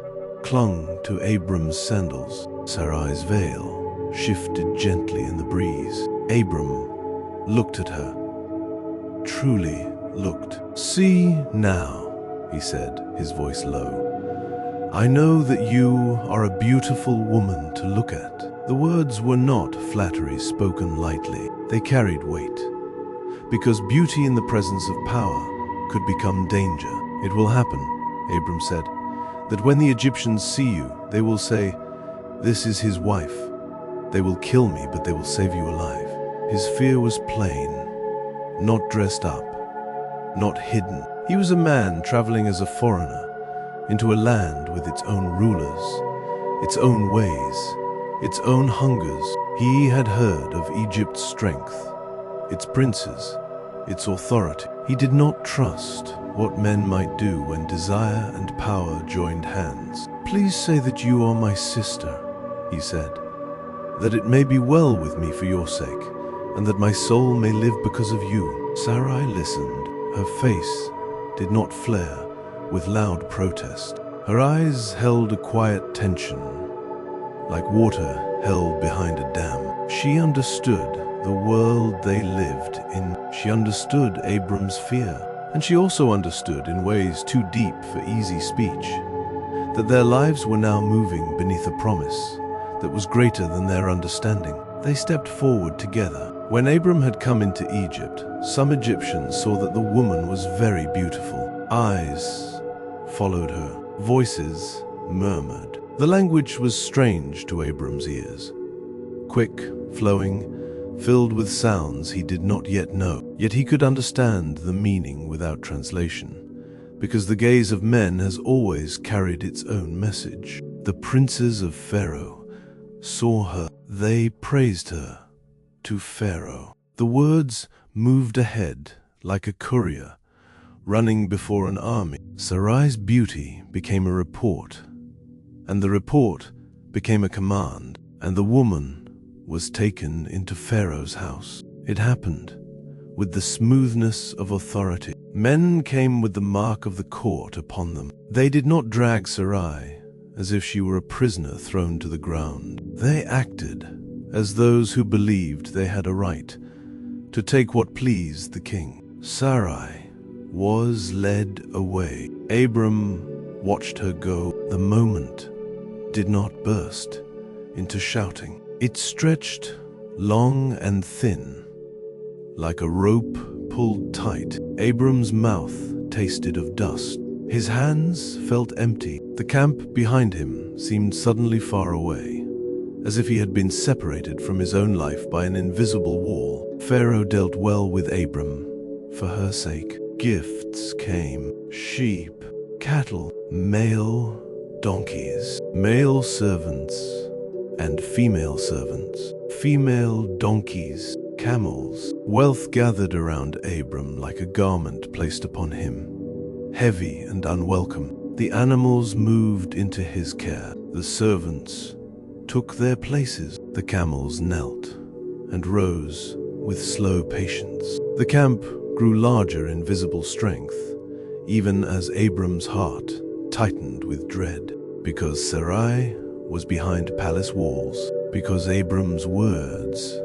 had been half-truth, because fear had guided his tongue. Egypt rose around them like a different world. Its buildings stood with a sense of permanence Abram had seldom seen. Stone cut and placed with confidence, surfaces polished, walls marked with signs and carvings. Torches burned in the evening, their flames reflected on smooth floors. The air near the river carried coolness, damp and alive, filled with the smell of water and mud and reeds. People moved with purpose. Guards stood watch with spears that caught the light. Abram felt small in the shadow of such power, and yet, beyond the walls and guards and torches, the Lord remained Lord. The protective hand that had called Abram out of Haran did not fall away because Abram had been afraid. The promise did not dissolve because a man's courage wavered. The Lord afflicted Pharaoh, his house, with great plagues because of Sarai, Abram's wife. The affliction came, and it was not something that Pharaoh could command away. It settled upon his house with weight. It moved through rooms and servants, through the places of ease and pleasure, through the guarded spaces of the palace. The exact shape of the plagues was not shouted in the streets like a spectacle for crowds. It was felt as an undeniable disruption, as a shadow that would not lift, as a sickness or calamity that refused to bow to Egyptian authority. Pharaoh's house was troubled. Whispers ran through corridors. Faces tightened. The confidence of men became uncertain. Advisors spoke, and their words did not bring relief. The air itself seemed heavy with warning, and Pharaoh, ruler of a great land, turned his attention to Abram. Pharaoh called Abram. Abram came, walking on stone that felt cold underfoot even in warmth, passing through spaces where guards watched with unreadable eyes. He stood before Pharaoh with the dust of a foreigner still clinging to him. Surrounded by the strength of Egypt, Pharaoh's voice carried anger and sharp clarity. "What is this that you have done to me?" he said. "Why didn't you tell me that she was your wife?" The words struck Abram without mercy. Pharaoh's eyes held accusation, not confusion. The plagues had revealed what Abram had hidden. The truth had surfaced, not by Abram's courage, but by God's intervention. "Why did you say, 'She is my sister'?" Pharaoh said. "So that I took her to be my wife. Now therefore, see your wife, take her, and go your way." There was no negotiation, no lingering softness. Pharaoh's command came like a door thrown open. Sarai was brought back. Abram saw her again, alive, standing, her face pale with what she had endured in silence. The air between them was thick with unspoken things: fear, relief, shame, gratitude too deep for quick words. Abram did not reach for speeches. He did not build excuses. He took her as one takes back a treasure nearly lost. Pharaoh commanded men concerning him, and they escorted him away with his wife and all that he had. The escort was not a kindness offered as friendship. It was a sending away, firm and final, ensuring that the foreigner and his great household did not linger, ensuring the trouble would leave Egypt's borders behind them. And so Abram's caravan moved again. They passed out from the ordered strength of Egypt into the open spaces beyond. The river air faded. The stone walls fell behind. The language of Egypt became distant. Dust returned to their feet. The horizon widened. Night came. The camp did not settle near the palace now, but beneath a sky that felt more familiar, wide, dark, filled with stars that did not belong to Egypt or Canaan, but to the Lord who hung them all in place. Fires were lit. Sarai sat close to the warmth, her hands wrapped in her cloak. Abram sat near her, his face turned toward the flames, his eyes heavy with thought. Lot moved quietly among the servants, checking ropes, watching the animals, making sure the household remained whole. The servants spoke in murmurs. The herds shifted and breathed. The camels knelt, then rose, then knelt again, their patience like the steady turning of seasons. And above them, the promise hovered like a star over the future. Abram had left Haran because the Lord had spoken. He had entered Canaan and built altars beneath vast skies. He had been tested by famine and pressed into Egypt. He had shown fear, and his fear had led him into a path of danger. Yet the Lord's protection had moved, sovereign and quiet, not loud with spectacle, but clear in outcome. Sarai returned, Abram living, the household preserved. The covenant history was now in motion. The caravan began to move before dawn, while the night still held the earth in coolness. Footsteps pressed into sand. Ropes creaked softly. The bells on the animals rang with muted sound. Torches flickered, then were extinguished as the first thin light began to rise. Abram walked at the head for a time. Then among his people, Sarai rode, her veil drawn close. Lot followed, his eyes on the horizon. Behind them, Egypt receded into darkness. Ahead of them, The land lay waiting. The land the Lord would show. The land he had promised. The land that would hold altars and journeys and trials yet unseen. The desert hush wrapped around them as the day slowly opened and the line of the caravan, long and patient, faded into the wide, breathing world, carrying the promise forward, step by step, under the unchanging stars. The last of Egypt's stone and river air fell away behind them like a dream that did not wish to be remembered. Abram went up out of Egypt, he, his wife, all that he had, and Lot with him, into the south. Night still held the world when the caravan began to climb, step by patient step, away from the broad Nile and the lamps of settled streets. The air changed as they rose. The moisture that clung to the skin in Egypt thinned, and the wind took on a dry clearness, as if the land itself breathed more openly beyond the river's reach. Footsteps pressed into packed earth. Hooves struck stone now and then with a small, clean sound. Ropes creaked with the slow rhythm of movement. In the hush, the bells on the animals were not loud, only steady, like a gentle counting that kept time when thoughts tried to drift too far. The darkness above them was deep, scattered with stars that seemed sharper here than they had been in Egypt.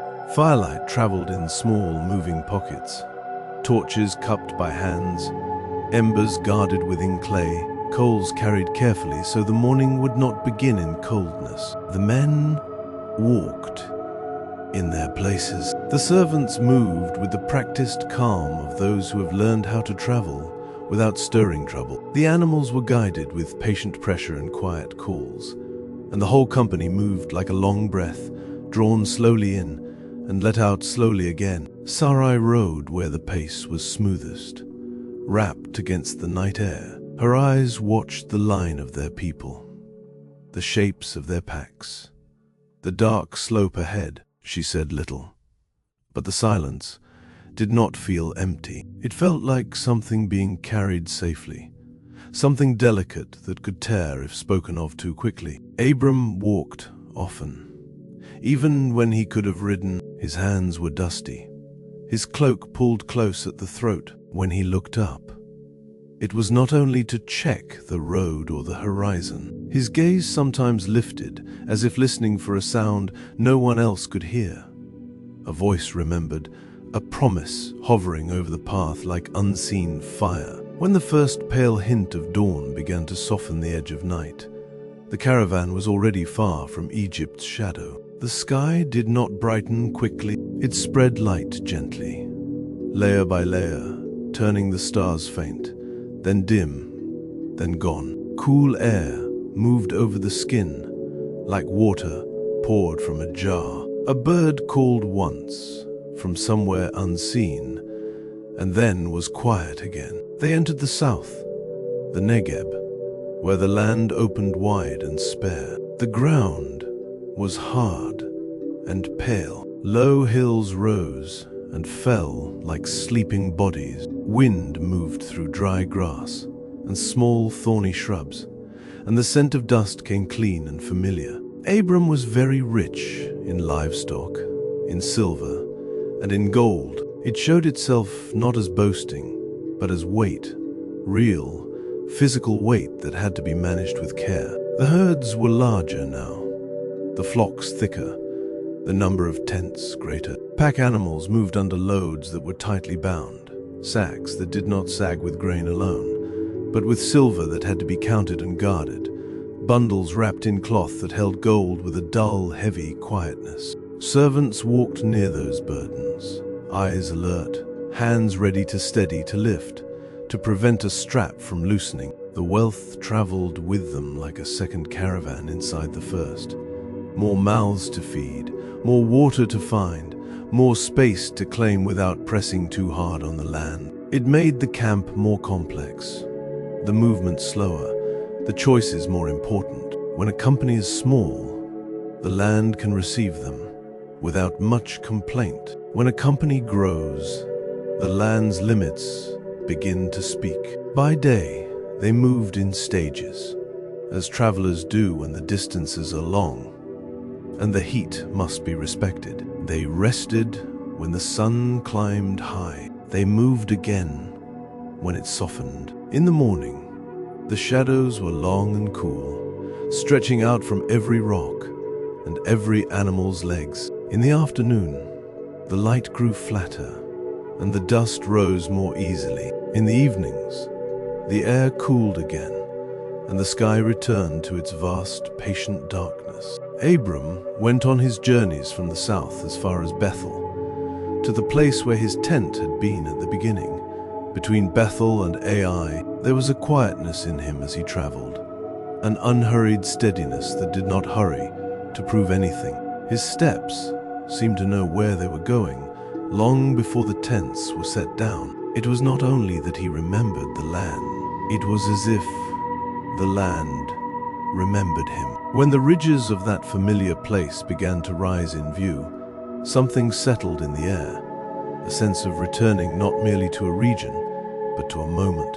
The wind was the same wind, moving over the same slopes. The stone underfoot had the same roughness. The angle of the hills looked like an old picture carried in the mind. They came to the place of the altar, which he had made there at the first. The stones were still there. Time had weathered them. Dust had gathered in their cracks. Small plants had tried, in their stubborn way, to take root near them. Yet the shape remained, patient and unmoving. The altar did not announce itself with sound. It simply waited, as it had waited through sun and cold nights, through seasons of wind, through Abram's absence. Abram stood before it for a long moment, and no one pressed him. The camp, sensing the weight of that stillness, moved softly. Tents were pitched with gentler hands. Ropes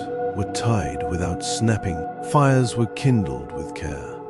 And when flames rose, they did not flare wildly, but warmed the air in steady breaths. There, Abram called on the Lord's name. His voice was low. It did not strive to be heard by many ears. It was not a performance. It was the sound of a man returning to the place where he had spoken God's name before he had gone down into Egypt, before fear had tightened around him, before the trouble of his own choices had shaken the peace of his household. The firelight flickered on the altar stones. Smoke rose in thin lines and then vanished into the dark. The wind moved through tent canvas with a soft, steady sigh. Abram's shoulders lowered as he spoke, as if the act of calling on the Lord's name was also the act of laying down a burden. Lot also, who went with Abram, had flocks, herds, and tents. His camp was not small now. It had grown as Abram's had grown. He had men, servants, animals, and the thick movement of daily needs. His tents spread wider. His herds grazed farther. And because both households had increased, the space between them grew thinner, not in distance at first, but in patience. The land was not able to bear them, that they might live together, for their possessions were so great that they couldn't live together. It was not that the land had vanished. The hills were still broad, the valleys still open, but water was not everywhere. Pasture did not stretch without end. Wells were few and precious, and each patch of good grazing was like a small mercy that had to be shared wisely. At first, the strain appeared in small things. A herd would drift too close to another's grazing. A servant would redirect them and receive a look that lingered too long. At a well, the line of animals would press forward, and the sound of impatience would rise, not in shouting, but in clipped voices, in the sharp pull of a rope, in the weary lift of a hand that had already lifted too many times that day. There was strife between the herdsmen of Abram's livestock and the herdsmen of Lot's livestock.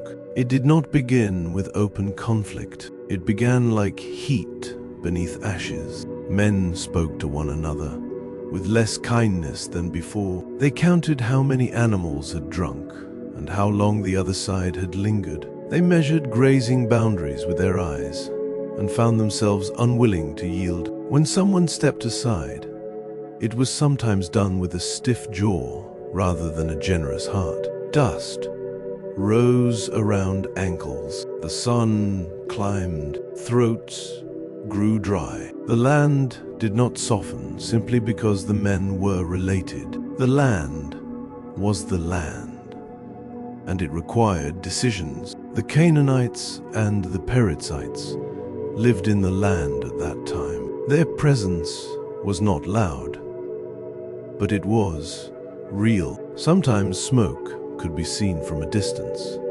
rising straight in still air from settled places. Sometimes a figure would appear on a ridge, someone watching, not approaching. Sometimes, in the quiet moments of evening, faint sounds would carry on the wind, a call, a distant animal, the life of other peoples living near and seeing this growing camp of Abram and Lot. Their eyes were part of the landscape. Their watching made peace more precious, not less. A household that claims to call on the Lord's name cannot afford to be careless with strife when others are near enough to notice. Abram heard the murmurs. He saw the weariness in his servants' faces. He noticed how Lot's men no longer greeted his men with ease. And because Abram had tasted trouble already, because he had felt what it was like to move under the shadow of fear, he did not allow this new tension to grow into something that would break what ought to be guarded. One evening, when the light was soft and the wind gentler, Abram called for Lot. They met in a place where they could see the land spread out in quiet slopes. The tents behind them were still. Animals settled into the calm of dusk. Fires burned low. The sky began to deepen from pale to dark, the first stars appearing like small points of promise.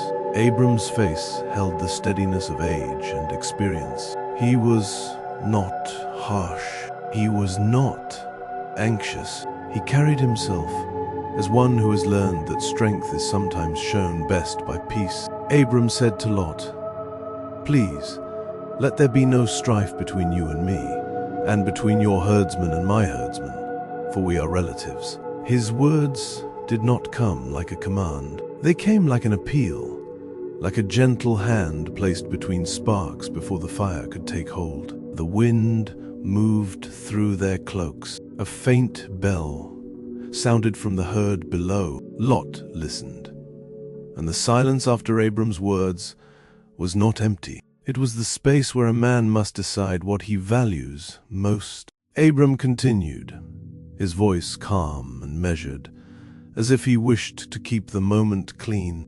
"Isn't the whole land before you? Please separate yourself from me. If you go to the left hand, then I will go to the right. Or if you go to the right hand, then I will go to the left." It was humility, but not weakness.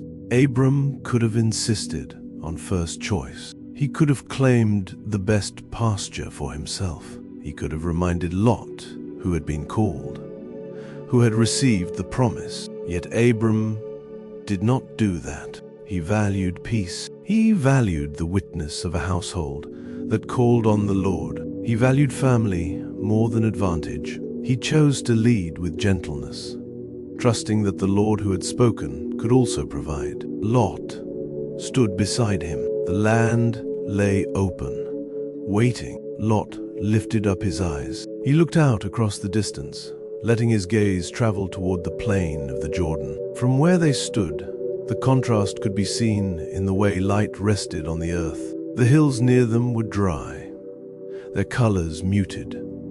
Stone, dust, pale scrub. But beyond, the Jordan plain had a different sheen, as if the land there held water close to its skin. Lot saw all the plain of the Jordan, that it was well watered everywhere, before the Lord destroyed Sodom and Gomorrah, like the garden of the Lord, like the land of Egypt. As you go to Zoar, the sight was wide and quiet, and the temptation was not loud. It came softly, through beauty. The plain looked lush, green in places where green was rare. Water glinted faintly, catching the last light like thin silver. The air above that land seemed softer, more fertile. It reminded Lot of Egypt's richness, of the river-fed abundance that does not fear drought in the same way the hills do. It seemed like a place where herds would flourish, where tents could spread without immediate strain. Yet, there was a shadow in the words that named it. Before the Lord destroyed Sodom and Gomorrah. It was not spoken as a threat from Lot's mouth. It was not a warning cried aloud. It lay in the narration like a faint passing cloud over sunlight, subtle, solemn, unavoidable. Still, Lot's eyes remained on the plain. So Lot chose the plain of the Jordan for himself. The choice was made quietly, without ceremony, but its weight settled into the air. Lot traveled east, and they separated themselves from one another. The separation did not happen in a single moment. It unfolded like a slow untying. In the days that followed, the camps began to shift. Tents were taken down and folded. Stakes were pulled from the ground with soft thuds. Ropes were coiled. Loads were lifted again onto pack animals. Servants moved among the herds, guiding them into lines. Dust rose and hung in the air, glowing in the light like thin mist. Two trails formed where there had been one. At first, the distance between them was small. One could still hear the faint sound of the other camp's movement in the morning. But with each stage of travel, the space widened. The sound faded. The horizon swallowed the last shapes of familiar tents. Abram lived in the land of Canaan, and Lot lived in the cities of the plain, and moved his tent as far as Sodom. Lot's movement towards Sodom was gradual. It did not appear as a sudden plunge. It was a settling closer and closer to the hum of cities, to the density of human life gathered in one place. In the distance, the outlines of those cities stood against the horizon. At times, faint noise carried on the wind, voices too far to understand, the suggestion of markets and gates and crowded streets. The air there smelled different, a mixture of water and earth and smoke. The night sky above the plain still held stars, but the darkness was softened in places by the glow of human dwelling. Now the men of Sodom were exceedingly wicked and sinners against the Lord. The statement did not linger in lurid detail. It stood like a carved warning, solemn and plain, set into the landscape itself. The land could be watered and green, yet the life within it could be twisted. A city could glitter at a distance and still be dark where it mattered most. When Lot's camp faded from sight, Abram remained in the hills and valleys of Canaan. The space around him felt quieter, not because his household had become small, but because the pressure of competing needs had eased. The land did not suddenly become lush, but it became bearable. Wells could be approached with less strain. Pasture could be used without constant dispute. The air itself seemed to rest, and it was then, after Lot was separated from him, that the Lord spoke to Abram. The moment did not come with thunder. It came with the same calm authority that had spoken at the beginning, when light first separated from darkness. It came as if the world itself grew still to listen. The Lord said to Abram, "Now lift up your eyes and look from the place where you are, northward and southward and eastward and westward." Abram stood where the wind moved over the ridge. He lifted his gaze, and the land opened before him like a wide, quiet scroll. To the north, hills rose in layered shades, soft in the distance. To the south, the land stretched toward dryness and open sky. To the east, the light caught the edge of the Jordan plain, and beyond it, the faint outlines of cities that Lot had chosen. To the west, the land rolled toward the setting of the sun, the horizon softened by distance. The Lord's voice was calm and absolute, steady as creation's order. For I will give all the land which you see to you and to your offspring forever. The word forever did not feel like a loud declaration. It felt like a depth beneath the visible world, something that could not be measured by Abram's lifetime, something that stretched beyond the reach of his days like the sky beyond the last hill. I will make your offspring as the dust of the earth, so that if a man can count the dust of the earth, then your offspring may also be counted. Abram's sandals rested on dry ground. He shifted his weight, and dust stirred underfoot. Fine particles lifted into the light and drifted, almost weightless. Dust was everywhere in this land, on stone, on skin, on tent canvas, on the hems of garments. It clung quietly and returned again and again. To count it would be impossible. It was too much, too scattered, too constant. The promise entered Abram's silence the way dust entered his world, gently, thoroughly, without needing force. Arise, walk through the land in its length and in its width, for I will give it to you. Abram did not respond with speeches. He received the words. He held them. The wind moved, and the hills remained. The sky arched above him. Immense and patient, he stood small in a world that suddenly felt even larger, not because the land had expanded, but because the promise had. In the days that followed, Abram moved again, not in restless wandering, but in obedience shaped by quiet faith. He walked through stretches of land, feeling the ground under his feet, seeing the ridges, the valleys, the paths where streams ran in the rainy season and dried in the heat. He listened to the sounds of the land, the wind, the birds, the distant call of herds, the soft murmur of his own household. Then Abram moved his tent and came and lived by the oaks of Mamre, which are in Hebron. The place was different from the open ridges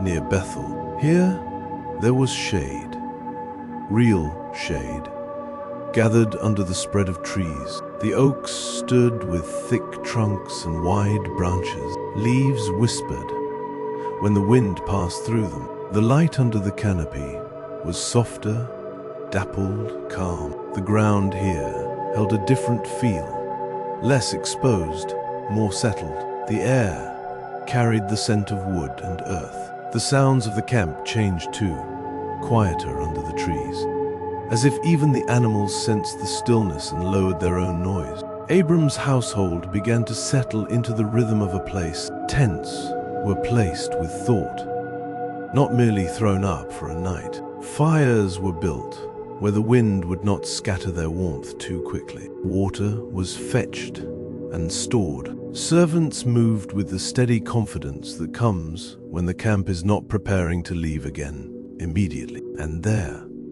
Abram built an altar to the Lord. He gathered stones, not rushed, not careless. Hands lifted them, one by one. Dust clung to fingers and palms. Each stone was placed with intention. The altar took shape slowly, like a prayer formed without haste. When the work was done, Abram stood before it, and the air around him felt clean and quiet. The oaks above moved gently, their leaves making a soft sound like distant rain. The sky beyond the branches held stars beginning to appear again, one by one, as night returned. The camp grew still as the hour deepened. Voices softened, animals settled, fires burned down into embers that glowed like small red hearts in the dark.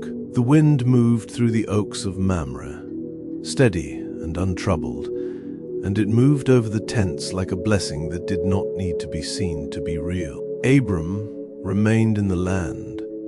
Worship established again. The household quieted under night. Above, the stars watched in their patient silence, and the promise stretched beyond sight. Northward and southward and eastward and westward, resting over the open land like a holy, gentle breath that would not be taken back.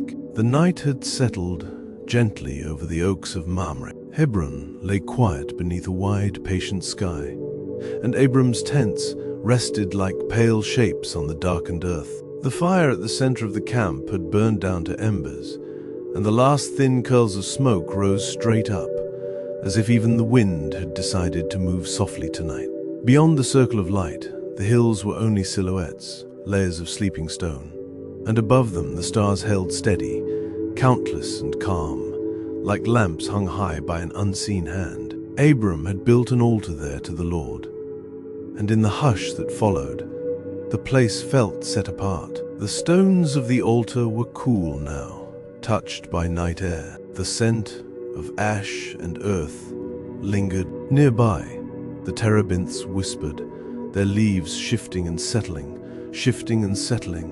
as if they were breathing with the land. The camp slept in small sounds. A donkey huffed in its tether and went still again. A sheep rustled, then quieted. Somewhere, a servant turned in his blanket, the cloth brushing sand. Saharai's tent was still. The household, the herds, the people born under Abram's roof, everything that had come with him and gathered around him, rested under God's sky. And far away, beyond those hills and valleys, beyond the familiar paths of grazing and well-watered places, something else was moving. At first, it was nothing that could be named clearly, only a sense like pressure in the air before a storm. The night stayed dark and calm above Mamre, but at the edge of the land, torchlight began to string itself across distant ridges. Dust rose in places where no dust should rise at night. Hoofbeats struck hard ground, and the sound carried in waves, faint and then fainter, like thunder that refuses to arrive. In the days of Amraphel, king of Shinar, Arioch, king of Elasar, Chedorlaomer, king of Elam, and Tidal, king of Goyim, kings whose names traveled like rumors before their armies, war began to move through the land. They made war with Bera, king of Sodom, Bersha, king of Gomorrah, Shinab, king of Admah, Shemeber, king of Zeboim, and the king of Bela, also called Zor. These names belong to cities and valleys, to plains that shimmered in sunlight and looked gentle from a distance. They belong to gates and markets, to wells and bread ovens, to people who rose with morning and slept at night. But now, those names belonged to fear. For 12 years, the kings of the plain had served Chedorlaomer. 12 years, long enough for a child to become nearly grown, long enough for habits to harden into routine. Tribute had been gathered and carried away. The weight of obedience had become familiar. Then, in the 13th year, they rebelled, and in the 14th year, Chedorlaomer came.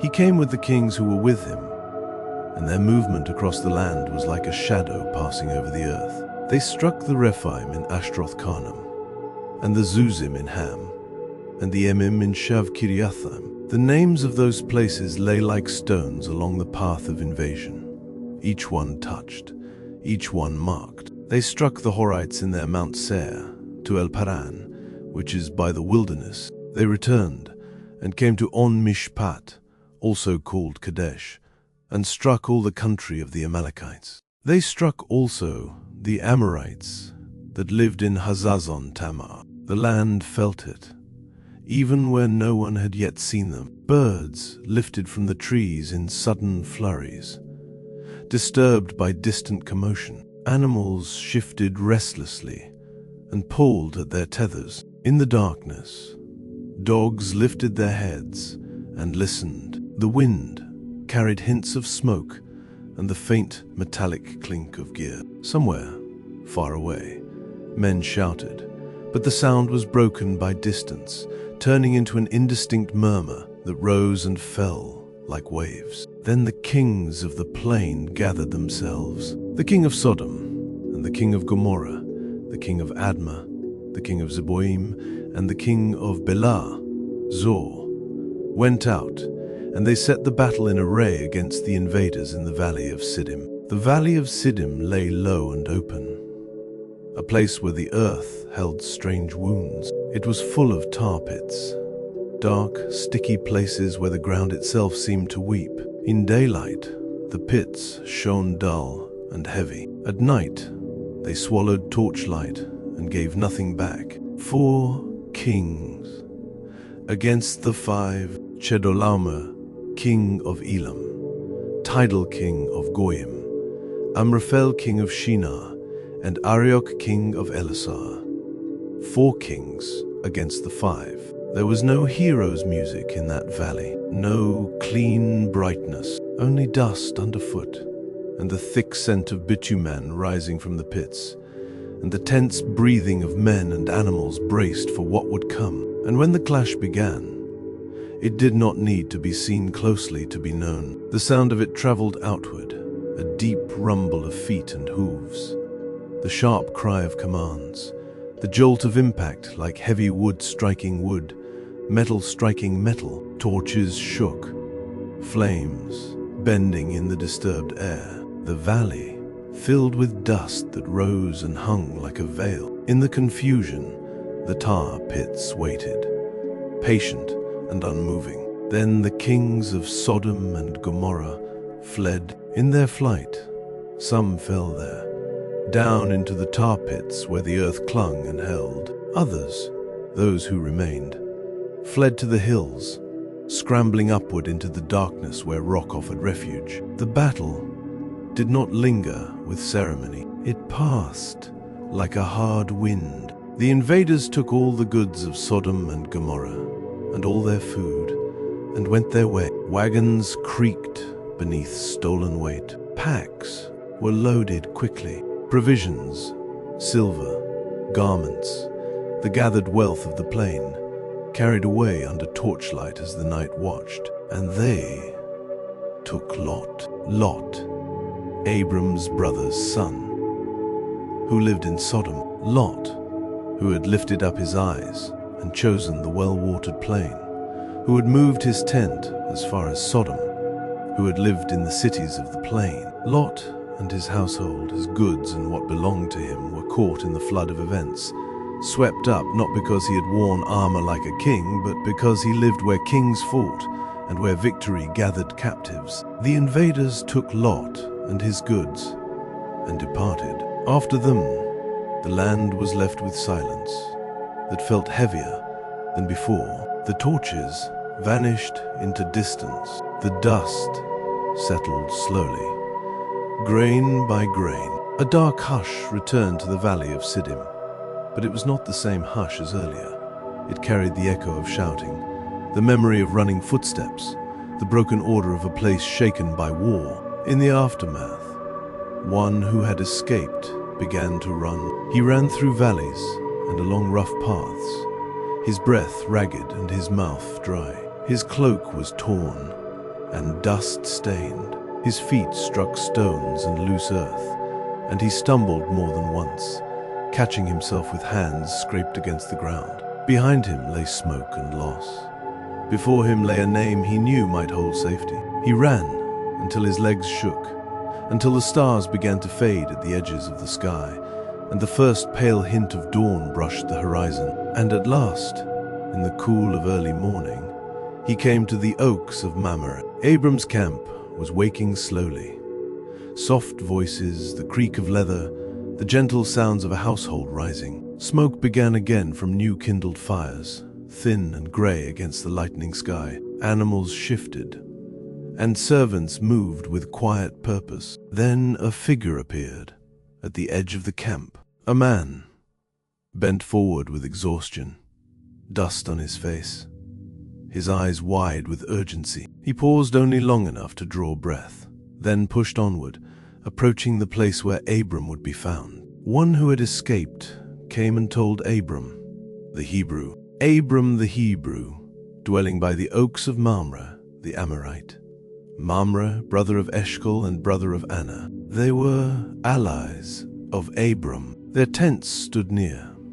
Their people mingled in the wider circle of shared life in this land, that did not truly belong to any of them yet. The messenger's voice came out rough and strained at first, then steadier, as fear forced the words into order. He spoke of kings and battle lines. He spoke of the valley of Siddim and the tar pits. He spoke of Sodom and Gomorrah's flight, of captives taken, of goods carried away like spoil. And then he spoke the name that mattered most, Lot. Abram listened without interruption. His face did not twist into theatrical grief. He did not cry out, as if shouting could change what had already happened. But something changed in him all the same, like a door closing softly, like a decision settling into place. When Abram heard that his relative was taken captive, he moved. He led out his 318 trained men, born in his house, men who knew his voice, who knew his ways, men who had lived under his roof, eaten his bread, moved with his herds, guarded his tents, walked his paths. They were not a king's army with banners and trumpets, but they were trained, and they were bound by loyalty and by the weight of kinship. The camp shifted into a different kind of wakefulness. Weapons were gathered, leather straps tightened, sandals were laced and checked, water skins were filled. There was no boastful noise, no wild excitement, only the quiet efficiency of men who understood the seriousness of what they were about to do. Anna, Eshcol, and Mamre, Abram's allies, stood with him. Their presence was not loud, but it was steady. The earth was wide, and danger could move through it. Alliances mattered. So did honor. They set out. The day brightened behind them as they moved away from Mamre and Hebron, leaving the altar and the quiet oaks behind. The sun rose, spilling gold across hills and valleys, but Abram's mind remained fixed on the path ahead. Each step carried the same rhythm. Foot on earth, breath in the chest, the steady forward motion of resolve. They pursued as far as Dan. The land changed as they went. Open stretches where wind ran free, rocky places where the ground pressed hard under sandals, valleys where river mist lingered in the mornings. At night, they traveled under stars, the sky vast and indifferent, and they kept their fires low, careful, watchful. The sound of their movement was a soft thing. In the darkness, the whisper of cloth, the occasional clink of a buckle, the low murmur of a hand signal, passed from one to another. The gentle snort of an animal, quickly soothed, the faint crunch of gravel underfoot. When they were near, Abram divided himself against them by night, he and his servants. The enemy camp lay in darkness, broken by torchlight. The invaders, confident in their victory, had stopped to rest. They had carried away goods and food and captives, and they slept as men sleep after taking what they want, heavy with satisfaction, careless in their confidence. But night can be a place of reversal. Abram and his men moved like shadows at the edge of the camp, quiet as the wind that slips through grass. The stars watched overhead. The moonlight laid pale lines across the ground and caught on metal in brief, cold flashes. Then Abram struck them. There was a sudden burst of movement, a sharp disturbance in the stillness. Torches toppled, their flames licking at dust before being smothered. Animals jerked and pulled at ropes. Men woke with confusion, reaching for weapons, shouting to one another in half-formed cries. Abram's attack was not described in loud glory. It was swift and purposeful, a hard answer given in the quiet language of necessity. He struck them and pursued them to Hobah, which is on the left hand of Damascus. The pursuit stretched through the dark hours and into the gray edge of morning. Feet pounded earth. Breath came fast and white in the cool air. The enemy scattered, their order broken, their confidence shattered. The land that had witnessed their earlier storm now witnessed their retreat,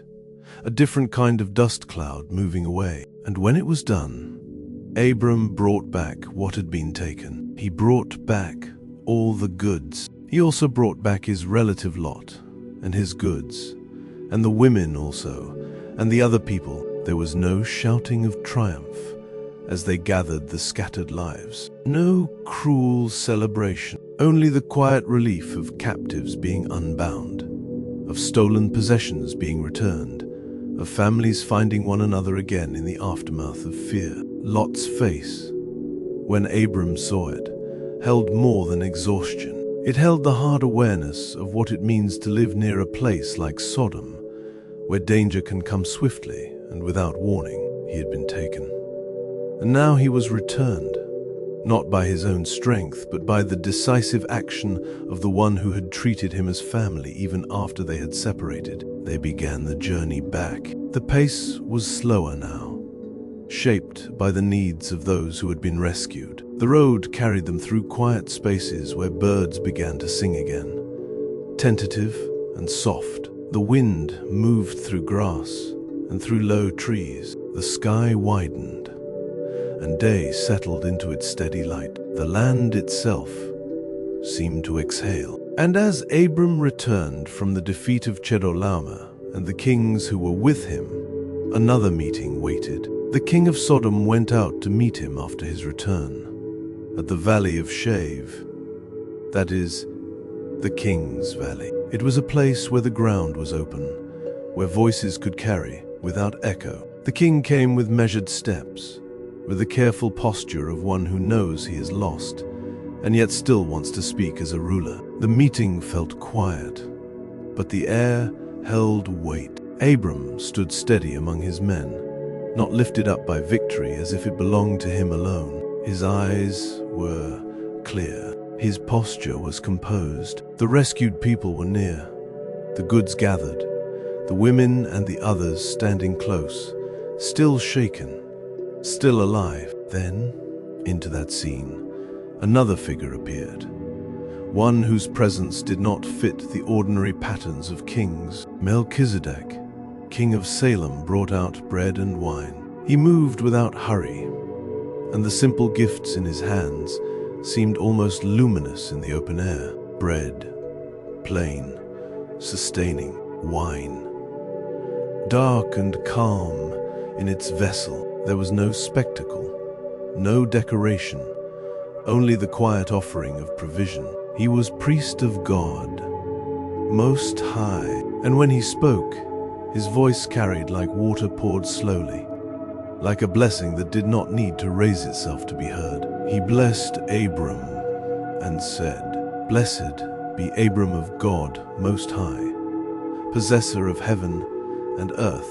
Blessed be God Most High, who has delivered your enemies into your hand."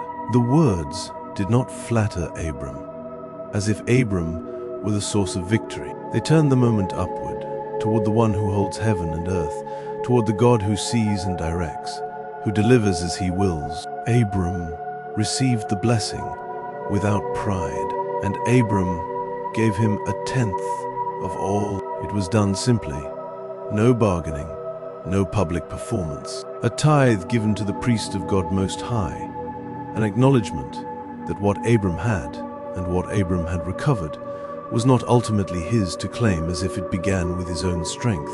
The bread and the wine remained in the air like a quiet sign, mysterious, unforced, unspoken beyond what had happened. The moment held its own stillness, as if time itself paused to listen. Then the king of Sodom spoke. He said to Abram, "Give me the people and take the goods for yourself."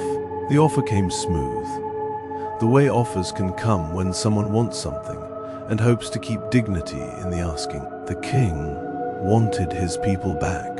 He was willing to let the wealth go, perhaps hoping that a gift would bind Abram to him, that a reward would place a claim on Abram's story. The valley remained quiet. The wind stirred faintly. Dust shifted. Somewhere, a distant bird called once and fell silent again. Abram looked at the king of Sodom, and his answer came like quiet steel, firm, humble, and clean. Abram said to the king of Sodom, "I have lifted up my hand to the Lord, God Most High, possessor of heaven and earth, that I will not take a thread, nor a sandal strap, nor anything that is yours, lest you should say, 'I have made Abram rich.' I will accept nothing from you, except that which the young men have eaten, and the portion of the men who went with me, Anna, Eshcol, and Mamre. Let them take their portion." The words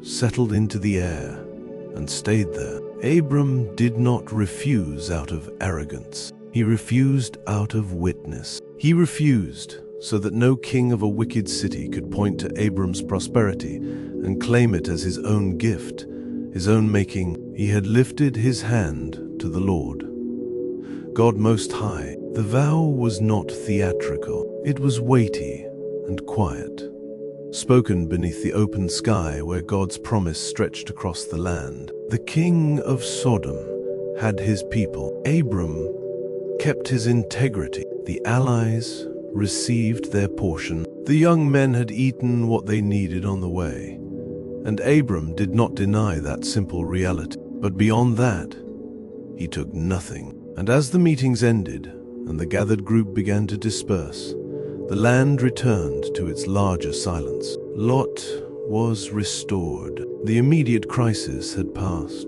The dust of conflict settled back into the ground. The valleys held their shadows again. The hills stood as they always had, ancient and unmoved. The stars, when night came, returned to their places, steady and countless. Back near Mam and Hebron, the oaks whispered once more, their leaves shifting in the cool air.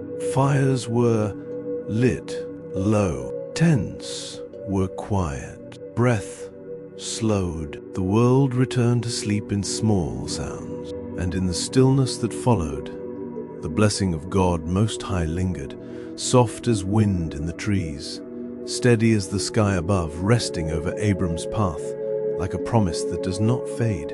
The camp settled the way a shoreline settles after a storm, slowly, grain by grain, until the last small sound finds its place and becomes quiet.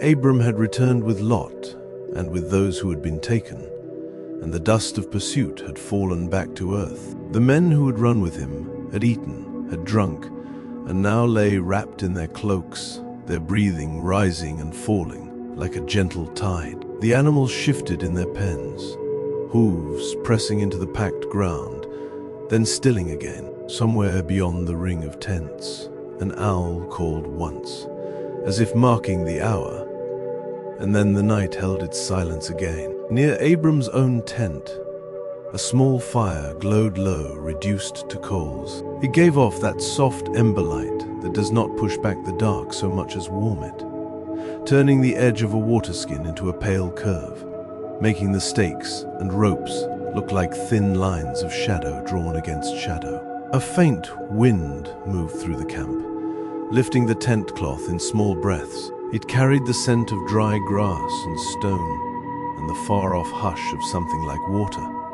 Perhaps a river in the distance, perhaps only the memory of one. Abram sat alone, long enough that the whole camp seemed to forget he was awake. He had refused the king of Sodom's reward, and his hands were clean of it. He had given a tenth to Melchizedek, priest of God Most High, and the blessings spoken over him still seemed to hang in the air like a gentle weight, real, unseen, steady. Yet even after a victory, the human heart can hold its own quiet questions. Abram looked out into the dark country beyond his camp. The hills lay like sleeping shapes. In the distance, the land stretched in dim layers, as if the earth itself were wrapped in a night cloak. Above all of it, the sky was wide and clear, and the stars were everywhere, scattered thickly like lamps lit across a ceiling too vast to measure. He listened to the soft crackle of one coal collapsing into ash. He listened to the small sounds of life settling into sleep. He breathed the cool desert air, and with each breath his thoughts slowed, as though the night itself asked him to rest. After these things, the word of the Lord came to Abram in a vision. It did not arrive like thunder that shatters the silence. It came as authority that does not need to raise its voice. It came like the steady pressure of truth, firm, clear, gentle. Don't be afraid, Abram. I am your shield, your exceedingly great reward.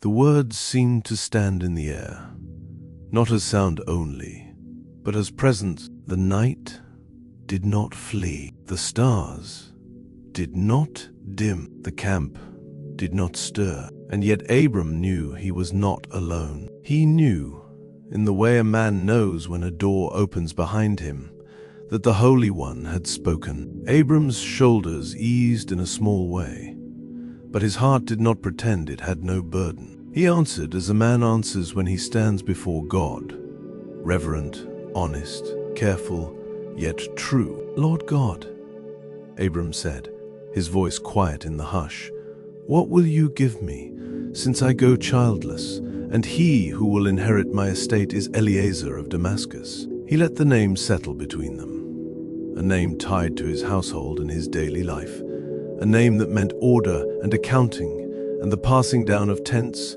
herds, and the small history of a family. He did not speak it with contempt. He spoke it as fact. Then Abram spoke again, as if his heart needed the full truth to be said aloud before it could be set down. Behold, you have given no children to me, and behold, one born in my house is my heir. There was no drama in his words, no accusation. There was the steadiness of a man who has walked far, obeyed much, and still feels the ache of something not yet given. The night listened, the embers glowed, the tent cloth moved softly with the wind. Then, as clearly as the first words had come, the Lord's word came to him again. Direct, simple, and sure. This man will not be your heir, but he who will come out of your own body will be your heir. It was a line drawn cleanly through Abram's worry. Not Eliezer, not a solution shaped only by human practicality. The promise would not be borrowed. It would not be substituted. It would come from Abram himself, as God said it, out of his own body. The air seemed lighter for a moment, as if that certainty made space inside Abram's chest. Then the Lord brought him outside. Abram rose and stepped beyond the threshold of the tent. The ground under his feet was cool, the stones holding the last memory of the day's warmth. The camp lay around him in quiet shapes, bundles of sleeping men, the darker mass of livestock, the pale lines of ropes, the faint gleam of a clay jar catching starlight. Beyond the camp, the land fell away into rolling darkness. Above him, the heavens opened in their full silent reach. The Lord said, "Look now towards the sky and count the stars if you are able to count them." Abram lifted his eyes. The stars were not a single scattering. They were a multitude layered upon a multitude. Some shone sharp and near, some faint and distant, as though the sky had depth, as though Abram could fall upward into it and never find the end. The milky path of light ran like a pale river across the darkness. The air was so clear that each star seemed to hold its own small flame. Abram tried, for a breath, to count, then another, then another, his mind reaching for numbers the way a hand reaches for water. But the stars did not submit to counting. They slipped past the measure of his thoughts, ungraspable in their abundance. Then the Lord said to Abram, "So your offspring will be." The words did not need explaining. They did not come with a lecture. They came like a seal placed quietly over Abram's life. Offspring, seed, descendants beyond his own lifetime, beyond his own sight. A promise as countless as the sky's lights. Abram stood under that vastness with the stillness of a man being made small in the best way. He did not argue. He did not bargain. He did not demand to see how such a thing could happen. He believed in the Lord. And in that believing, something holy happened. Something written into the story of faith itself. The Lord credited it to him for righteousness. It was not thunder. It was not applause. It was a quiet accounting in heaven, a turning of Abram's trust into a verdict of right standing. Abram felt it not as a sudden rush, but as deep calm, the kind that settles like dew on dry ground. Then the Lord spoke again, drawing the promise outward, not only to a child and a future people, but to the very earth under Abram's feet. I am the Lord, who brought you out of Ur of the Chaldees, to give you this land to inherit it. At the name of Ur, a faint memory stirred like dust in the mind. A city of stone and heat, streets that held the echoes of many voices, old patterns, old gods, old familiar ways left behind.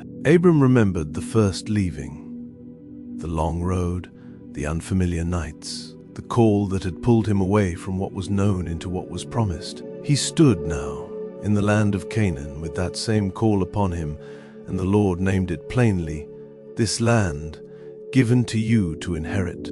Abram listened, and his heart leaned toward the promise. Yet the human part of him, small, mortal, honest, wanted something to hold, something to remember by, something that could anchor his mind in the years ahead when the road felt long. So Abram asked, not in rebellion, but in the humility of one who knows his own frailty. "Lord God," he said, "how will I know that I will inherit it?" The question hung in the cool air. The stars watched. The night did not judge him for asking. It simply waited, as if it knew that the Lord is patient with those who seek him.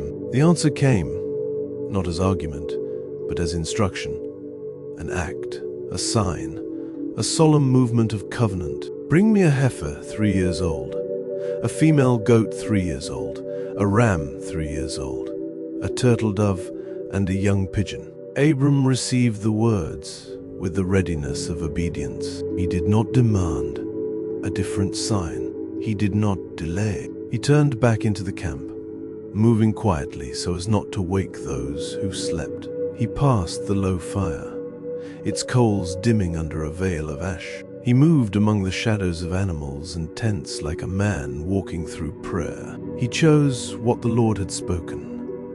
Animals of the age named, set apart for this purpose. Hands that had been steady in battle were steady now in a quieter work. The night air cooled his skin. The stars watched over every movement. Nothing about the moment felt rushed. It felt heavy with meaning, as if the earth itself was holding its breath. Abram brought them. He brought all these, and he divided them in the middle, and laid each half opposite the other, but he didn't divide the birds. The scene was solemn, not chaotic. Abram's movements were careful. He laid each part with intention, as though arranging something holy. The ground became a place of covenant preparation, marked by obedience. The air remained calm. The wind moved gently over the land, carrying the scent of dry grass and distant trees, and the faint rustle of night creatures waking and sleeping in the dark.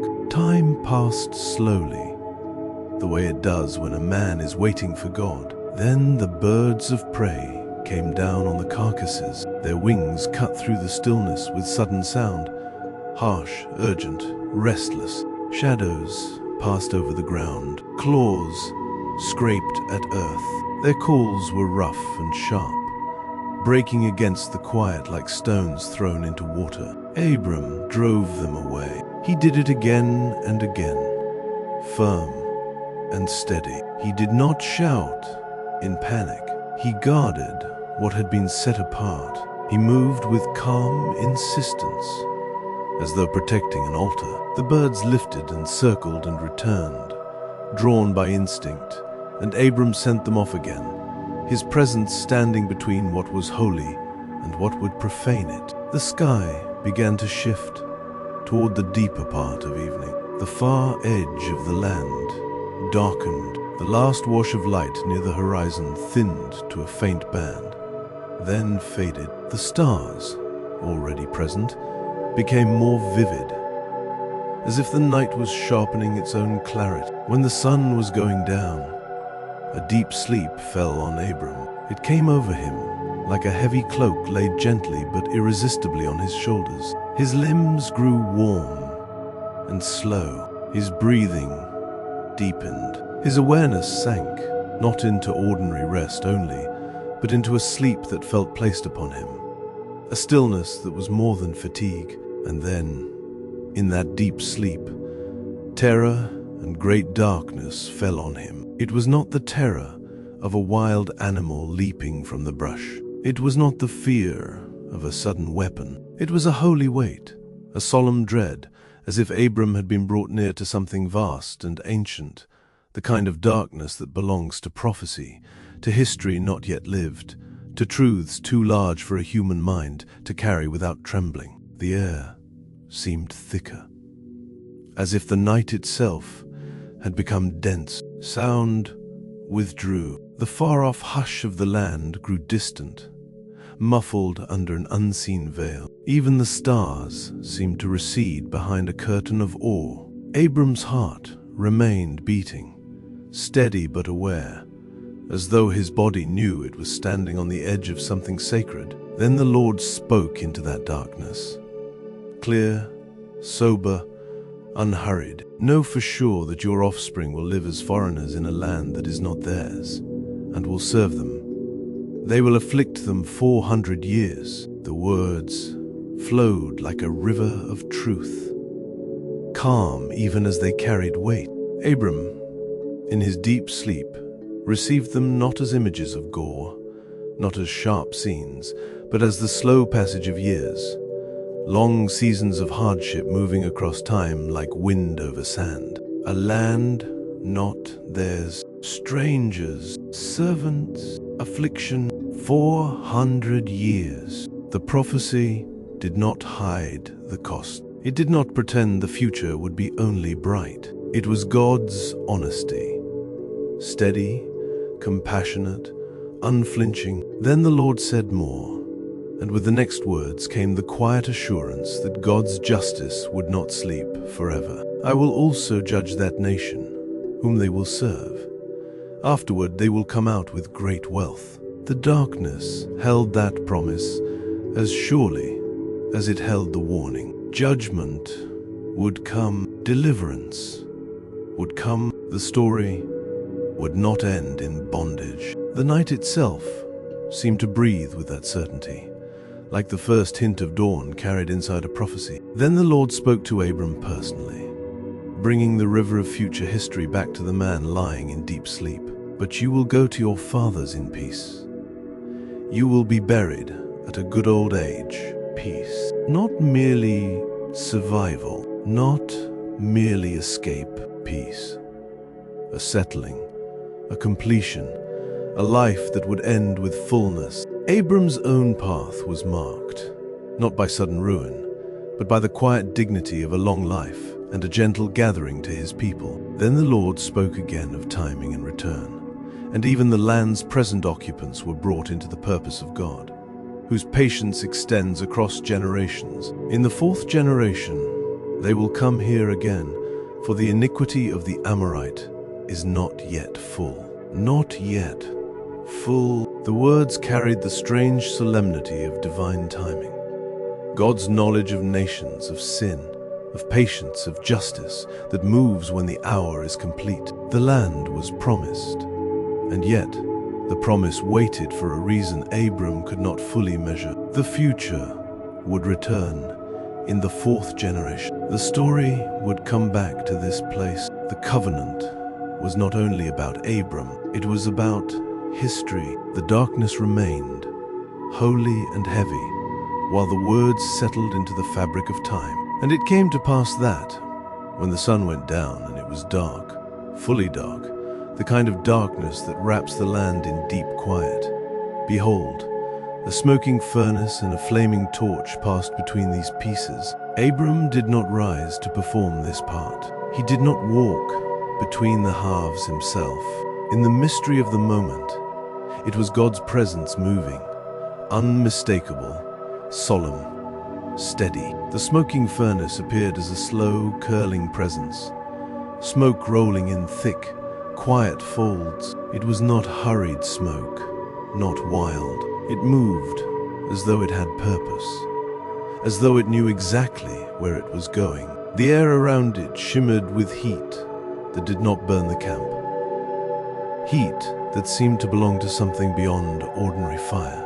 And the flaming torch, bright, clear, unwavering, moved with it. The flame did not flicker like a candle in wind. It stood firm, a living light, moving through darkness with holy intent. Together, smoke and flame passed between the divided pieces. The earth was silent. The stars watched from above like patient witnesses. The night held its breath. In that day the Lord made a covenant with Abram, saying, I have given this land to your offspring, from the river of Egypt to the great river, the river Euphrates, the land of the Kenites, the Kenizzites, the Cadmonites, the Hittites, the Perizzites, the Rephaim, the Amorites, the Canaanites, the Girgashites, and the Jebusites. The boundaries were spoken like a line drawn across the world. River of Egypt, the great river, the Euphrates. Names of peoples who held the land now, named one by one.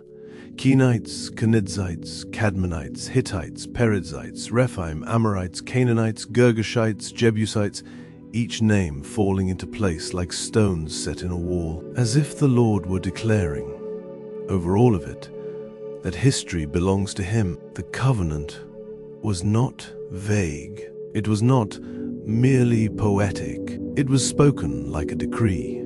Land measured by rivers, promise anchored to geography, future tied to earth.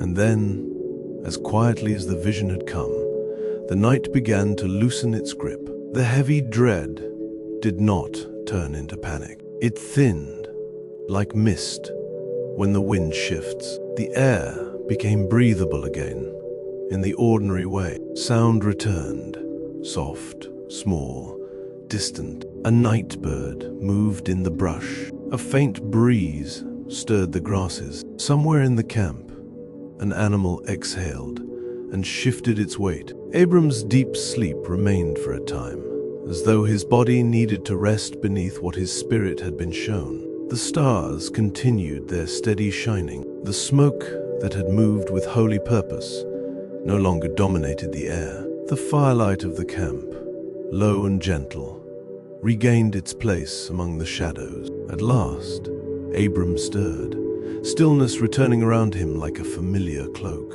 He did not leap up as if from a nightmare. He rose slowly, as one waking from a solemn dream that feels more real than daylight. The night was still night. The camp was still camp. And yet, everything was changed.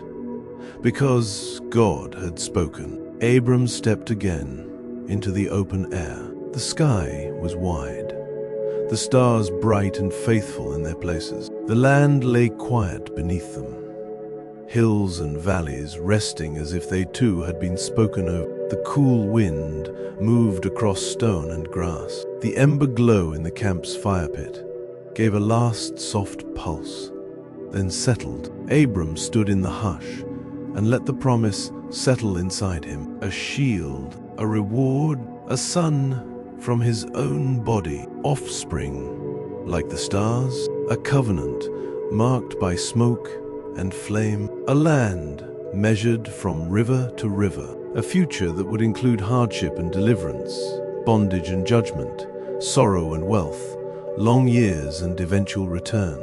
And in the calm after the vision, the certainty remained, not as noise, but as something deeper than noise, something like dew resting on the earth. The camp stayed quiet. The night held steady, and above Abram, the stars continued to shine, countless and unwavering, as if heaven itself was keeping watch over a promise that would not fail. And so, the night holds its peace. The story rests here for now, beneath the same stars that watched over Abram, over Noah, over Adam in the cool of the garden. The same God who hovered over the deep, who called light into darkness, who sealed a covenant with smoke and flame, holds this night as well. You have walked a long way through the beginning of all things, through creation and rest, through innocence and loss, through floodwaters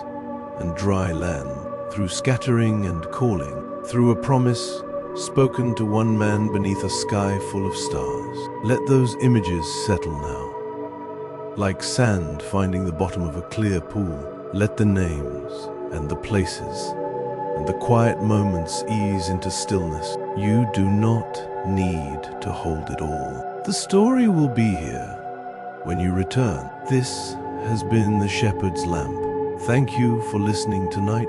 If this story brought you peace, you are always welcome to return for another, on another quiet night, beneath the same faithful stars. Rest well, sleep gently, and may the God of all beginnings hold you in peace until the morning comes.